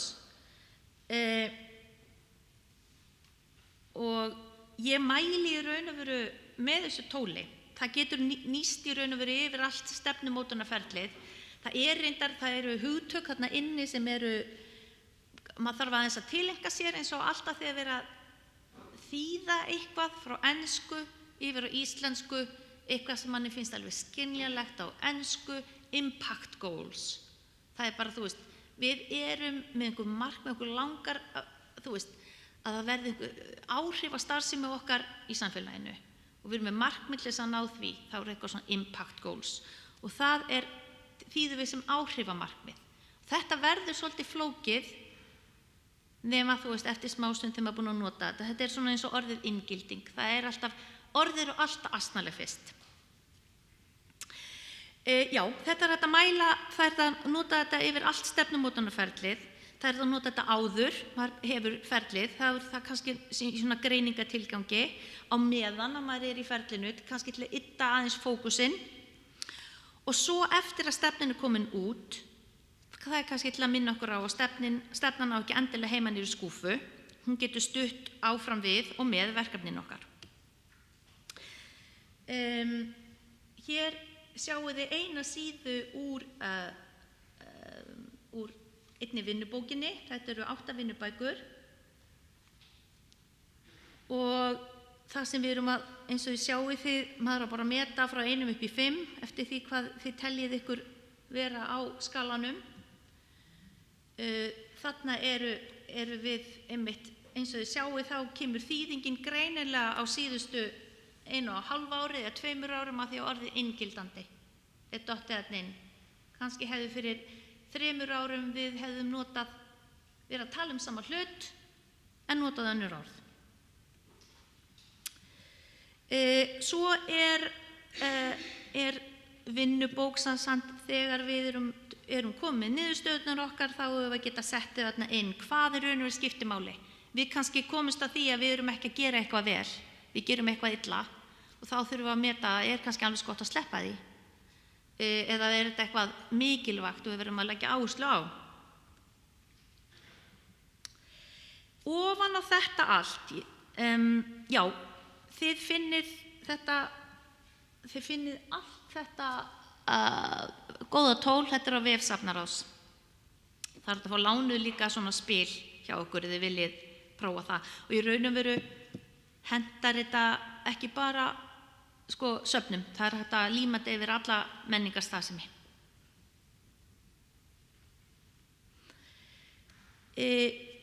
Eitt af því sem við tölum í aðgerðaáætlunina, því að við náttúrulega erum ekki búin að fá nóg á stofnunum. Nú ætlum við að bara fara aðeins ofar, nú erum við búin að frekjast við söfnin og íta og alla sem eru við hliðina á okkur, nú ætlum við að tala við eigendur stofnana. Og það eitt af markmiðum í stefnumörkunni og í tímasettu aðgerðunum, eitt af fáu tímasettu aðgerðunum í aðgerðaáætlunum sem raun og ekki setjum bara punkt á. Það að eigendur safna geri eigendastefnu vegna þeirra viðurkenndra safna sem þau eiga. Við erum með 47 viðurkennd söfn. Það eru 28 söfn í eigu sveitarfélaga, það eru 15 sjálfseignarstofnanir og 5 í eigu ríkisins. Og ég skal segja ykkur það að það er undiralda og þið vitið þetta öll. Það undiralda sérstaklega í sveitarstjórnarmálum. Það ýmislegt sem bendir þess að menningarstarfsemi í sveitarstjórnarmálum eigi undir högg að sækja. Söfn eru vanlega stofnanir en menningarstarfsemi ekki eitt af lögbundnu hlutverkum sveitarfélaga. Og svo ætla ég nú bara alveg að benda það að ríkið ekki betri eigandi en sveitarfélagin. Alls ekki. Það mætti alveg gera sig í brók og þar eru við líka kannski á svolítið skrýtnum stað. Við höfum eftirlit með 5 viðurkenndu söfnum sem eru í eigu ríkisins en við erum okkur stjórnar að sama aðila og sama ráðuneyti. Eigendastefna. Það til dæmis eigendastefna hjá Hörpu, það eigendastefna hjá ýmsum stórfyrirtækjum. Þarna raun og veru við kannski bara reyna að skrifa niður hver ábyrgð þín sem eigandi einhvers safns? Hvert hlutverk stofnunarinnar, hvert markmið, líka bara markmið þitt sem eigandi? Hvernig fjárhags- og rekstrarmarkmið, stjórnarhættir, starfshættir? Þetta mun vera og það verður náttúrulega við munum reyna að búa til einhvers konar stefnu, sniðmátt fyrir þetta, hvað á að vera skrifað inn. Ég vona að það verði tekið vel í þetta þegar við förum að ræða við eigendur safnanna og það verði nú eitthvað sveitarfélag sem er svo hugrakt að vilja vera fremst í flokki þar. Og svo náttúrulega kemur að því þegar við tölum sjálfseignarstofnanir eins og til dæmis Síldarminjasafnið. Og það eru við hvern eru þau að fara að skrifa eigendastefnu? Við sjálfan sig. Það eitthvað svona seinna tíma búki. Það náttúrulega vandamálið. Þetta eru stofnanir sem eiga sig sjálfa. Þið heyrðuð af vandræðum hjá Anítu fyrir norðan. Mér þetta bara, það enginn sem ber ábyrgð á neinu hjá þeim. Og svo ég veit ekki alveg við hvernig við ætlum að fara að ræða þar, en við erum allavega að fara að dressa söfnin í eigu sveitarfélaga og söfnin í eigu ríkisins.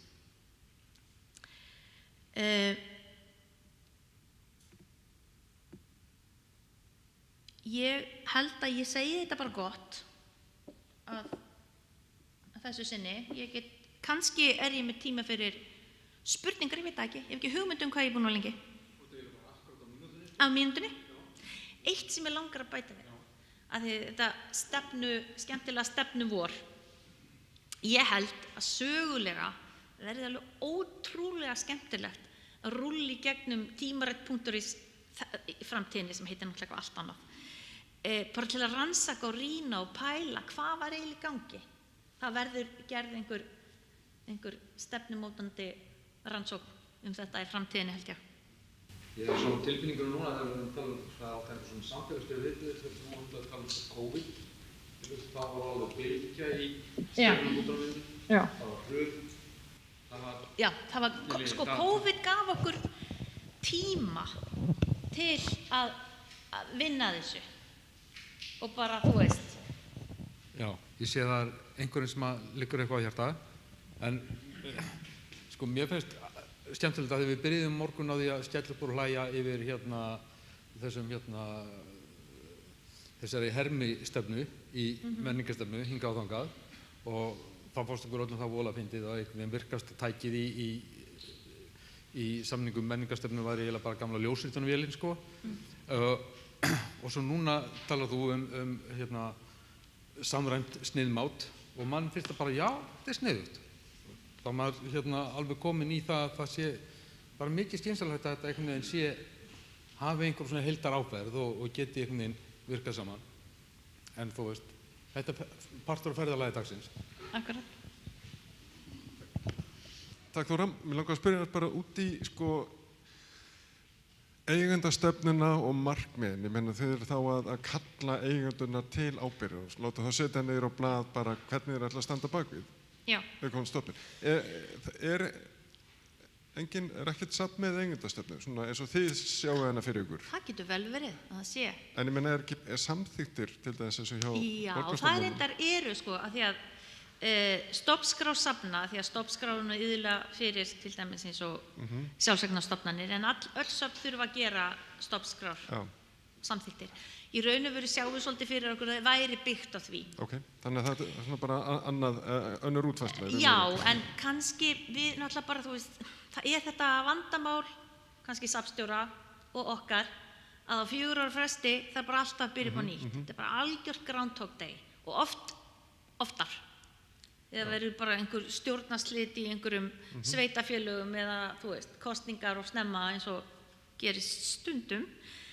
Þá er þetta bara einhvers konar manifesto sem þú ert bara handhafi einhvers valds. Það er nefnilega málið, það er sem fólk gleymir áttu. Við áttum okkur því við safnamenn, við eigum ekkert þennan safnkost, við erum bara vörslu aðilar og við erum bara að passa upp á eitthvað fyrir framtíðina og við erum að gera hluti til framtíð, við erum að gera eitthvað í dag svo að þetta verði til eftir 100 ár. Og það er það sem líka kannski eigendur safnanna þurfa að átta sig á að ákvarðanir sem voru teknar einhver tíman, þó þau hafi verið í fyndinni að stofna eitthvað safn, þú verður bara að bera ábyrgð á þeirri ákvörðun, þó að það hendi kannski ekki þínu pólitísku skoðunum og það bara kinga því. En þannig að markmiðið er raun og veru að tryggja þennan varanleika inn í eigendastefnunni eða samþykktunni? Já, og líka pínulítið kannski til þess að hjálpa safnstjórum og söfnum. Við sjáum hvað eftirlitið hefur getað hjálpað söfnum sér í lagi sem eru í eigu sveitafélaga að fá einhverju framgengt, sko. Ég veit auðvitað, þú veist, þau sem eru sjálfseignarstofnanir, ég meina við hvern tala þau, skilurðu, þetta er bara flókið, þetta er rosalega ólíkur hópur og svo náttúrulega hefur kannski verið erfiðara fyrir söfn í eigu ríkisins að tala við sinn eiganda. Það var ein hendi hérna.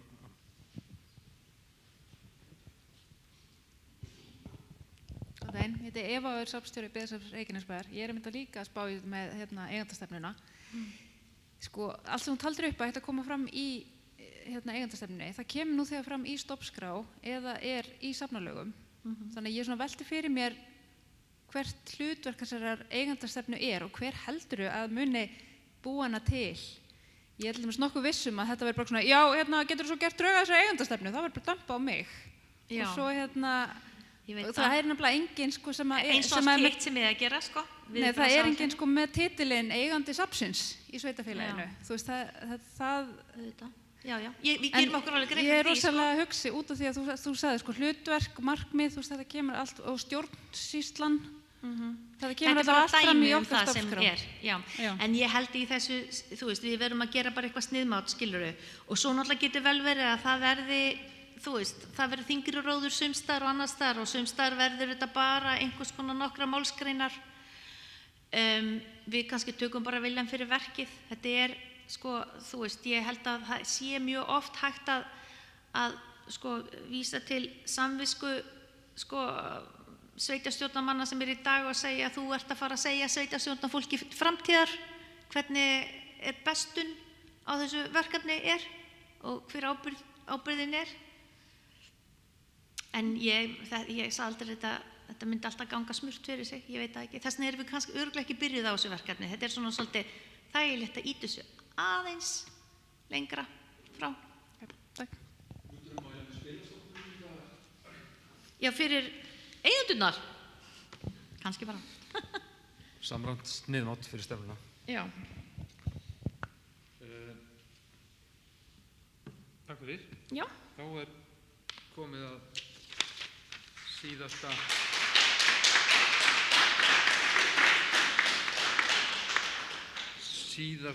framsögu dagsins, Arndís. Gjörðu svo vel.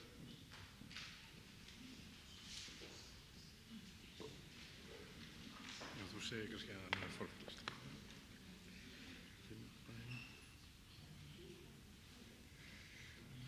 Eins og þið sjáið öll og bara sæl öll saman og ég hef fullan skilning á að þið séu orðin þreytt og vígamóð. Núna er síðasti fyrirlesturinn í dag.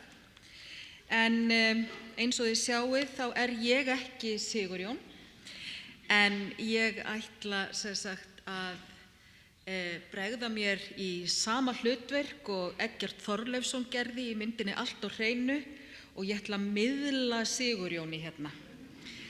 Þannig að þegar að ég segi að þá er það Sigurjón að tala í gegnum mig. Og við sjáum við Sigurjón að sjálfsögðu konu á bláu reiðhjóli. Lásin er inn, út, inn, út. En við Sigurjón ætlum sem sagt að ræða sem sagt hlutverk háskólasamfélagsins í stefnumótun starfi safna. Og Sigurjón segir: Eftir að nýfrjálshyggjupólitík festi klær sínar í stjórnkerfi menningarinnar hér á landi aldamótin 2000 hafa orðið umtalsverðar breytingar á sviði safna og menningarmála almennt. Breytingarnar ná til samfélags- og stjórnkerfis umhverfis sem menningarstofnanir eins og söfn, starfa innan sem og breytingar á fínustu dráttum þeirra starfsemi sem fer fram innan þeirra frá degi til dags. Mikil áhersla á hvers kyns stefnumótunarvinnu frá hendi safna og opinberra aðila skurðpunktur breytingana og sýnir okkur vel hvernig stjórnviska nýfrjálshyggju hefur hreiðrað sig í stjórnkerfi menningarinnar. Í þessu erindi ætlunin að fjalla aðeins þennan skurðpunkt og frá sjónarhóli háskólasamfélagsins. Stefnugerðir eru orðnar nýtt norm í safnastarfi og hjá opinberum aðilum og í takti við þróun stefnumótunarfræða hefur þátttaka háskólasamfélagsins verið að aukast í samræmi við vaxandi mikilvægi þeirra. Hins vegar má segja að ólíkt því sem hefur gerst í löndunum í kringum okkur, eins og í Skandinavíu og flestum Evrópulöndum, þá hefur háskólasamfélagi hér á landi að stórum hluta til verið sniðgengið af stjórnkerfi menningarinnar og söfnum sem mikilvægur hlekkur í því að móta stefnur á þeirra vegum, aðgerðabinda þær og ekki síst að eiga í samvinnu að rýna í árangur slíkrar vinnu. Á það bæði við það þegar stefnur safna eða opinberra aðila eru smíðaðar frá grunni og þegar þessir aðilar endurmeta eða taka snúning á stefnum sínum í því skyni að uppfæra þær.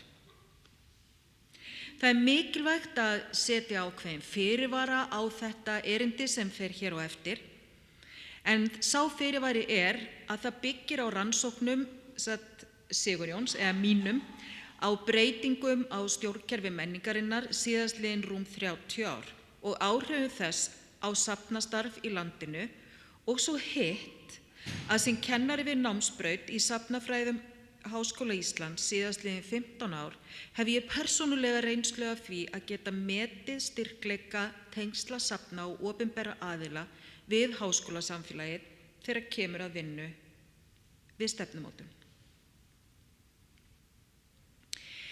Eitt hlutverk háskólasamfélagsins að leggja fram rannsóknir á sviðum þeirra sem geta gagnast við slíka vinnu.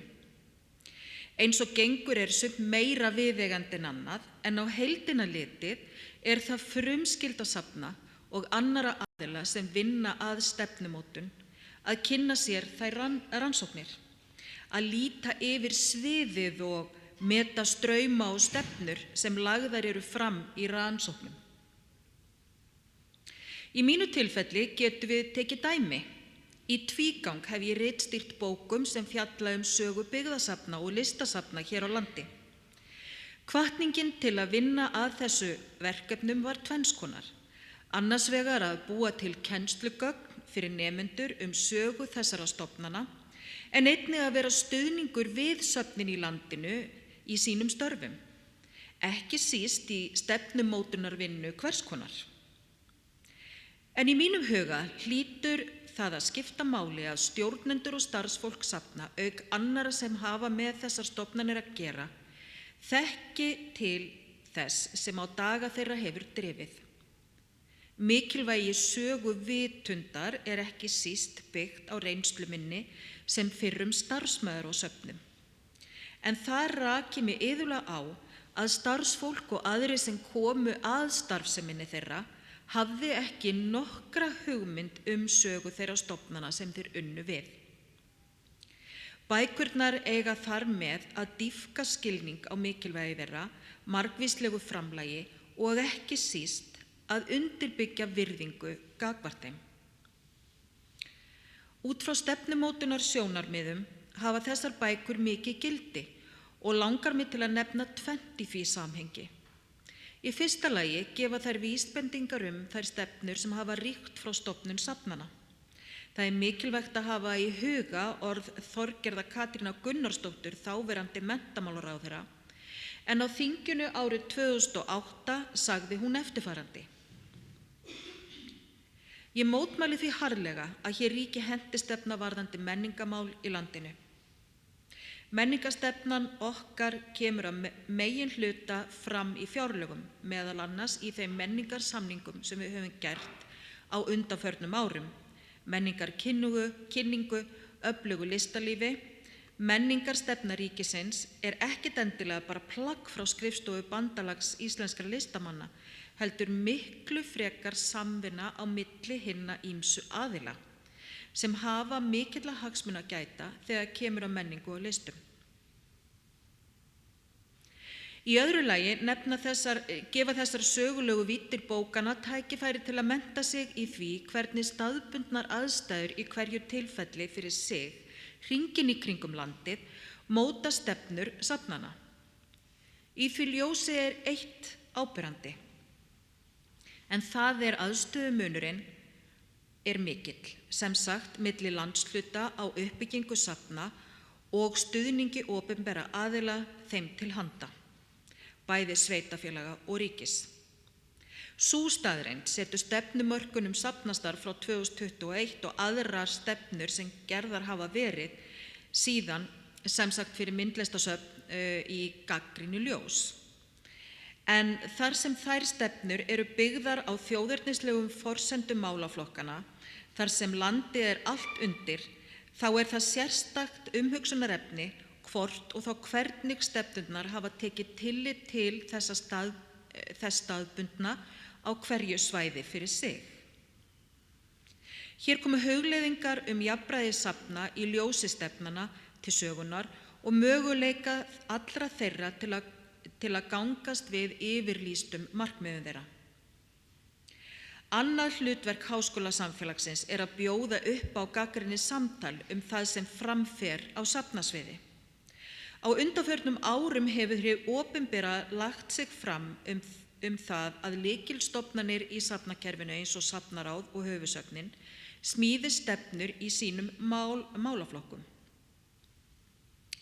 Ég hef verið gagnrýnin á þá aðferðafræði sem þar hefur verið beitt, eins og til dæmis Safnaráð fór fram fyrir nokkrum árum og hóf vinnu við langþráða vinnu við mótun safnastefnu fyrir safnasviðið í landinu. Sú stefna var samþykkt árið 2021. Til verksins réði Safnaráð fyrirtæki sjá til að halda utan vinnuna, en fyrirtæki sérhæfi sig í notendamiðaðri nálgun við gerð stefnumótunar, innleiðingar og samþættingu verkefna fyrir fyrirtæki og stofnanir. Mér ásamt fjöldanum öllum af fólki sem vinnur á safnasviði var boðið að koma á rýnifund hagaðila til að leita eftir, og hér vitnað í væntanlega bréfið eða tölvupósti eða eitthvað, ykkar sýn á samræmda stefnumörkun, hvaða þáttum hún ætti að taka á og hvernig hún gæti best nýst í starfsemi safna á Íslandi. Það er ástæða til að undirstrika að vinnan með ykkur er mikilvægur liður í mótun stefnunar og kjörinn vettvangur fyrir ykkur til að koma ykkar sjónarmiðum á framfæri og leið að hafa áhrif á mótun stefnunar. Að því sögðu er ekki nauðsynlegt að undirbúa sig sérstaklega fyrir fundin, heldur bara að koma með ykkar sérþekkingu á borðið. Á grundvelli þessa rýnifundar, þar sem hugmyndir voru lagðar fram af ýmsum sérfræðingum, þar á meðal safnafræðingum sem starfa á söfnum, var stefnan svo unnin og að lokum samþykkt árið 2021 eins og áður sagði. Ég afþakkaði gott boð og greindi safnaráði og sjá frá því að mér þættu þetta ekki góð vinnubrögð. En eftir að hafa spurt út í það hvort að gert væri ráð fyrir því að þessi vinna væri rýnd af sérfræðingum eins og safnafræðingum, eftir að hugmyndin af rýnifundunum væri komnar og væri að vinna úr þeim, þá var svarið neikvætt. Frá mínum sjónarhóli skýtur þetta skökku við gerð jafn mikilvægs plaggs. Segja má að stofnun námsbrautar í safnafræði við Háskóla Íslands árið 2009 hafi verið liður í menningapólitískum breytingum nýfrjálshyggju.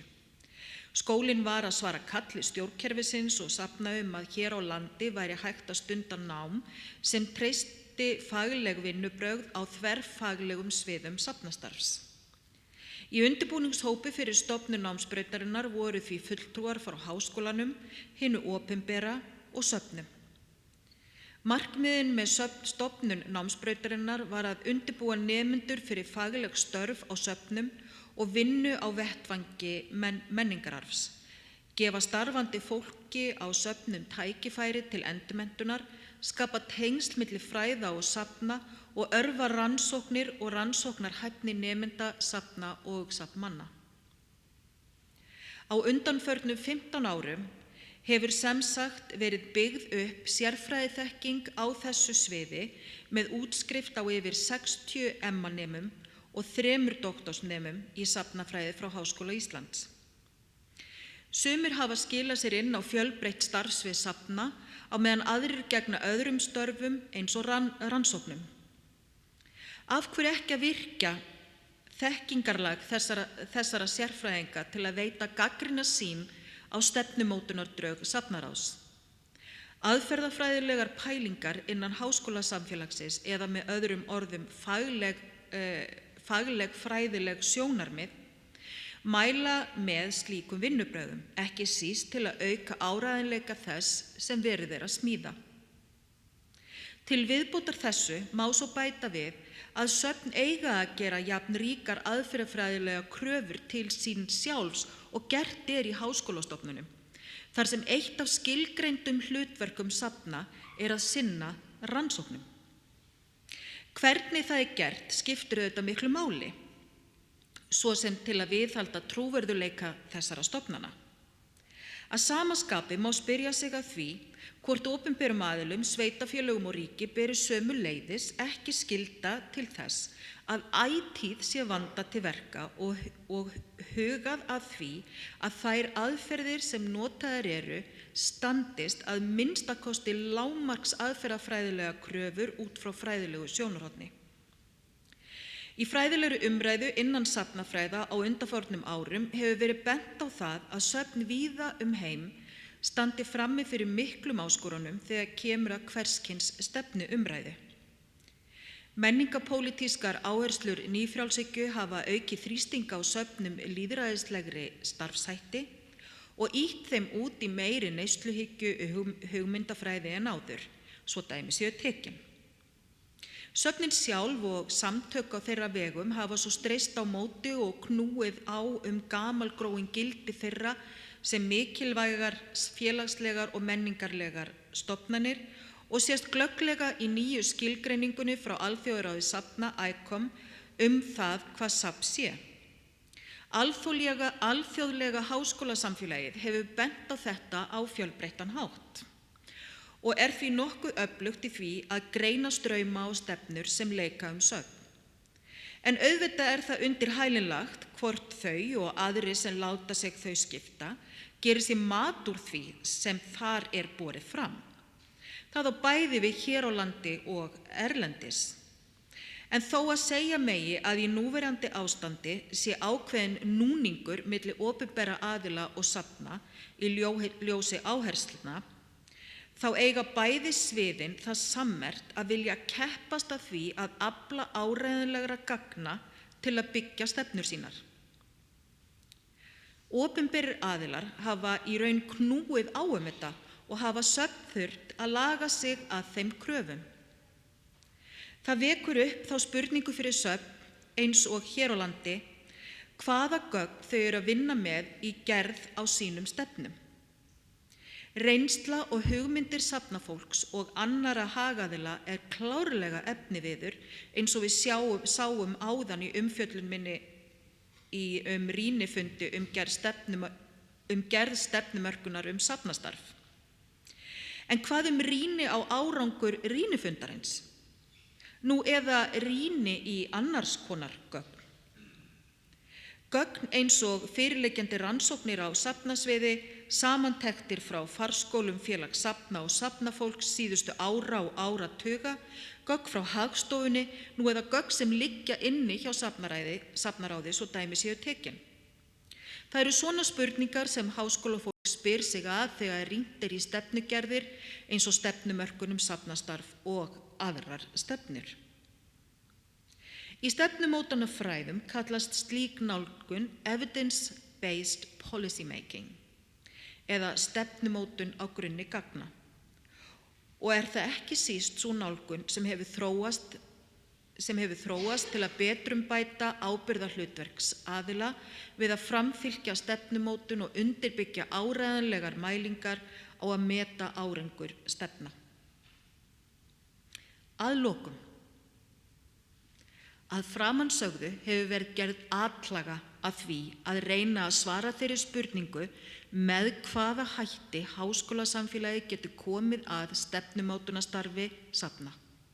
Í erindinu hefur verið tæpt örstutt á þrennu, með hvaða hætti fræðafólk getur lagt söfnum til rannsóknir sem geta nýst þeim við margvíslega stefnumótunarvinnu, með hvaða hætti fræðafólk getur stigið fram og lagt fram gagnrýni á vinnu við gerð stefnumótunar og loks með hvaða hætti vinnubrögð fræðafólks geta betrumbætt aðgerðabindingu stefnumótunar og lagst á árarnar með að þróa mælingar á árangri þeirra. Þegar kemur að samspili háskólasamfélagsins í tilfelli safnafræða og safnasviðsins hér á landi, þá það því miður frekar veikburða. Með því ekki verið að segja að slík menning sé til staðar, heldur fremur að hún gæti verið mun sterkari og frjósamari en raunin Það hvílir auðvitað á herðum allra aðila að bæta ástandið, háskólafólk, safna og opinberra aðila. Vonandi ber þessum aðilum gæfu til að rækta enn frekar tengslin sín til handa gifturíkri stefnumótunarvinnu. Takk fyrir.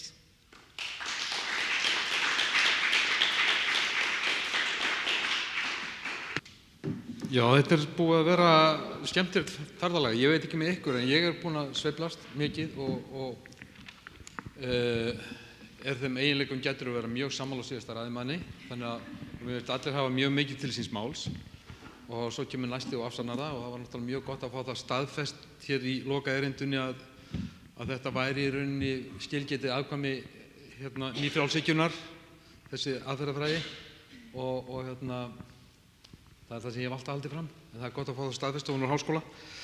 En það kannski, ef við tökum bara upp þráðinn þar, það var kannski áferð á þeim málflutningi að það væri sniðgengin ákveðin fagmennska, þessi evidence-based umræða sem byggir á gagnrýndri þekkingu í stefnumótun. Mér langar að spyrja þig aðeins út í það. Er það tilfellið? Er þetta algengt? Er þetta regla frekar en hitt eða átti bara við þessi einu tilteknu? Ertu að meina erlendis eða hér? Hér. Af því að þú talaðir stefnu safnaráðs. Já. Og hún hefði verið samin í einhvers konar nánast crowdsourcing aðferð frekar en af fagfólki. Það var ekki alveg kannski, ok, ég skal taka spurninguna hér. Þetta eins og ég skildi það. Ok. Gagnrýnin sem og nú ég ekki lengur að channela Sigurjón, ég sitt hér bara sem ég sjálf, en ég náttúrulega auk þess að vera kennari í safnafræðinni eins og þið viti mörg, framkvæmdastjóri rannsóknaseturs í safnafræðum. Þangað sem einmitt hægt að leita ýmiss konar rannsóknir sem tengjast söfnum. Gagnrýnin snýst í rauninni í botn og grunnum það að þessi skortur á samvinnu við háskólasamfélagið á sviði rannsókna þegar kemur að risastórum verkefnum eins og stefnumótun. Og þetta talandi einsdæmi, nú þekki það, nú hef ég engar tölur það, talandi aftur nýfrjálshyggjulegar mælingar, en ég veit ekki til þess að svona lítið samband sé nokkuð staðar annar staðar á Norðurlöndunum. Ég var til dæmis spurð það daginn af prófessor við Háskólann í Osló hvernig samstarfi væri, hvernig ég var háttað á milli ýmissa stofnana, bæði safna og safnaráðs og bara ýmissa stofnana sem tengjast söfnum. Og ég sagði að það væri því miður lítið sem ekkert og vonir til þess að efla það og svona og allir aðilar tækju sig á. Og þá einmitt var hún að tala hvað væri rosalega mikið samstarf á milli Háskólans í Oslo og þeirra safna sem eru sem sagt, sérstaklega safnan á campus, en annara safna líka. Þannig að þetta einsdæmi, ég veit það ekki, en þetta allavega óvenjulegt. En þetta eru líka resursar sem að kannski það sem við Sigurjón erum mest hissa á að þetta svo mikilvægur resource sem einhvern veginn sem svo auðvelt að tengja sig við, sem í rauninni gengið framhjá. Og nú skal ég ekki segja af hverju það gengið framhjá því, hvort að það bara, hugsunarleysi eða eitthvað annað, ég veit ekkert það. En þetta sem sagt resource sem að fólk þarf að venja sig við að nota. Ég er bara við þennan. Er einhver sem vil taka upp þráðinn varðandi þetta? Við langar bara að skilja betur af því að ég er búið að koma og þið aftakki, en gagnrýni samt að þessu séu búið. Skilja? Já. Og nota bene, það var Sigurjón sem var búið að koma og Sigurjón afþakkaði, en við ræddum þetta áður en, ég og hann ræddum það áður en það var afþakkað, þannig að ég hef svona smá einsinn inn í þetta. Málið að þegar að fólki boðið að koma, að þá það sem sagt, meira svona í krafti, við viljum heyra frá ykkur, frekar heldur að það sé verið að leita eftir sérþekkingu og faglegri þekkingu á nákvæmlega faglegri safnafræðilegri þekkingu. Það það. Og svo náttúrulega líka var svolítið skrítið fannst okkur að hafi ekki verið boðið að koma fyrr, af því að við sjáum ekki betur en að allir aðilar, bæði þarna, ég man ekki sjá eða hvað sem þetta hét og safnaráð, hefðu notið mjög góðs af því að fá leiðsögn og mögulega utanumhald og samstarf eða bara það sem allir voru sammála að þyrfti, áður en að farið væri í þessa stefnumótunarvinnu og í gegnum hann alla. Þannig að þetta var svolítið svona, já, og svo megið þið koma og segja eitthvað, og þið þurfa ekki að undirbúa okkur því við erum bara svona að leita eftir því sem þið hafið að segja og við vorum bara svona, veitu hvað, til hvers, og við vorum svolítið svona bara til hvers var verið að biðja ykkur að koma, átti að skreita sig með því, átti bara að stimpla eitthvað, skilur við. Þannig að svona, já, það ástæðan. Mér langar samt aðeins að að því það verður einhvern veginn aðeins og nýs fyrir okkur, ef við höldum okkur svo við stækkum aðeins sjónarhornið, af því að einmitt þetta með þáttökuna í stefnumótun, svona generalt, og annars vegar ég greini ákveðin mun á stefnumótun safna og svo menningarstefna. Það stefnumótun safna slær mig allavega sem ekki atvinnumann á því sviði sem í umræðin svolítið svona sem verkfæri, á meðan menningarstefnan mikið svona huglægari og stóra myndin. Mér langar bara kannski í því samhengi að fara þá kannski aftur hverjir taka þátt í þeirra umræðu. Hvernig hvaða fólk erum við með okkur til að ræða menningarstefnuna, stóru myndina. Að það hefur rauninni ekkert verið svona ávarpað mikið í dag. Er þetta eitthvað sem einhver hefur áhuga á því að Já, ég skal grípa þann bolta. Ég nefndi nú mín að eldri menningarstefna, hún talaði svona meira til okkar. Vinnandi á sögusafni þá finnst mér listaslagsíða á núgildandi menningarstefnu, en gott og vel. Ég velti fyrir mér líka að því að nú að tala aðkomu safnafræðinnar. Það hefði náttúrulega verið kannski ráð að leita til sagnfræðistofnunar eða Háskóla Íslands eða fornleifafræðinnar eitthvað svoleiðis, það hefði verið relevant fyrir okkur, en ég veit náttúrulega að þetta var gríðarlega mikil vinna og margir fundir og margir gulir miðar sem voru unnir í sambandi við menningarstefnuna, og hún greinir líka bara ákveðin tíðranda. Sannarlega höfðu við aðkom að henni á Borgarsögusafni og fórum á marga fundi og allt það og þannig en kannski okkar rödd hafi ekki heyrst nógu hátt, ég veit ekki, en svona, ég veit ekki, svona akademisk, já, aðkoma háskólans að þessu, hún mætti örugglega vera sterkari, hvort sem það safnafræðin eða okkar tilfelli sagnfræðin, svo ég nefni sem dæmi, sko. Svara þetta einhverju leyti spurningunni? Allar spurningar hérna, öll svör hérna búið til 2-3 spurningar, þannig að það gott. Ekki bara fara að hringin, sko, því ég áhuga hvort fólks á þessari umræðu. Nei, sko, ég nú reyna að færa hana frá þessum tiltekna viðbyrði. Já, með því að ræða bara svona, til dæmis, bara þáttöku í með þáttöku í sko, mótun menningarstefnu almennt. Sko. Já, sko það eitt líka að eins og Ólöf Kristín nefndi sínu erindi, þá náttúrulega kjörnir borgarfulltrúar, þeir eru náttúrulega rödd fólksins, þeir eru rödd eigenda okkar, þannig að við verðum náttúrulega líka svolítið að treysta þeim og að þeir endurspegli þá rödd á einhvern nátt. Auðvitað fer þetta eftir áhuga á sig hvers og eins og hvernig svona bara framgöngu í tilteknum verkefnum eins og gerð menningarstefnunnar en það auðvitað þannig séð lýðræðislega aðkoma þeirra svo auðvitað með öllum þessi rýnihópum og allt það sko þannig ég reyla bara að segja ekki vanmeta okkar ágætu borgarfulltrúa. Hvað flokkið sem þeir standa?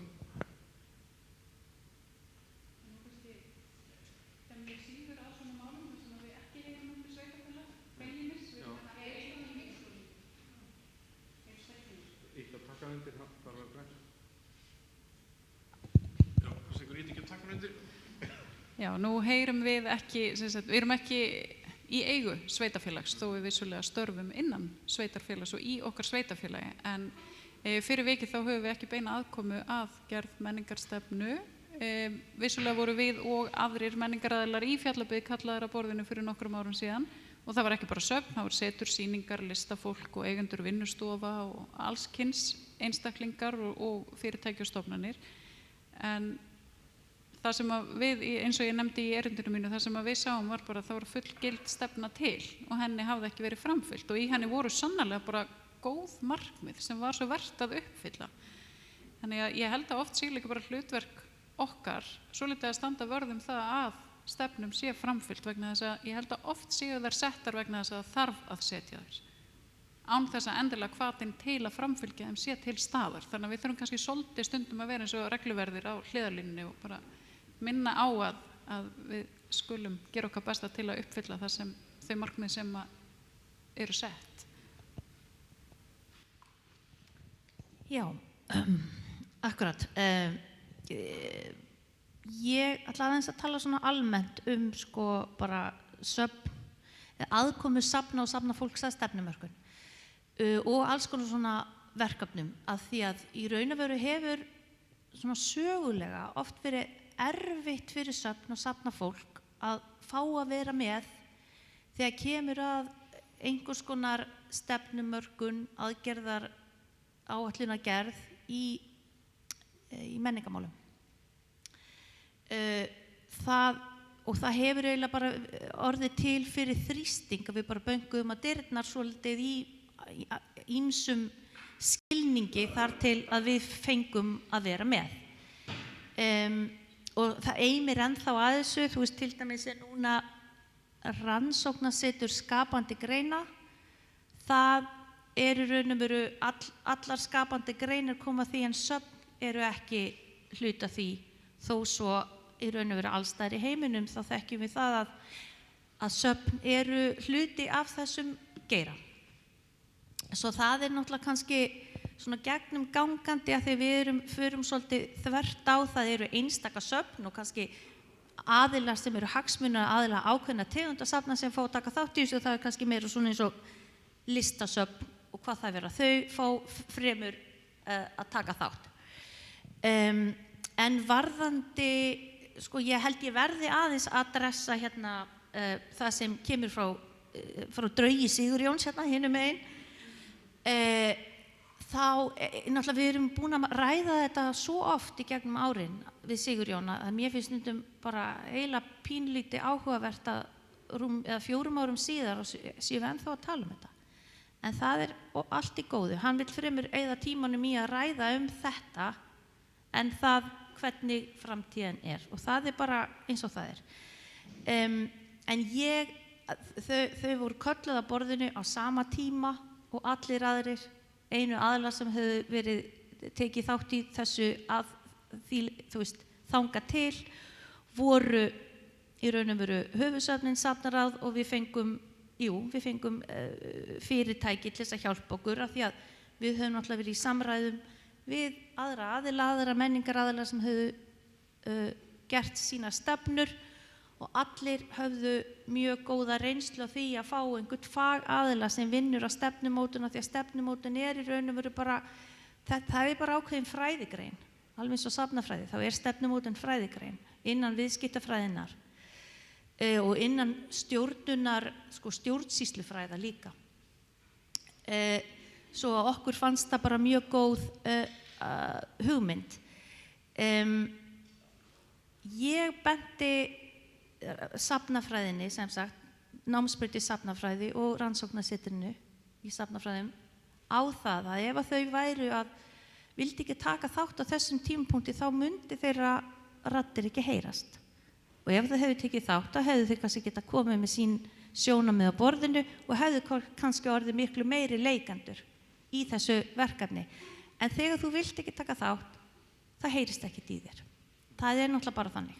Og mér hefur þótt þetta mjög leiðilegt og ég hef margoft sagt við Sigurjón að ég hefði viljað að þau hefðu viljað taka þátt af því að þú veist, kannski á þetta að vera einhver svona mótþrói, þetta á að vera einhvers konar, þú veist, einhvers konar uppreist gagnvart einhverju, establishment, það kemur niður á öllum, það kemur ekki bara niður á þeim, það kom niður þá líka á vinnunni þegar við þá kannski ekki að horfa á einhverju hluti sem við hefði þurft að adressa.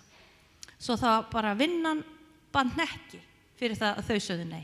Og það hefur margoft komið fram hjá okkur og ég bara, þetta fannst mér bara leiðilegt þá og þykir leiðilegt nú, en það voru nú samt alveg fólk, doktorar í safnafræðum eða doktorsnemar í safnafræðum sem tóku þátt síðar og í aðgerðaáætlunarvinnunni.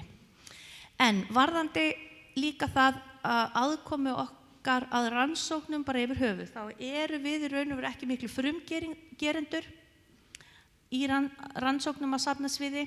Við höfum heimild til þess en höfum ekkert verið mikið að sinna því. Rannsóknarsetur í safnafræðum vann fyrir okkur rannsókn fyrir einhverjum árum síðan. Svo höfum við fengið líka bara mikið af góðu eða aðra aðila til að gera og við sjálf höfum við líka verið að taka saman skýrslur. Okkar aðkoma að rannsóknum að mesta leyti í gegnum safnasjóð, enda það kannski eðlilegri nýting á þessu fé að söfnin sjálf finni hvað þau vilja rannsaka og líka að það opið fyrir aðra aðila. Það hafa doktorsnemar sótt styrki, rannsóknarsetur í safnafræðum hefur sótt styrki og það opið fyrir þá. Svo því ég held að svona einhverju leyti má færa rök fyrir því að það eðlilegri aðkoma safnasjóðs og safnaráðs að rannsóknum. Já, þetta svona, á ég að segja eitthvað meir? Nei, bara að reyna að láta þetta flæða. Ég hef ekkert að segja þessa indríkur hérna, þessum safnaheimi. Þetta áhugavert, þetta allstaðar svona, þetta sama hvað maður ber niður, en þessi fræði náttúrulega, þetta ekki eins og lögfræði. Við áttum þann draum ekkert í stjórnarráðinu að því að öll lagafrumvörp eru lesin miðlægt yfir á sameiginlegri skrifstofu sem var í forsætisráðuneytinu en núna í dómsmálaráðuneytinu, það fara öll lagafrumvörp í sama ferli. Og við áttum þann draum að allar stefnur færi þetta ferli líka.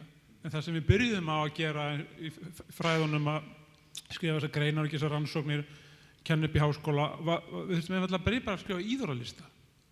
Hvað þýða þessu orð? Ég tek eftir til dæmis í dag, nota bæði stefnumörkun og stefnumótun. Veit einhver munur á því? Einhver munur á því? Ef við nota bæði? Við skýrum það þannig út að stefnumörkun væri það ferli sem ætti sér stað hjá pólitískt kjörnum fulltrúum.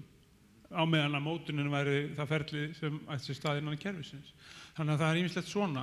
En mér finnst bara áhugavert sko að því að þetta blásið svo út núna á síðustu áratugum, stefnumótun, að þetta tæki sem að þróast líka leið og við erum að breyta skilningi okkar fulltrúalýðræði að breyta svo hratt. Við erum að fara svo hratt í átt að opnu lýðræði og það eru allir með aðkoma að öllu og á sama tíma og þessi stefnumótunar þróun var upp í stjórnarráði og víðar, borgin tók svo við og fleiri að þá var til samráðsgátt. Það var annað sem var þróa á þessum tíma í forsætisráðuneytinu og ég veit ekki hversu mörg var að nota hana, farið inn, já, frábært tól, já. Það er partur líka þessu opna lýðræðisferli. Allir hafi eitthvað að segja allt, sko. Ég var að klára ferli núna sóknaráætlun Vestfjarða, við vorum ráðgjafar þar nokkrir. Og þar voru 450 mann sem kom að samráðsferlinu. Áætlunin er ekkert gríðarlega stór, snýstu 600 milljónir yfir 4 ár, en áherslan er alltaf svo sama. Af því ég les þessa stefnu hérna og ég sé hvað í markmiðunum. Ég sé ekki hvernig, ég sé enga mælanleika, ekki svoleiðis. Þannig að áherslan var alltaf þessi, við verðum að vera með mælanleika í markmiðunum. Þau þurfa ekki að vera mörg, en þau verða að vera mælanleg og það verða að vera mælikvarðar sem geta bakkað upp og það er annar vandi sem við glímum við heilt sem landa. Gögn okkar, hvort sem það er Hagstofan eða hvað það er ekki nægilega góð, þannig að stundum er bara ekki til mælikvarðar og mælikvarðar geta verið 4, 5, 6 mismunandi sortum. Það er outcome mælikvarðar, það er output mælikvarðar, ég myndi með gæða mælikvarðum fyrir upplifanir í listaheiminum til dæmis.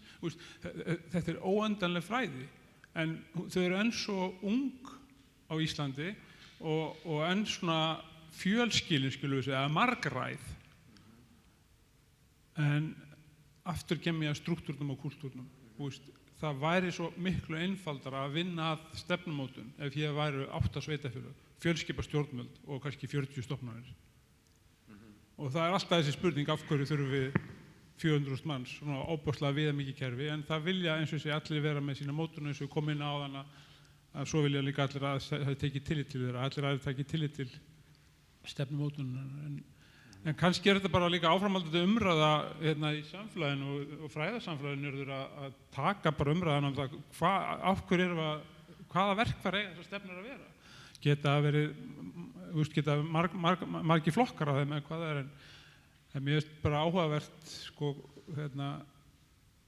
hvernig þessu stilt upp í safnaheimunum og mér finnst líka safnar og ég vissi ekki að vera til fyrir ekki, en mér finnst það bara áhugavert fyrirbrigði sko, ég fór hérna á heimasíðuna og lesa hlutverkið og það allt saman og hver í sæti þessu ráði og hver skipar og þar saman götum og hvert hlutverkins væri að þetta er svolítið áhugavert og svo náttúrulega endurspeglast bara fjölbreytileikinn líka í því hversu margir eignaraðilar eru að bæði sveitarfélög, sjálfseignarstofnun og ríki.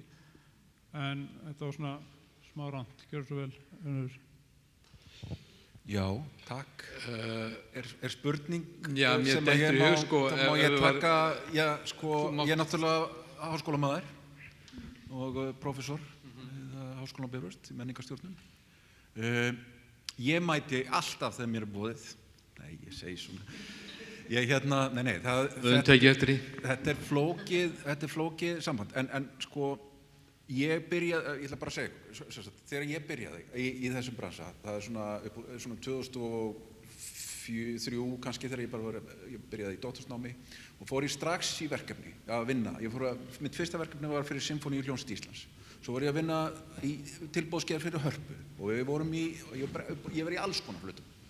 Og þetta er gríðarlega gott, finnst mér, að taka þátt og vera jafnvel að leiða á svona verkefni. Ég finna með árunum og þá hefur minn áhugi aukist á því að vera kannski fluga á vegg, fylgjast með og fjalla frekar heldur en að vera gerandi í málum. Mínir kraftar og akademíunar nýtast best í því að vera umfjöllunar aðili. Það er ofboðslega erfitt í þessum geira, þessum menningar, lista, safna geira, að það standa að okkur alveg ofboðslega margir og ólíkir hópar og sem öllum þarf að bjóða á staðinn. Það þurfa að vera fulltrúar listamanna og ekki bara listamanna heldur allra tegundar listamönnum og svo þarf söfn og svo þarf ungt fólk og þetta er bara, þetta er dálítið svona, ég er ekki að segja að þetta sé óvinnandi en það verður að lokum þannig að þetta verður einhvers konar bara bræðingur sem að þeir sem að standa fyrir verkefninu verða bara að finna út úr dálítið sjálfur. Þetta er pragmatískt verkefni og við bara þegar við erum kölluð til og þá bara mætum við og reynum að gera okkur besta öll. En ég varðandi svona menningarstjórnunin almennt, við byrjuðum sko, já, þetta fór á stað 2004 og ég er búinn að vera þarna alveg frá upphafi. Við kannski sjáum okkar hlutverk sko helst verið í því að það er bara fólk sem kemur til okkar, mentar sig í þessum fræðum og er síðan úti á sviðinu að gera það sem er verið að gera. Það er ekki sem fulltrúar okkar eða eitthvað slíkt heldur. Við erum bara að taka þátt í þessu á þann hátt, talandi um menningarstefnu eða fundarstjórn eða hvað það er sem verið er að gera. Annað sem hægt að nálgast auðvitað háskólann og okkur og Bifröst og þá ekki síður kannski rannsóknarsetri líka sem tengist okkur auðvitað og ég ætla svo sem ekki að svara fyrir það hér, en hérna við gerum alls konar verkefni, það nemendur okkar gera verkefni og þegar þið hugsið hérna nemendur, þá lækkar hérna aldursstigið strax sko í hugum okkar, en þetta sem sagt fólk, þetta eru þið, það sem sagt fólk í fullri hérna vinnu, það er fólk á öllum aldri, mjög fullorðið margir og bara er á fullu og þau eru að gera lokaverkefni alla skapaða hluti og þau koma inn á safnastarf og annað. Svo er hérna eitt sem að mér finnst að vanta hins vegar í okkar geira sem er mjög ríkjandi erlendis og þetta er lokapunkturinn. Það eru sjálfboðaliða störf í stjórnum til dæmis. Það að sko mínir kollegar erlendis, þeir sitja í stjórnum, þeir eru ekki af því að þeir fái greitt fyrir það eða eitthvað slíkt. Þetta er bara sem ráðgjafar bara eða sem einhver sem getur bara komið og sagt og hjálpað til og hérna og nú vil ég ekki sko hérna grafa undan hérna ráðgjafabusinessnum og það er mjög nauðsynlegt að borga þeim og allt það. En við getum í svona litlu samfélagi nýtt bara krafta hvors annars mjög vel með því bara taka upp símann, spurja hérna hvað finnst þér þetta? Við erum að fara í stefnumörkun, hérna getum við og jafnvel mótun og hérna við ætlum að gera þetta svona, við ætlum að fá þennan hérna, við ætlum að fá Sævar hérna sem er allstaðar að hérna, já að hérna góðu vinn að hérna að bara kannski þú veist, þetta er svolítið svona síló svolítið svona afmörkuð, þú veist og maður getur ekki, maður finnst einhvern veginn sem maður getur ekki talað við neitt nema að fara þú veist að borga fyrir það bara er ekki þannig, þetta er hérna háskóla fólk er á fullum launum og við erum að vinna við hlutina og við viljum við fræðumst í gegnum verkefnin líka. Þannig ég bara hvet ykkur til þess að hringi ykkar næsta hérna akademikar. Ég ætla að bæta aðeins við þetta vegna þess að það hefur skapast og safnast svo mikil þekking í stjórnarráðinu síðustu 15 árin og hjá borginni og stórum sveitafélögum og það er ekkert óeðlilegt við það að söfn sem er undir þá ríkinu eða sveitafélögum leiti sér ráða líka hjá þessu fólki sem situr annarkvæmt í ráðuneyti eða hjá Reykjavíkurborg og eru sérfrótt í stefnumótun. Þannig ekki bara akademían, heldur líka þessir aðalar sem þó eru þarna inni vegna þess að þeir geta, það er ekki vegna þess að þú getur valið að endra þess að ráðgjafa og þeir komið með ólíkar nálganir líka en þú færð ákveðna línu frá svona opinbera maðurinn líka sem eru búin að safna sem upp mikilli þekkingu.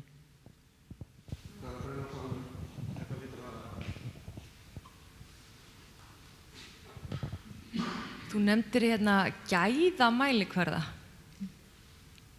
Ertu til að segja okkur eitthvað meira það? Mér leist aldrei vel á þetta en svo hugsaði ég já hérna hvernig er hægt að nota gæðamælikvarða á starfsafna eða bara myndlist yfir höfuð hvað út frá og þá bara almennings í þessu hvernig myndirðu láta slíkt fara fram?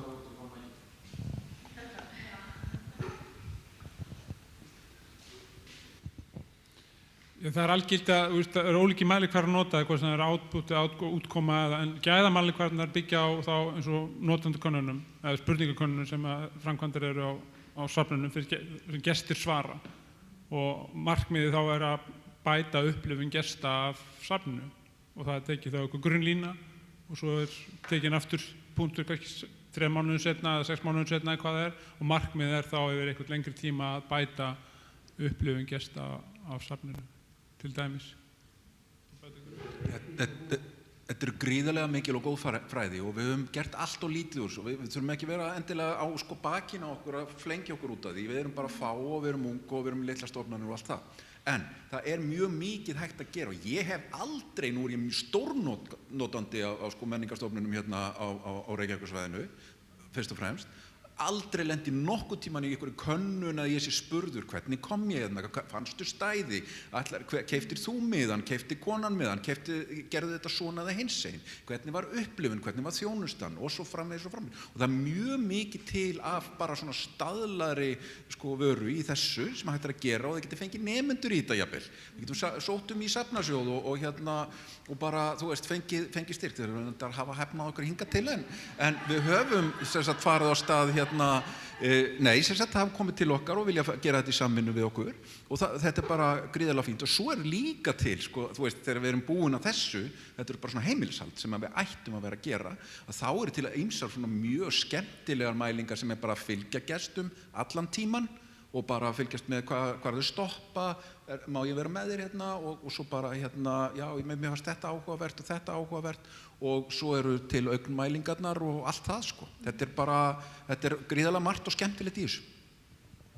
Það er einmitt svona mælingar sem gera stefnumótunarvinnuna þess virði að vinna hana, að þú sérð, þó þessi ekki margir mælikvarðar og mörg markmið, að þú sérð einhverja breytingu og sérð það hlutlegt. Já, akkurat var þetta þessa gestakannan, við höfum allan að söfnin hjá borginni hafa gert gestakannanir sem er nokkuð svona staðlaðar síðustu ár. Það er allans ekki svona áratugur síðan það fórum við einhver svona súper vinnu með safnaráði. Við vorum með danska fyrirmynda að gestakönnun. Ég held að hún hafa bara verið dálítið löng, þannig að upplifun gesta var drossaldið langin. En svo langar maður að nefna eitt sem við höfum tekið hans upp eins og hjá okkur fyrir gerð stóra sýninga til að mynda Sjóminjasafninu og síðan í Aðalstræti, að þá vorum við með það sem kallaði svona front-end evaluation, eða það er að segja bara með rýnihópa, kennara og krakka og bara ýmislegt, ýmsa svona sem köllum að borðinu til að spyrja væntingar. Hvað vilt þú sjá? Hvað finnst þér áhugavert? Og það var dálítið svona, ef maður þetta einfalda alveg, þá var svona grunnstefi hjá fólki sem kom að það vildi bara heyra líf venjulegs fólks áður fyrr. Þetta segir svo í sambandi Sjóminjasafnið, þá var það ekki bara tæknin eða kvótakerfið eða eitthvað slíkt, heldur bara hvernig höfðu sjómennin og hvernig höfðu fiskverkukonu, hvernig leið þeim, hvernig var þeirra tilvera. Þannig það fannst mér mjög áhugavert tæki, en svo náttúrulega væri þetta fróðlegt að fylgja því eftir hvort að við höfum náð að skila þessum eða mæta þessum væntingum.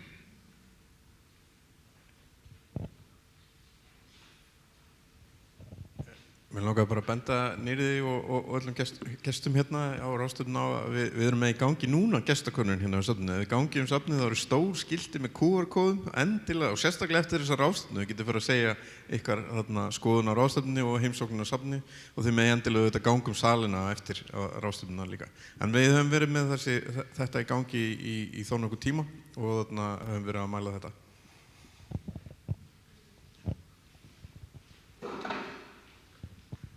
Mér langar bara að minnast á fyrirlestur sem var á vegum Safnaráðs árið 2018 held ég.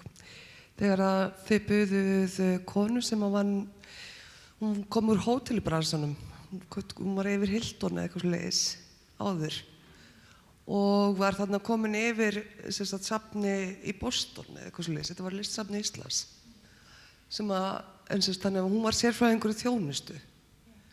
Og þetta var eitthvað svona, hún tók mann og sló mann svolítið vel utanumdir með sinni framsögu og og það sem hún gerði var, þú veist, hún réðist á arkitekturinn, hún tók í burtu það sem var á milli viðskiptavinarins, borðið, það var lækkað, það voru teknir í burtu stólar, þannig að þú veist, þau gætu bara setið svona á einhverju priki, þú veist, en áttu helst að vera standandi og koma á móti viðskiptavinurinn bara leið og hann kemur inn. Og það sem var áhugavert fannst mér líka er að þetta er svo stórt safn og það fara 20.000 jafnvel í gegn hana á hverjum degi og samt er hverjum og einasta var gefi tækifæri á, viljið þið vera á postlista og svo framvegis, þau að vera að tala við þetta fólk í afgreiðslunni.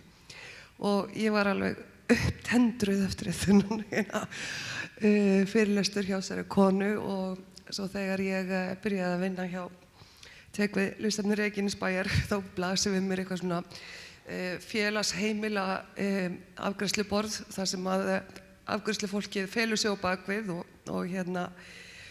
þú veist, við erum með fínustu kannanir en svo þegar afgreiðslufólkið stendur upp þá knæfið það yfir viðskiptavininum og ef það stendur upp vegna þess að það er svo auðvelt að fela sig bara á bakvið og þú veist þannig að það er ofsalega, það sem ég ætlaði að reyna að segja er að ég ætlaði náttúrulega að byrja á því að rífa þetta í burtu, síðan eru liðin 5 ár og þetta er ennþá þarna. Og það bara svona breytingar, þú veist, það mæta svo mikil mótstöðu og þú ert náttúrulega voða vondur að taka í burtu skýlið frá starfsfólkinu, þú veist. Þannig að þetta mætir, já, og svo ætlaði ég einhvern tímann að fá fólk sem hafði verið að vinna hjá símafyrirtækjum vegna þess að ég tók eftir því að þau hefðu bætt sig svo gífurlega í þjónustu. Þannig ég sagði að þau eru ábyggilega að gera eitthvað gott en það mætti líka mótstöðu. Þannig að þú veist, það er ekki auðvelt að breyta hjá okkur í safnaheiminum.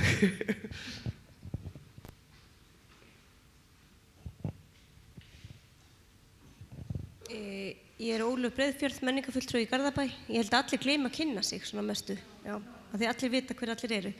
En ég ætlaði bara að segja að við erum svo hrædd við að trufla fólk. Og ég var gagnrýnd fyrir það bæði í Þjóðminjasafninu og í menningarhúsunum í Kópavogi að ég var svo gjörn á að trufla fólk, að því gestirnir áttu að fá að vera í friði en fólk vill ekkert endilega fá að vera í friði og leið og þú ferð og talar við fólk þá það miklu frekar til í að taka þátt í könnun og þú líka áttar það á því sem starfsmaður hvað það að fíla, hvað það við sýninguna eða upplifunina sem að þið líkar. Þannig að ég held að sé lykilatriði og ég veit bara að þetta, ég fór einu svona á námskeið í London í Victoria and Albert Museum og þá var þetta sama. Þetta er svo mikið vandræði að fá hinn almenna starfsmann til að tala við fólk, af því þau vilja ekki trufla fólk. Þannig að kannski þarf bara að þjálfa fólki að vera hressara við annað fólk og vilja tala við það, ég veit það ekki, en þetta virðist vera eitthvað í safna starfsmönnum sem eru í afgreiðslu, að þau vilja ekki trufla fólk. Við erum með æðislega mannesku í Hönnunasafninu, hana Ingu niður í afgreiðslu, sem truflar fólk mjög gjarnan og ég er mjög ánægð með það.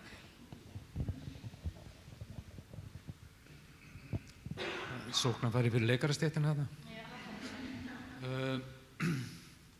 Fleiri endilega. Já, sæl. Hólmar, formaður Íslandsdeildar ICOM. Nú langaði mig aðeins bara að færa fréttir svona utan af því að við erum búin að tala svo mikið Ísland en núna er búið að vera í gangi auðvitað síðan 2019 og oft búið að nefna hérna reyndar Íslandi ICOM yfir höfuð í stefnumótunar umhverfinu. En sem sagt, já, það er búið að vera síðan 2019 í ferli að endurskoða siðareglur ICOM og nú er það ferli búið að vera svona færast kraftur í það statt og stöðugt síðan 2022 og nú er búið að kynna fyrstu heildardrauga endurskoðun og alls konar fundir framundan varðandi þetta. Og er ég einmitt búin að vera á 2 fundum með ICOM Europe varðandi þetta mál í vikunni og langaði til að benda á að þar var bent á að það var að vissu leyti verið að endurskrifa reglunar sem að þá svona kemur inn á annan punkt að við endum ofta á svona einhverjum restart punkti þegar að eitthvað eða stefna tekin til endurskoðunar. Þannig að þetta er einhvern veginn ekki eitthvað sem einskorðast við samhengi hér, heldur er þetta líka eitthvað sem gerist í bákni eins og ICOM þó svo að það sé verið að reyna alltaf að auðvitað ekki láta eitthvað detta út en þá má þó samt alltaf gagnrýna á að slíkt getur líka gerst í stærra samhengi. Takk. Það er náttúrulega mjög áhugavert með alla þessa vinnu sem fór fram varðandi skilgreiningunni hjá ICOM og ef ég skilja rétt að þá verður á að ræða söfn og mannréttindi og söfn og umhverfismála næsta alþjóðaráðstefnu í Dubai, ekki?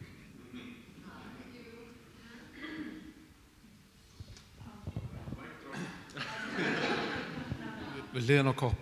Já, já, ég langar bara aðeins að líka nefna það, sko, við erum mikið búin að tala um gögn sem við getum unnið með. Við í safnaráði höfum safnað gögnum starfsemi safna örugglega frá 2003-2004 og ég get ímynd, þú veist, safna fólki og safnstjórnendum, þú veist, valdur margs höfuverks, ja, mikils höfuverka, já, þetta var mjög flókið hjá mér. Já, hjá vanda hjá safnstjórum að reyna að svara þessu öllu. En við eigum þessi gögn öll. Þau hafa náttúrulega þetta breyst í gegnum árin. En þar hefur verið spurt náttúrulega, þú veist, fyrir utan þessi eðlilegu spurningar fjölda gesta og fjármál og svoleiðis, þá hefur líka safnast upplýsingar sko, sýningar á hverju ári og þá bara væri, þú veist, áhugavert fyrir einhvern að rýna í gegnum þetta, því þetta er raun og veru ekkert verkefni safnaráðs að rýna í gegnum það hvernig er fjöldi sýninga, hefur hann aukist, hvað heita sýningarnar, eru það eitthvað að gefa það eitthvað til kynna hvað er verið að reyna að gera, að ég held þetta endurspegli rosalega mikið tíðrandan og líka bara hvað við erum að reyna að gera í hvert skipti og svo þar fram til götunum. En ég vil líka bara taka það líka fram að þrátt fyrir það vita allir af þessum gögnum hjá okkur og hefur einstaka sinni verið notað, þá þetta verið mjög lítið verið sótt í að rannsaka eitthvað sem við eigum svona langa sögu af. Og ég hef alveg margoft minnst á þetta og ég held að fullt af fólki vita af þessu. En þetta talandi að vera með einhver gögn, það sem getur dregið ályktanir, bæði náttúrulega í fræðasamfélaginu og líka bara, þú veist, þess vegna geti söfn óskað eftir bara sínum gögnum, hvernig hefur þetta breyst hjá okkur í gegnum árin frá fyrstu tíð.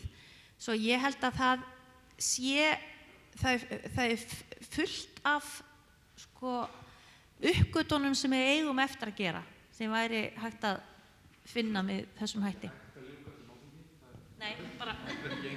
Ég ætla að nefna að það var til mikill að bóta þegar safnaráð fór að safna þessu gögnu fyrir Hagstofuna, að það rann saman neitt og það minnkaði hausverkinni hjá safnstjórum held ég alltaf.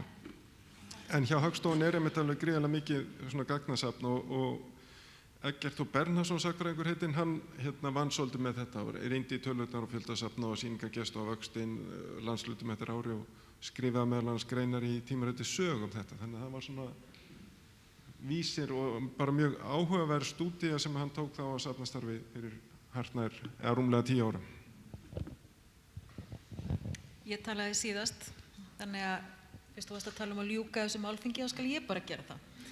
Og ég tek það að mér.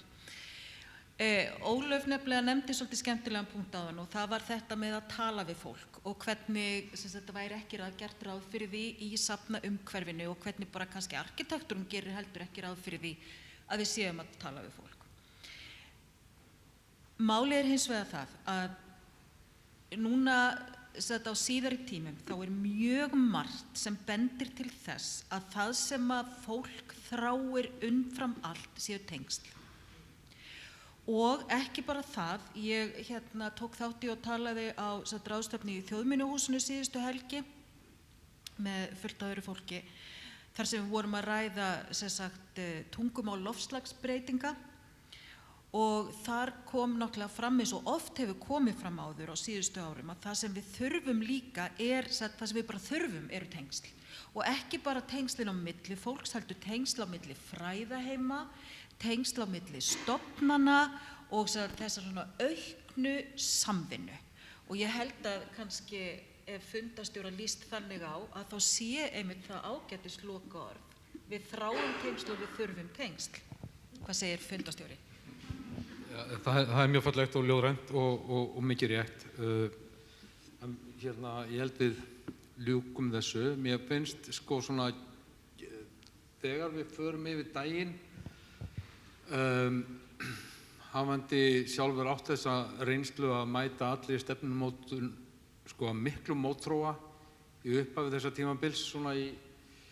skömmu eftir 2000 þegar allt í einu stóðu einhverju jakkafata klæddir menn inn á gólfi hjá mér í leikhúsinu og vildu fara að ráða því hvernig leikhúsið liti út eftir 20 ár. Maður hélt nú ekki.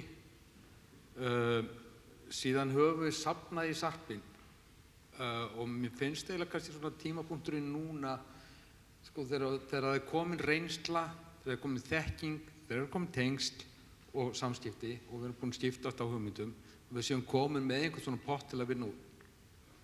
Við erum búin að heyra í dag svona fólk tala aðeins þvers og kruss og þú veist hver spilar hvaða hlutverk í þessu, hvernig erum við að nota þetta, þú veist hvaðan kom þetta, er þetta þú veist að gagnast okkur eða er þetta þessi nýfrjálshyggju hugmynd einhvern veginn sem að tók yfir og varð einhver ruðningsáhrif á menningagerann. Hvort sem okkur líkar það betur að vera, þá er þetta allt í pottinum núna og hefur bara stækkað og auðgað og ég skal éta það ofan í mig þessi 20 ár og viðurkenna að þetta er bara partur af mínum verkfærum í dag. En það er eðlilegt þegar maður er yngri og róttækur listamaður, maður spyrnir við og leyfir sig ekki að vaða yfir sig. Það er líka kraftur í því. En þetta er búið að vera gefandi og skemmtilegt og mjög inspírerandi og bara takk fyrir í dag.